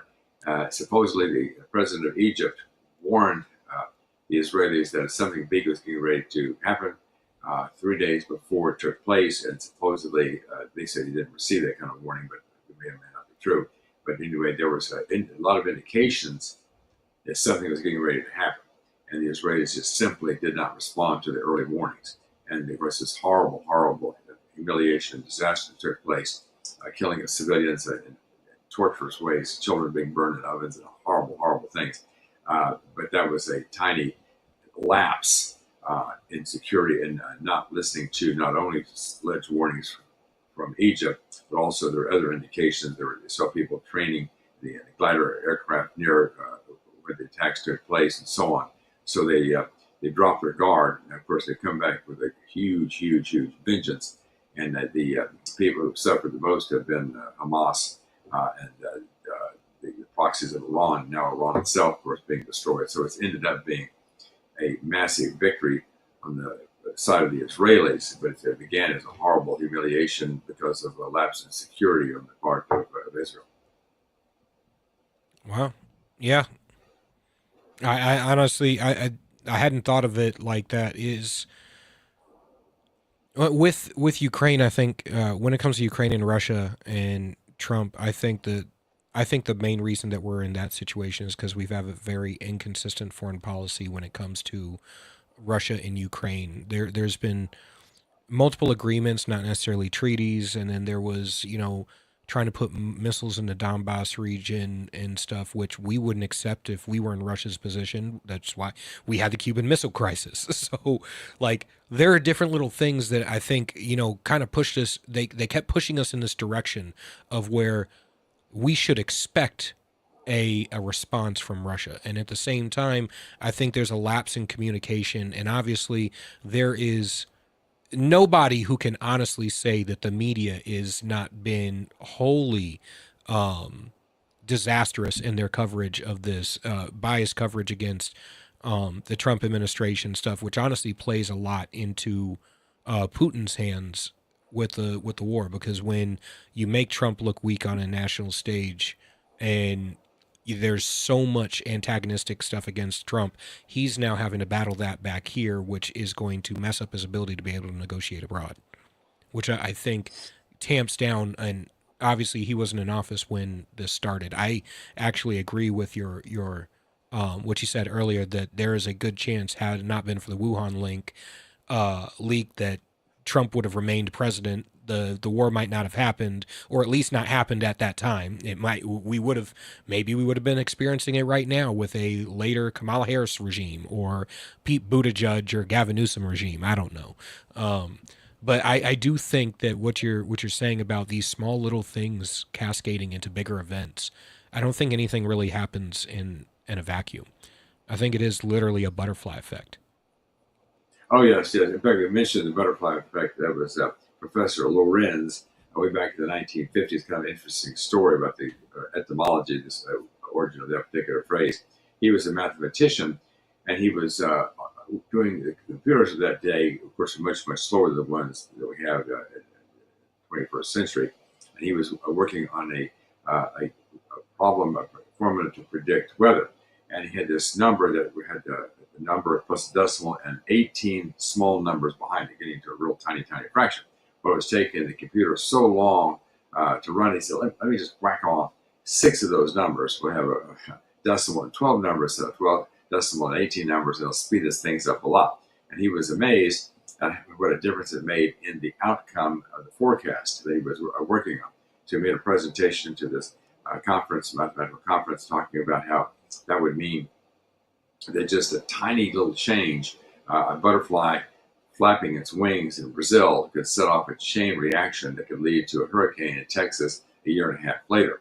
And that was a little bit of an overstatement, but that was the origin of the phrase, the butterfly effect. And that's what the book is about, tiny little mistakes that multiply and domino and end up in these horrible disasters. But it happened not every, as you say, I think most of the mistakes that take place are just big, stupid mistakes.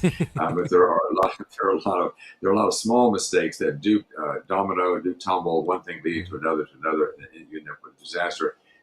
Another small example, or this big example, of Titanic.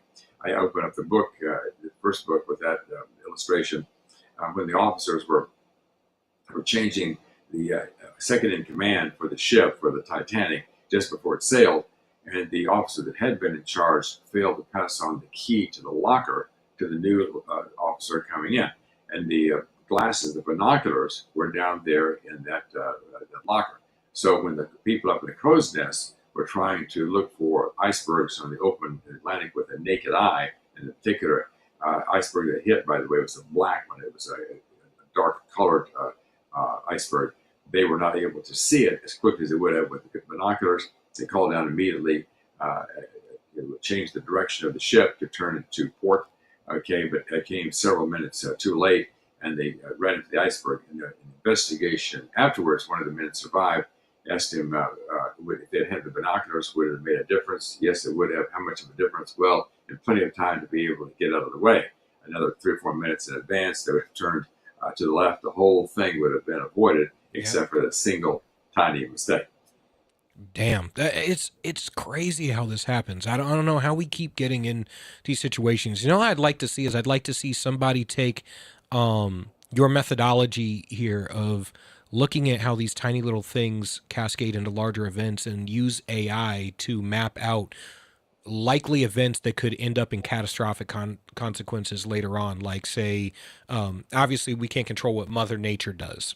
We have a very minuscule effect on Mother Nature. The Earth is going to rebound faster than any of us, and it'll outlive us and all sorts of stuff. However, when it comes to, like, say, war or famine or something like Wuhan, or there are these things, economic collapse, things like these, where if we could use AI to map out, like, all right, little blunder here, what could this potentially turn into, and see if AI has the computing power to actually give us these results, maybe we might be able to steer away from the cliff we seem like we're heading towards. Well, yeah, talking about COVID, what happened there was kind of an interesting story, is that the Dr. Fauci, running his organization, he financed gain-of-function research at the Wuhan lab. What gain-of-function research is, they take one virus and they combine it with another virus to make it more virulent, and then study it very carefully. And that was proposed back then, and then right away, even without AI, a lot of the researchers were saying, whoa, whoa, whoa, whoa, that's very, very, very dangerous. You could produce a virus for which we have no antidote, we have no antibodies or antidote or any way to deal with it. That don't cross over that bridge and go into that dangerous area. Dr. Fauci said, no, not a problem. And he funded, spending millions of dollars to send to the Wuhan lab to fund that kind of very dangerous research. Don't worry about it. We got it under control. And then when the COVID broke out, then they started getting messages that there was indications that the virus was an engineered virus. And of course, that would put him in a very awkward position. And so they panicked, something of a panic. They put together this whole scenario about the virus coming from the wet market there in Wuhan.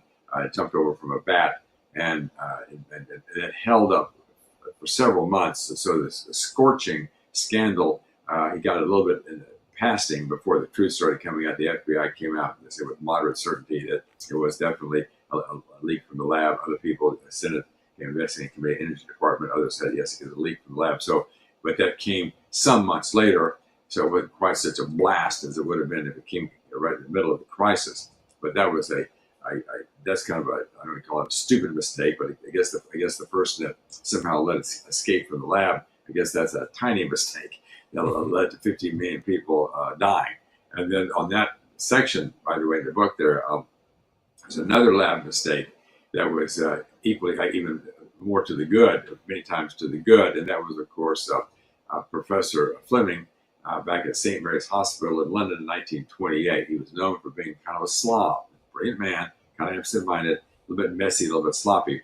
He was going to Scotland for a vacation for 2 weeks, and he had petri dishes strewn around, and he had the bacteria smeared on the petri dishes, and he had them all stacked up there on the table, and he left the window to his lab open. Well, I'm going off to vacation. I'll clean it up when I get back. Well, miracles. A spore apparently blew in through the window and landed in one of the petri dishes. It happened to be a penicillin mold, and it came back from Scotland. He recognized what was going on. Wait a minute. Right where the mold has landed, there's a halo around it. It's killed all the bacteria. Whoa.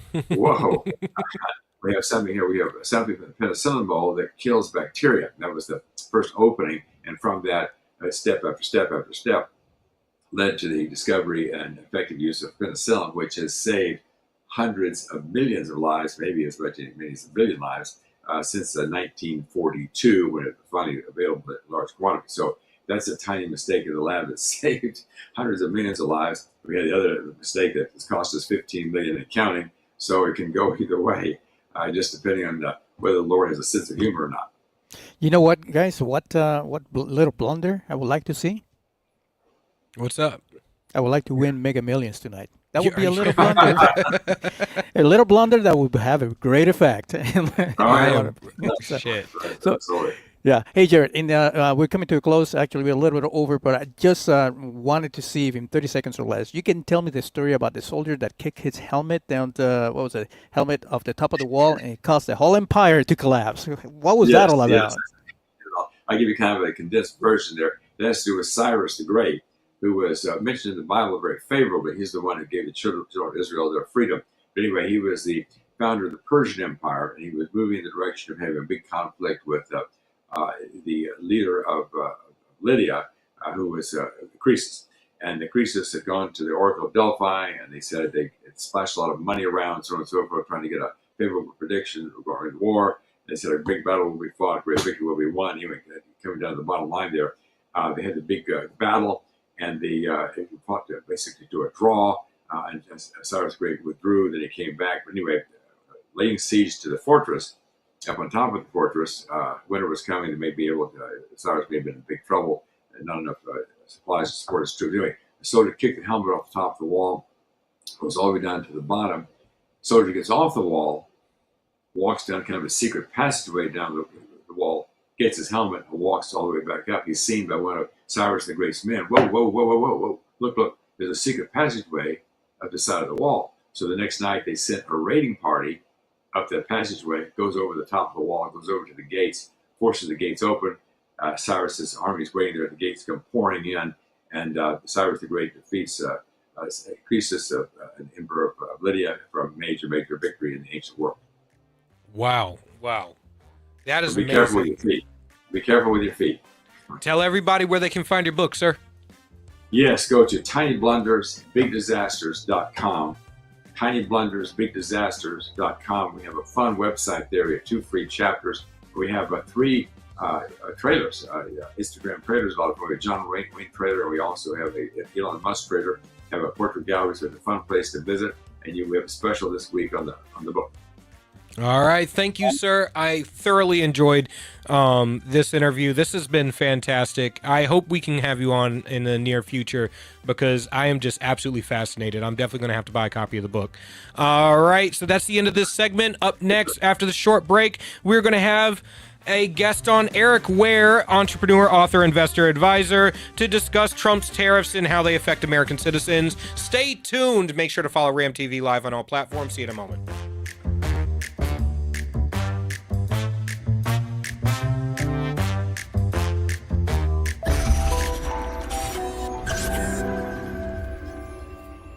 United We Stand. A Marine's Fight, written by Marine Corps veteran Julian Essiard.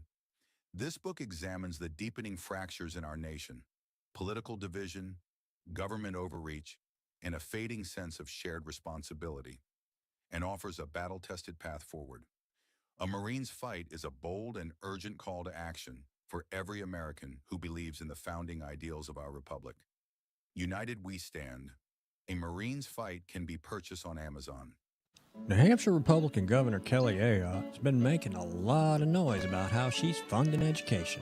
The Republican budget she just signed provides more money for education than ever before. She even bragged the other day that New Hampshire is top 10 in the country when it comes to funding our children's education, as if giving money to school systems has anything to do with learning. If you look at the math, and if you got schooled in New Hampshire, the odds are good it's not your best subject. It's the exact opposite. The more money we throw at schools, the less kids learn. We're committed to wasting money on an experiment that failed, unless wasting money to drive parents to homeschool their kids was the goal. We prefer to pick on Democrats, lower hanging fruit and all that, but our rhetorical woodshed doesn't discriminate. If that sounds refreshing, you need to check us out. This is Steve McDonald for Granite Rock, and we'll keep shining the light on them for you. The Spirit of a True Patriot. The inspiring story of retired Captain Douglas J. Ernest. Douglas Ernest dives into the thrilling and transformative journey of a man who defied the odds to forge his path as a soldier and a businessman. This book is more than an autobiography. It's a call to action. Experience the remarkable story of a man who never takes no for an answer. You can find The Spirit of a True Patriot, the inspiring story of retired Captain Douglas J. Ernest, on Amazon. This could be the moment we've been waiting for, the chance to feel alive. Sometimes we forget we live in one of the most beautiful states in the country. This summer, vacation right here and discover your new. This is where it all begins.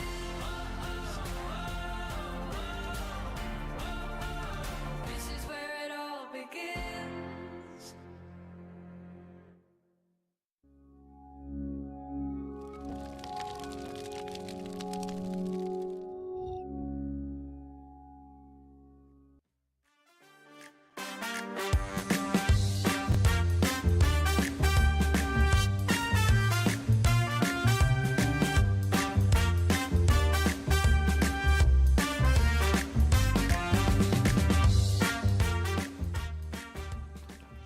Okay, Julian, I'm really excited about the next one.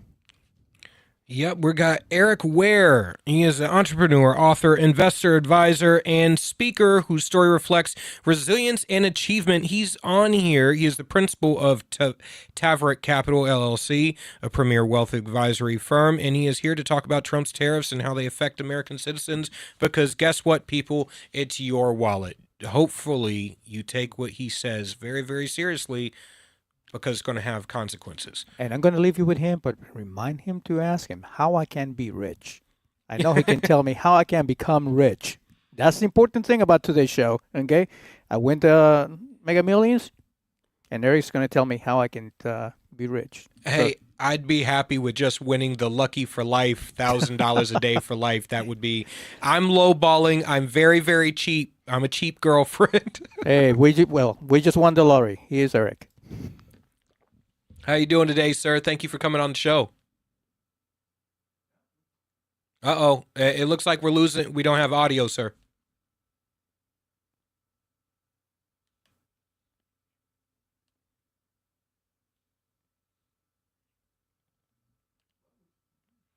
All right. Well, Yeah, we're going to wait a minute while we try to get his audio back, get the audio figured out, and we'll be with you in just a moment. But you know what? More to that lottery thing. I would love to win the 600 million for the Powerball or the 200 million of the Mega Millions. But I'm cheap these days. My lifestyle wouldn't change that much if I won the lottery. I would probably live in a same size house.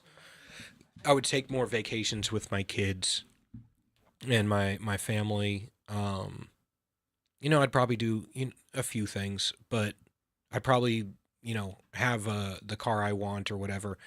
But nothing really extravagant. What I would love is the $1,000 a day for life, because that's around about 365 grand a year on top of what I already make and what I already do. To be around 490, 470 something a year. That is perfectly enough for me to live comfortably on, invest quite a bit in my kids' future and stuff like that. Don't need anything crazy.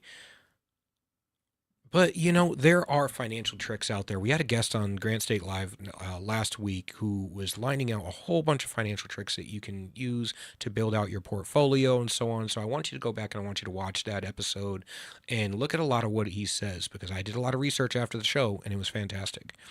All right. It looks like we have Eric Ware on and the audio is fixed. How you doing, sir? Audio fixed. All right. Thank you for being on. Uh-oh. I think we just lost him again. Maybe it's me. Maybe I have bad luck. Maybe that's why I don't win the lottery. I think that's what it is, brother. I'm like, damn, I need better luck, man.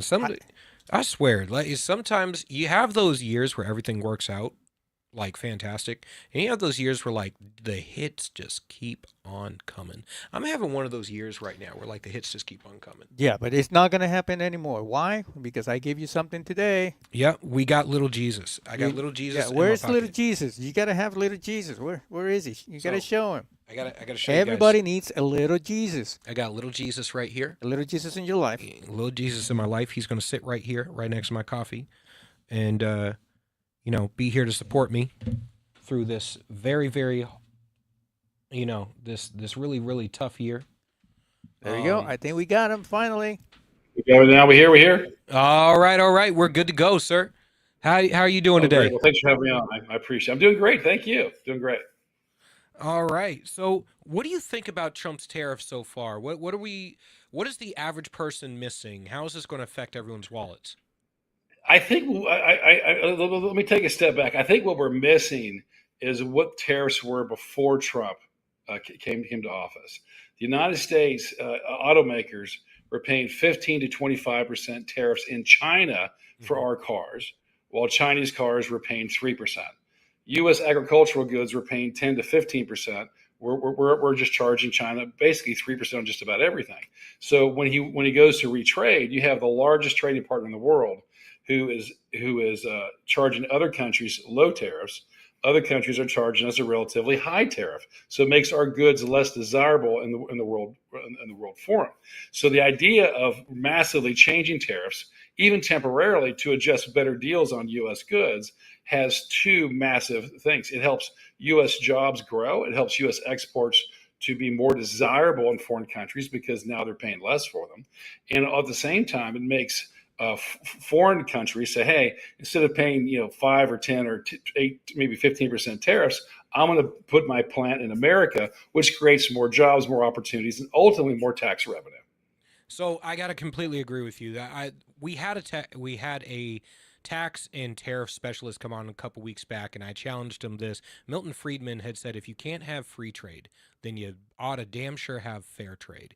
And one of my major criticisms of the free trade bubbas out there, the free trade bros, is that free trade in the U.S. has always seemed to invariably mean that it's free trade on our side, but it's not free trade on their side. It always seems to be attached to this idea of managed decline. Like we owe it to the rest of the world to build up the third world and all that stuff at our own expense. And I'm going, why would I help the poor man or the family down the street at the expense of my family while my family is barely, if I can barely put food on the table for my family? It doesn't make sense. It doesn't, and that's been exactly what we've done, and it's pretty consistent through the whole government. Is if it doesn't work, you subsidize it, right? Yep. So our strategy hasn't worked, and they subsidize it. So I believe now and I do business in some foreign countries. We're seeing people are like, wow, they've realized that they've had a pretty fair shake from the U.S. for decades. It's going to come back into balance. And if you've read the book Art of the Deal by Trump, what he does is creates something super not desirable for you at all in exchange into something that's fairly balanced and reasonable. But if you've seen how long it takes in politics, if you try to make gradual change, it takes, you don't have enough time in the administration. So it's like, I got an idea for you. 50% tariff starts in 90 days. Well, now you're negotiating. And he doesn't want a 50% tariff. Nobody does. But you end up having, to your point, fair trade. Yes. And that's a contention that I've been raising with a lot of the free trade bubbas is, look, I'm not a libertarian. I have a lot of libertarian leaning ideas. I think it's great for domestic policy. I just think it's shit when it comes to foreign policy and international trade, because we're acting as if everyone else in the world was a libertarian, we wouldn't have a problem. But everyone else had honorable interests and was willing to engage in good faith, we wouldn't have an issue. But because everyone is not a libertarian and not able to engage in good faith and are willing to take all the money we give them in foreign aid while simultaneously giving it back, getting us when it comes to the trade imbalances and stuff, we're constantly taking a hit on the behalf of all these other countries. And to be honest, I don't care about anybody else anywhere in the world that is not an American citizen. I only care about American citizens. So I want American citizens. I want our goods to be sold at reasonable prices around the world. I saw a stat, and I mentioned it with that tariff, Bubba. We could charge a 200% tariff on Chinese automobiles, specifically electric automobiles in the United States, because they have so many of the resources needed to make electric vehicles at such low cost domestically because of their natural resources. And we have all the components to make gas engines here, combustion engines in the United States domestically, because we have all those resources. When we invariably propped up the EV market, we actually gave China everything they need to supplant the combustion engine market within the United States on our own dime. And we could charge them 200% on every vehicle they bring into the United States, and they were still coming in lower than the average cost of the lowest cost combustion engine vehicles in the United States. It's so true. And the same thing we've seen with we've seen it with photovoltaic solar and your flat solar panels. Is China was making them and selling them at a cost that was maybe 1/3 of our manufacturing costs in the U.S. And that gave China a big leg up in solar energy in the U.S. in terms of sales. So I think that what Trump is seeking to do as a business person, he's not approaching as a politician. He's just saying, hey, these policies are bad. They've been on the books a long time. I think I can do a better job for America. I can negotiate better deals. I'm here for 4 years. Let's see how far we can get. And it's been remarkable what's accomplished so far. There's been a lot of rhetoric, a lot of noise, a lot of drama, a lot of excitement. But in that, if you can take a step back from the kabuki theater and just look at the changes happening, it's been significant. Yeah. And the tariffs are designed to reduce the federal deficit. And people are anxious, saying, well, it's going to create deficit issues. It's going to create problems. But when you create jobs, I mean, instead of paying 5, 10, 8% tax, if I add 10,000 people to a town in North Carolina and they pay a 7%, maybe North Carolina's an example, but some states with 6-7% state tax, or if then I'm paying federal tax, I have a car tax, property tax, and any other kind of taxes, you grow the tax base. And in most cases, thoughtful tax breaks in thoughtful ways actually grow to tax revenue. So Trump is taking the methodology once again. Very few Republicans, even on our own side of the aisle, this is something that I critique my own side of the aisle for a very, very lot. I'm sorry, quite a bit with is the lack of growth mindset for people who supposedly are so economically geared towards growth and plentifulness and the idea of not getting into redistributive wealth. If you're not getting into redistributive wealth and you're constantly looking at the markets as things that can grow and evolve faster than any amount of government can regulate to solve a problem, then you have to have a growth mindset, which means we have to be looking at constantly how to grow our markets, increase jobs, increase the viability of manufacturing and operations within the United States, and constantly make sure the United States is the hub where everyone wants to come and do business and wants to make their goods, sell their goods, and wants to exist. And if we can do that, we can outpace any amount of tariffs in the meantime to do that. Yeah, absolutely. I think your point, to take it a step further, the U.S. has educated the world. We've educated the world. We have more technology. It's something that 85% of AI is located in Northern California and centered in San Francisco. That's a huge wave that's coming for the next 10, 20 years and more. And what's interesting is because of the way we've structured tariffs and other things, the manufacturers have left the U.S., but we have the workforce, we have the people to bring it back. And if we have fair trade, I think we'll be the technology center of the world as we have been. We'll be the education center of the world as we have been, and we'll go back and reclaim more manufacturing prowess that we had maybe 30 years ago. And it's coming back now. If you look, if people are saying, I'm going to open up in America, I'm coming here because the tariffs and the taxation and distribution costs, it makes sense to be in the largest market. So I think what he's doing is thoughtful, it's dramatic, it's thematic, but at the end of the day, I believe it's making a lot of a positive impact and will for some time. And I think the part that a lot of people are missing out on is these manufacturing jobs. These are the jobs that built the middle class in America. These are the jobs that allowed one man to be able to maintain an entire household on one income. They give you health benefits. They give you retirement benefits. They set you up for long-term benefits, not just for you and your kids. And you've seen entire cities that were built on these types of jobs. And when those jobs start to ship away, you see chunks of the city just start to decay. Detroit is a great example of this. I grew up in Dayton, Ohio, which was a good example of it. You see it all throughout the Rust Belt. And now that those jobs are coming back, we're also going to see, because AI is looking to replace a lot of clerical jobs that typically women operate.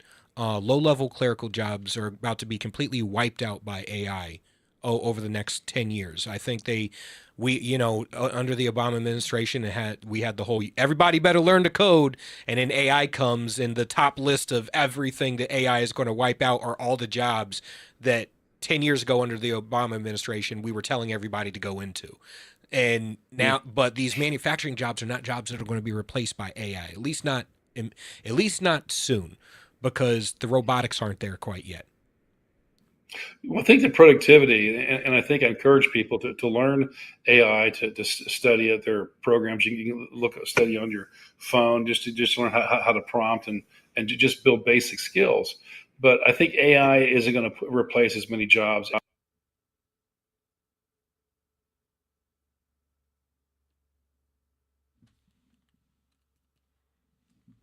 I lost audio for a brief moment. Uh-oh. They'll be more competitive in I the got you back now. marketplace. So I think people who adapt and anticipate and learn how to use AI will be more desirable in the marketplace and will have a much more job security than those who act like it's not coming and this isn't a change that I need to even take seriously. And it was one, I saw something very, very interesting. It was a cast from the Today Show in the middle 90s, and they were talking about the internet. What is the internet, and what's .com? What does .com mean? And it was interesting to see. And so much has changed in that period of time. and the pace of change appears to be running at a much greater pace than that change was. And if you remember, the cell phone started, it wasn't a smartphone, then it was a smartphone, then became social media, then became a way to shop and spend. And AI will accelerate what we saw in 30 years in less than 10. So I think for people who are listening, you do what you can to learn. Don't be intimidated by it. It'll be here. And if you can learn it, I think your employability and your ability to earn a wage will only increase. Yeah, I use AI to do research. I use it quite a bit. So what I'll do is I have my special ability is to take the 1,000,000-foot view of everything. And I have ADD. So my mind works like a Google search. Every time you say one word, I get 10 different branches off to different thought patterns, and I'm typically able to take each and every thought pattern, deviation and thought pattern, and bring it back down into this easy to understand breakdown that the average person who may not be an expert in a field or on a particular topic can understand a very complex issue. When I take AI, I'll use AI to help research, so I'm digesting the equivalent of like a bachelor's degree in a week, because I just constantly, yeah, like I'm addicted to information. I Sure. read studies for fun, and that makes me kind of a dork, but but it helps me with my ability. So I'm constantly going, wow, AI is this fantastic tool that if you use it correctly, you can become indispensable. Yeah, and I've heard a few well-known tech people talk about there'll be a person in this decade who starts a business by himself and creates a $1 billion valuation, just mastering and using AI. So it's remarkable. You can build a website more quickly. You can edit more quickly. You can take your own thoughts and create and grow. So it's helpful. It's helpful. It's not too different than if I want to go from town A to town B. I could walk. I could take a bicycle. I could take a motor, or I could drive a car. And AI is the car. Hey, Eric, I got a couple of questions for you, if you don't mind. First one, it has to do with the tariffs. And I just want to either dispel the myth or whatever, just get the information correct. Exactly who is paying for the tariffs? Is it the country and the manufacturer out there, or is it the American people? Yes. So there's two ways to look at that. So if I'm charging the corporation a tariff when their goods could come in, then the corporation is actually they're paying the tariff themselves. However, when the goods are being resold, then that tariff will be an expense that ultimately be borne by the consumer. That being said, there's a balancing act where U.S. goods that were shipped abroad used to have 15, 20, 25% tariffs. That was also an expense that was added to our goods. So it's a push me pull me kind of analysis. But when you look at the job creation that'll happen by having tariffs and companies relocating, when you look at what that'll do to real estate prices, what it'll do to wages, what it'll do to our tax base, it's very hard to argue that it's not positive. And I think the goal on the tariffs is not to have an onerous 50, 100, 150% tariff, though that may be a punitive state that could go on for a week or 2 weeks or 3 weeks. I think the desire is to have something that's fair, and that is a tariff would be kind of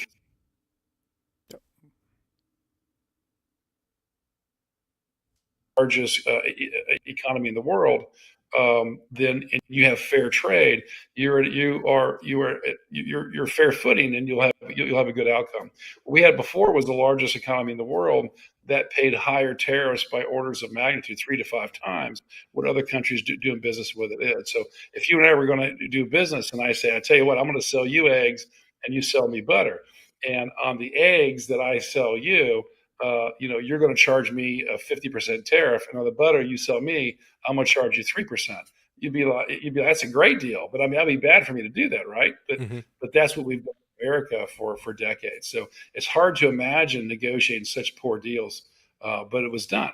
And I think what Trump is doing is just taking a drastic action by going to orders of magnitude that are uncomfortable for a country, not with the idea of keeping it there, but to bring them to a negotiating table and finding something fair. So when you're talking about the tariffs and who pays for it, and that's a great explanation, we as American people got to look at the whole pie of what's going on, right?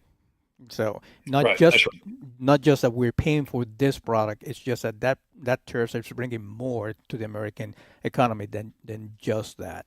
So, and speaking of pie, because you actually happened to mention that somebody in this time in history is going to create $1 billion company with AI, right? And I want to be that guy because I really feel like Yeah. somebody is eating my pie right now. Okay. Oh, that's terrible. Yeah. So anyway, please tell me, what does rich means to be rich? How can I build wealth right now? That's such a great question, and you have to start with what is wealth to any particular person. You know, wealth to one person may be I don't have to worry. I can afford my way through retirement, and I can go on vacation occasionally, and I can take care of my needs as I age. Wealth to somebody else might be I want yachts and I want cars and I want all these things. So it's really a personal answer, but we have to go take a step even back from that and say what's important in life. And I always like to look at it as a wheel where it's faith is your center, it's your belief system, faith, family, fitness, finance, friends. And I don't know there's anything as such as balance, but there can be harmony because it's hard to have balance in all areas at any one time. Sometimes you may have a new addition to the family and you're disbalanced, you're working or being pulled away from fitness or friends. But over time, the areas that we ignore, that they consume us. So it's helpful to think about balance and where you want to go with goals, and also be aware of the price you're paying to get there. But wealth means different things to different people. But anyone can is my belief, anyone can reach financial independence as defined by somebody who can take care of their own needs a little later in life. Wow. Okay. That's good. So there's hope for this 60-year-old man yet. There's always hope, and I think what happens is we think inside of a box and a frame. I know how to do what I do. I can do more of that, less of that. But I like to look at something different. I can stop doing that or start doing something new. So there's 4 ways to make change: start, stop, more or less. Most people just think more or less. They don't think about starting and stopping. So what things could I start or stop in addition to more or less to make a massive change in my life? And if you sit there thinking where would I like to end up and then work your way backwards, it's much easier than trying to think about making very small incremental change. And then once you get to clarity, then you'll be surprised how quickly you can advance. Wow. I'm not gonna lie. I am definitely in the position of I've been duped into this idea of constantly trying to, go to work, do a job, make money, pay your bills, have a good life. And that is not a path to financial independence.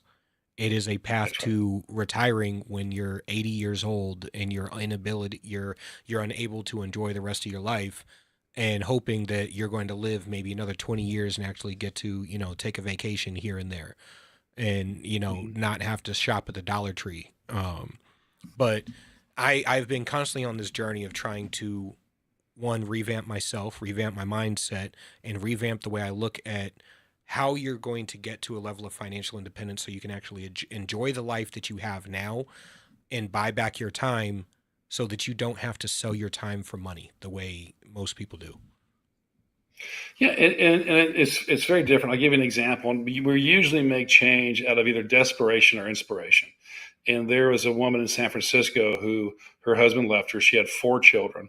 This is in the 70s, and she had no way to make enough money to make even the next month's apartment rent or food or anything else. So she went to a garage sale and began to buy furniture, because a lot of times people are selling furniture garage sales. It's not about the price. It's about, I've bought new furniture. I want this out of my house. Mm-hmm. So she collected wicker and old wooden furniture, brought it to her.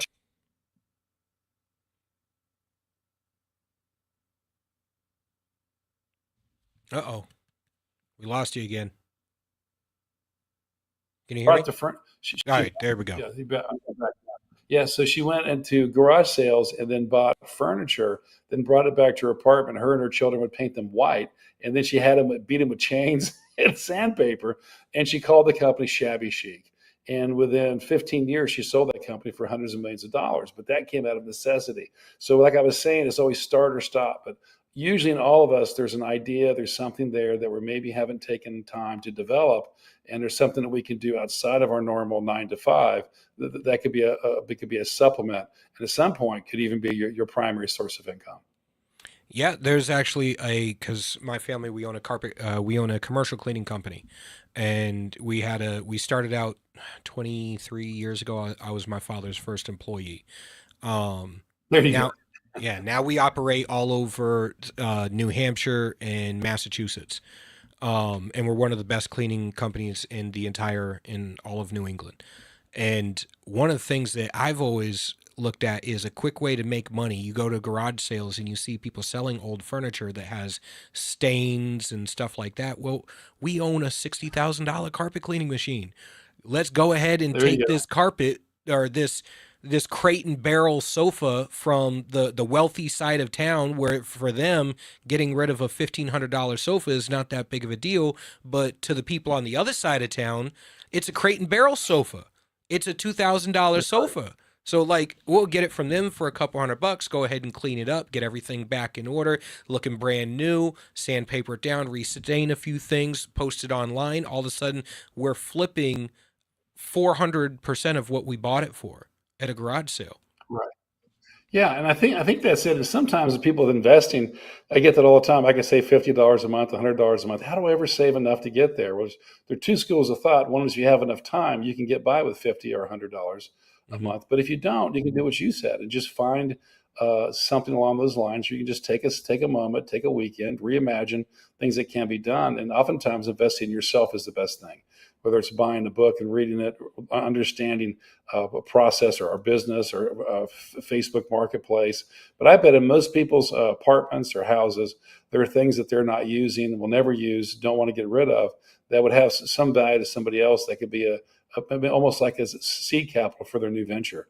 And something can help them and maybe simplify some of their current space in their house.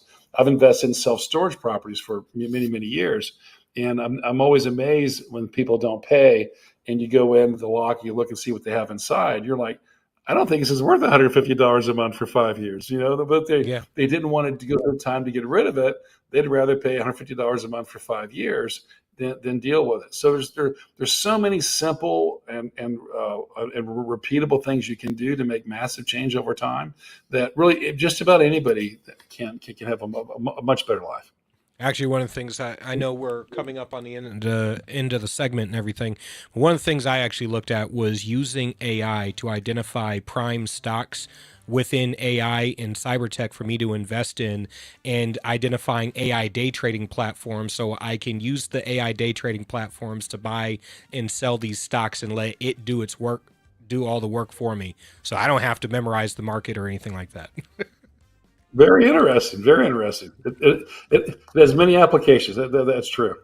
All right. I want to thank you for coming on. Where can people buy your book, sir? So if you go to Amazon, Amazon.com, you can just put in Who's Eating Your Pie or Eric Weir. You can follow me on Instagram at Eric Weir, ERIKWEIR. Go to my website, ericweir.com. All right. Thank you, sir. It was wonderful having you on. I can't wait to talk to you in the near future. Up next, we have another guest on, and it's going to be a fantastic conversation after the break. We're going to have to. Probably not. I just got a call from him and stuck at work, and we won't be able to have him today, so we have to reschedule for a later date. All right. Well, it doesn't matter because we'll still give you some more fire content in the next segment. After this break, we'll be right back.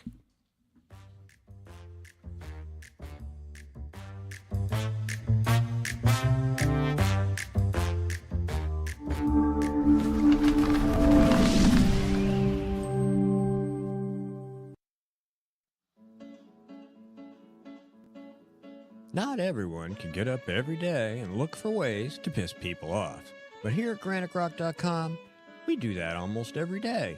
I can't tell you how many times someone's lost their SHIT and threatened to end us. We're still here, pissing people off. It's almost like we enjoy it, and we've been doing it since 2006. That's almost 2 decades of news, politics, and opinion, and now podcasts, and we're just getting started. We believe in principles before parties and politicians. We defend free markets and individual liberty, and if that makes you mad, it makes us smile. We're like Grandma after she stopped caring what other people thought. If that sounds refreshing, you need to check us out. This is Steve McDonald for Granite Rock, and we'll keep shining the light on them for you. Forged in Chaos, a warrior's origin story. In this raw, anti-heroic tale, Tyler Gray dissects his life, exposing the unseen war within and exploring the question, what happens when the very abilities that made you a superhero in the eyes of the world turn you into a supervillain in your own life? Despite rising PTSD awareness, we're losing more warriors at home than in war. Forged in Chaos rips the mask off the warrior experience, exposing the truth that most never dare to face. Find Forged in Chaos, a warrior's origin story, written by Tyler Gray on Amazon.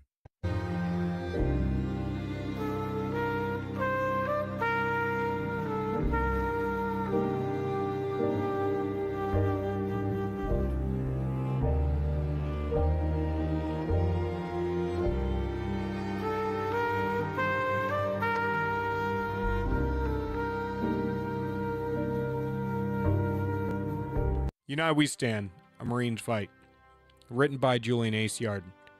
I wrote this book to decipher through the tumultuous political dialogue and political gangbanging we see on both sides of the aisle between politicians, activists, influencers, and pundits, and get down to brass tacks solutions in order to save our republic.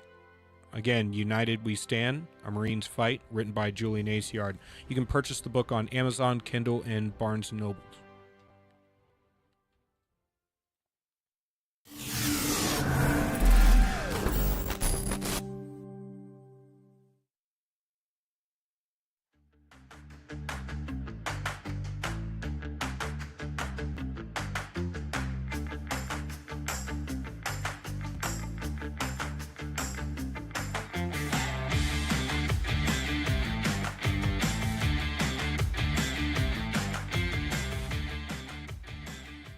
All right. Welcome back to Granite State Live. Again, make sure to follow RAMTV.LIVE. That's Right America Media.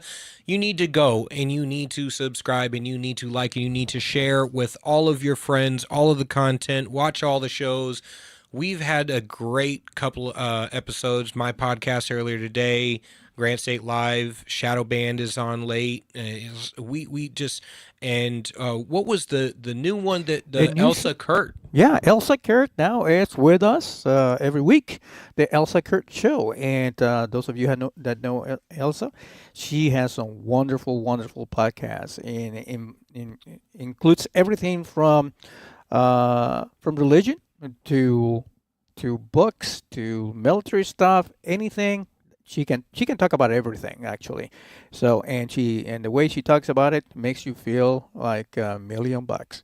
So even if it is a bad subject. So we're very happy to have Elsa as part of the RAM TV family. Actually, she used to be, and then when we slowed down our shows, then she's continued doing her show, and now she's back with us. And I can't be as the producer and director and everything, Waterboy of RAMTV.LIVE. I'm very, very happy to have her on board. We also have the Drew Allen Show, all the way from California, and he this guy doesn't take crap from anybody, and I really, really like it. So we're growing. So make sure you get your notifications in all the social medias. So that way you know when we are live. We repurpose our shows throughout the week. Make sure you like us, you follow us, and share with all your friends. This is everything is free. And remember, RAMTV.LIVE is our website. And I just want to give a shout to the Granite Grot guys out there that are also distributing our content, and I appreciate you guys. I believe they're the second largest media outfit in New Hampshire after the leftist WMUR. Did I say leftist? Was I supposed to say that? I'm sorry. After WMUR, and so we're happy to be on board with them as well. So in trending news on X right now, New Scum, the song just hit #1 on Billboard. It's Tom MacDonald's new song. Oh my goodness, I love Tom MacDonald. Yes, dude, he's provocative, but he often hits the nail on the head when it comes to content. I think the only song that he did that I really was not a huge fan of was the one he did with Ben Shapiro, and that's because Ben Shapiro has possibly one of the most annoying voices ever. Yes. He has a very, very Yes. nasally and very condescending tone of voice. No, he does, but at the same time, he is a very, very smart guy, and Yeah. looks behind everything that that people don't know about. Newscom. Oh, geez. You know what? Have you seen the new thing that they're trying to do with Newscom? So he has two. I have no idea. It's two young people that actually do his social media, and those two people think that they're doing a great job by trolling all the right. Oh, yes. Yeah, they're trolling, and it's like, and all the new. Speaking of AI, all that AI that they're putting with Newscom with his rip body, and it's like, oh my God, do you think we will forget what you have done to California just because AI is putting your head in my body? No. No. You get it. No, all ripped. It's so when you hire somebody young to do your social media, the idea is that you want to hire somebody who understands the social media landscape, but that doesn't mean that they should devolve to the worst parts of what social media has become. Yes. It means you should use the platforms for what they're designed to be used for. And yes, and you've seen this with the Trump administration too. There's a level of trolling, there's a level of comedy and stuff like that. But what I don't think is positive for any administration to be doing is using their official accounts to go and troll under other people's accounts like that. Yes. Or to devolve down to the stupid stuff. And while it is very, very obvious Newsom is going to run in 2028. Anyone who's saying Oh my otherwise, God, there's no doubt about that. yeah. And it's crazy because there is not a positive metric of how California is being run right now. But they are going to run, and I know people who live in California, and this is not to bash your state. I loved California when I lived there. It was a beautiful state. It's just run by psychos. It's run by people who are running it into the ground and destroying everything that's great about the state. I'm sorry, it is what it is. But you know what? That doesn't mean the state has to suck. It doesn't mean that there's not value there and that there aren't good people there. It's just those good people are not the ones running the damn state. I think you're going to see the media run cover for Gavin Newsom. Oh, they're already doing that. Yeah, they're going to pretend like nothing's happened. Well, I was going to say something to interrupt you there real quick when you said there's nothing good coming out of there. Didn't they have that high speed rail? The one that never happened? Oh, never mind. That's right. Yeah. Oh, gee. Hold on a second. Didn't they get all that money to those people in Palisade? Yep. Oh, I'm sorry. Never mind. That didn't happen here. Yeah. Actually, as a matter of fact, and I'm glad I brought that up because Newscom just gave the green light to use a lot of the land in Palisade to be given to developers to develop what? Low-income housing. Yeah. And this is a shame, right? Because we've seen all over the country. We've seen after these disasters, after riots, after massive devaluation of property or destruction of property, you've seen private equity firms come in and buy up a lot of the property, or you've seen the state all of a sudden transform the property into these massive projects that don't actually accomplish any of the stuff that supposedly they're supposed to accomplish. Gavin Newsom, California became the number one in the country for homelessness. Yeah. Number one destination for homelessness in the whole country. And for year after year has had more people leaving the state than moving to the state. Yes. Yeah, exactly. What was the best for a while there? U-Haul. U-Haul had a great business in California. The only problem was that they're running out of U-Hauls because they were all going one way. Nobody was coming in the other way. So, they had to get to a point where they were willing to take a loss on anybody moving into California in order to even get trucks back in California. Exactly. And California's been playing games with their immigration numbers too, right? So they've been saying, oh, well, the state's technically growing because our population isn't actually decreasing as fast as people say it is. And it's like, no. You're counting illegal aliens in your population growth in order to make up for the amount of people that are leaving your state in droves. Not to mention, you're driving industry out of your state. You're driving people who pay the tax dollars to keep your state running, and then you're taxing the people who remain there at even higher rates to make up for the people who left. Because I'm sorry, the vast majority of people in society do not want to consistently be told that, one, they're evil for having worked their entire lives to get into a position where they no longer have to work, and then be told that they also have to pay for services for people who don't work. Yeah. And then when they want to leave, like California even got to a point where they wanted, under Newsom, they even got to a point where they wanted to have a tax. They wanted to tax people who decided to move out of the state. They wanted to do an exit tax. Yes. Yes. Well, anyway, you know what? Before we shut down for tonight, I wanted to bring some news from our great state of New Hampshire, if that's okay with you. Hell yes. Okay. Well, Claremont, the school district is about to shut down before even they start school. Why? They have a multi-million-dollar hole. What? Oh my goodness. I'm not even surprised, honestly. Yeah, no, so here's another one. Remember Lily? Yep. Lily Tang, when she came to us, and she actually she broke the news about this one.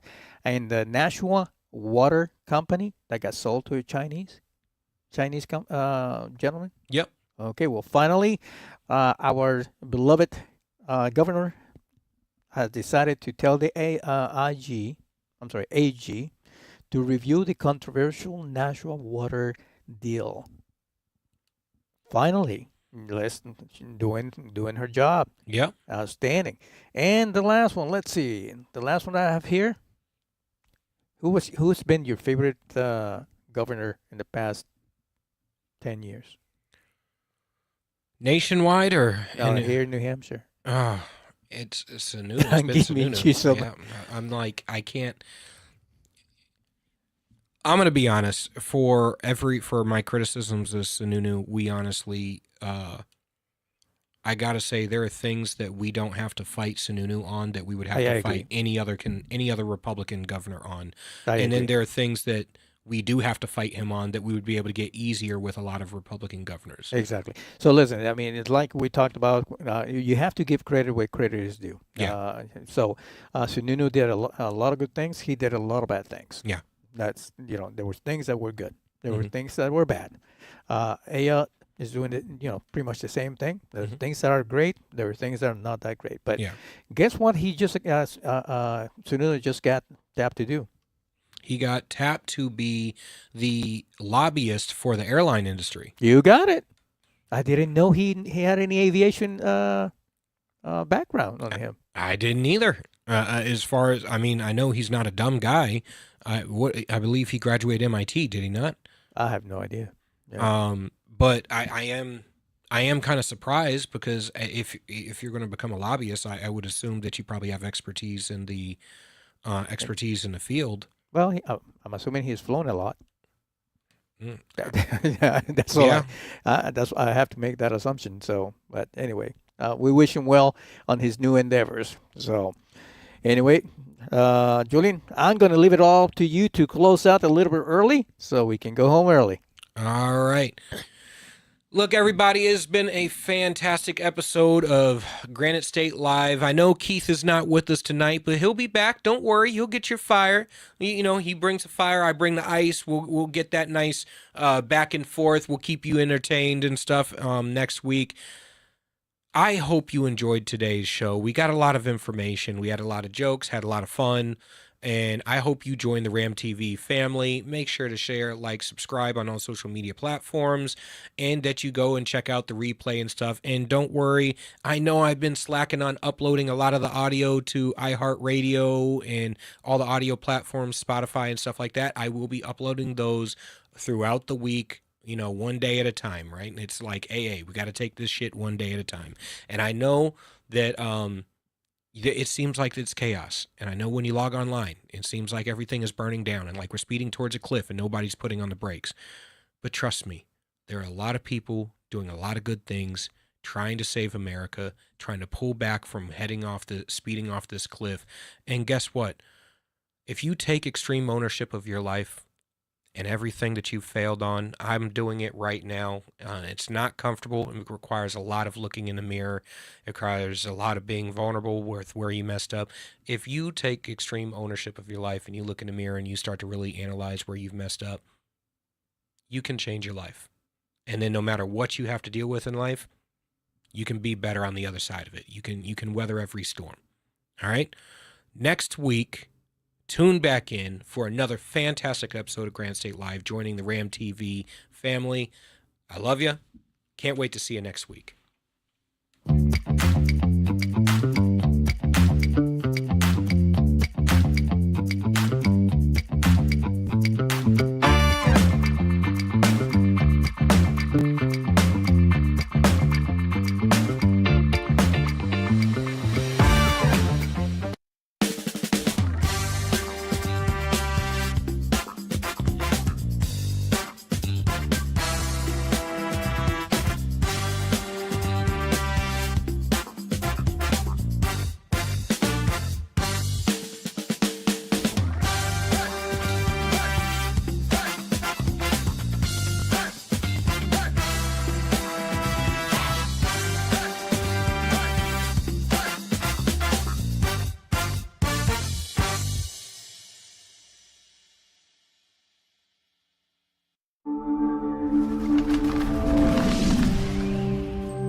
We're about news, commentary, conversations, truth, liberty, and God.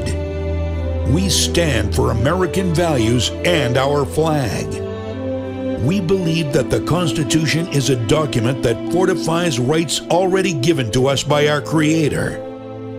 We will not apologize for our love of God and country, ever.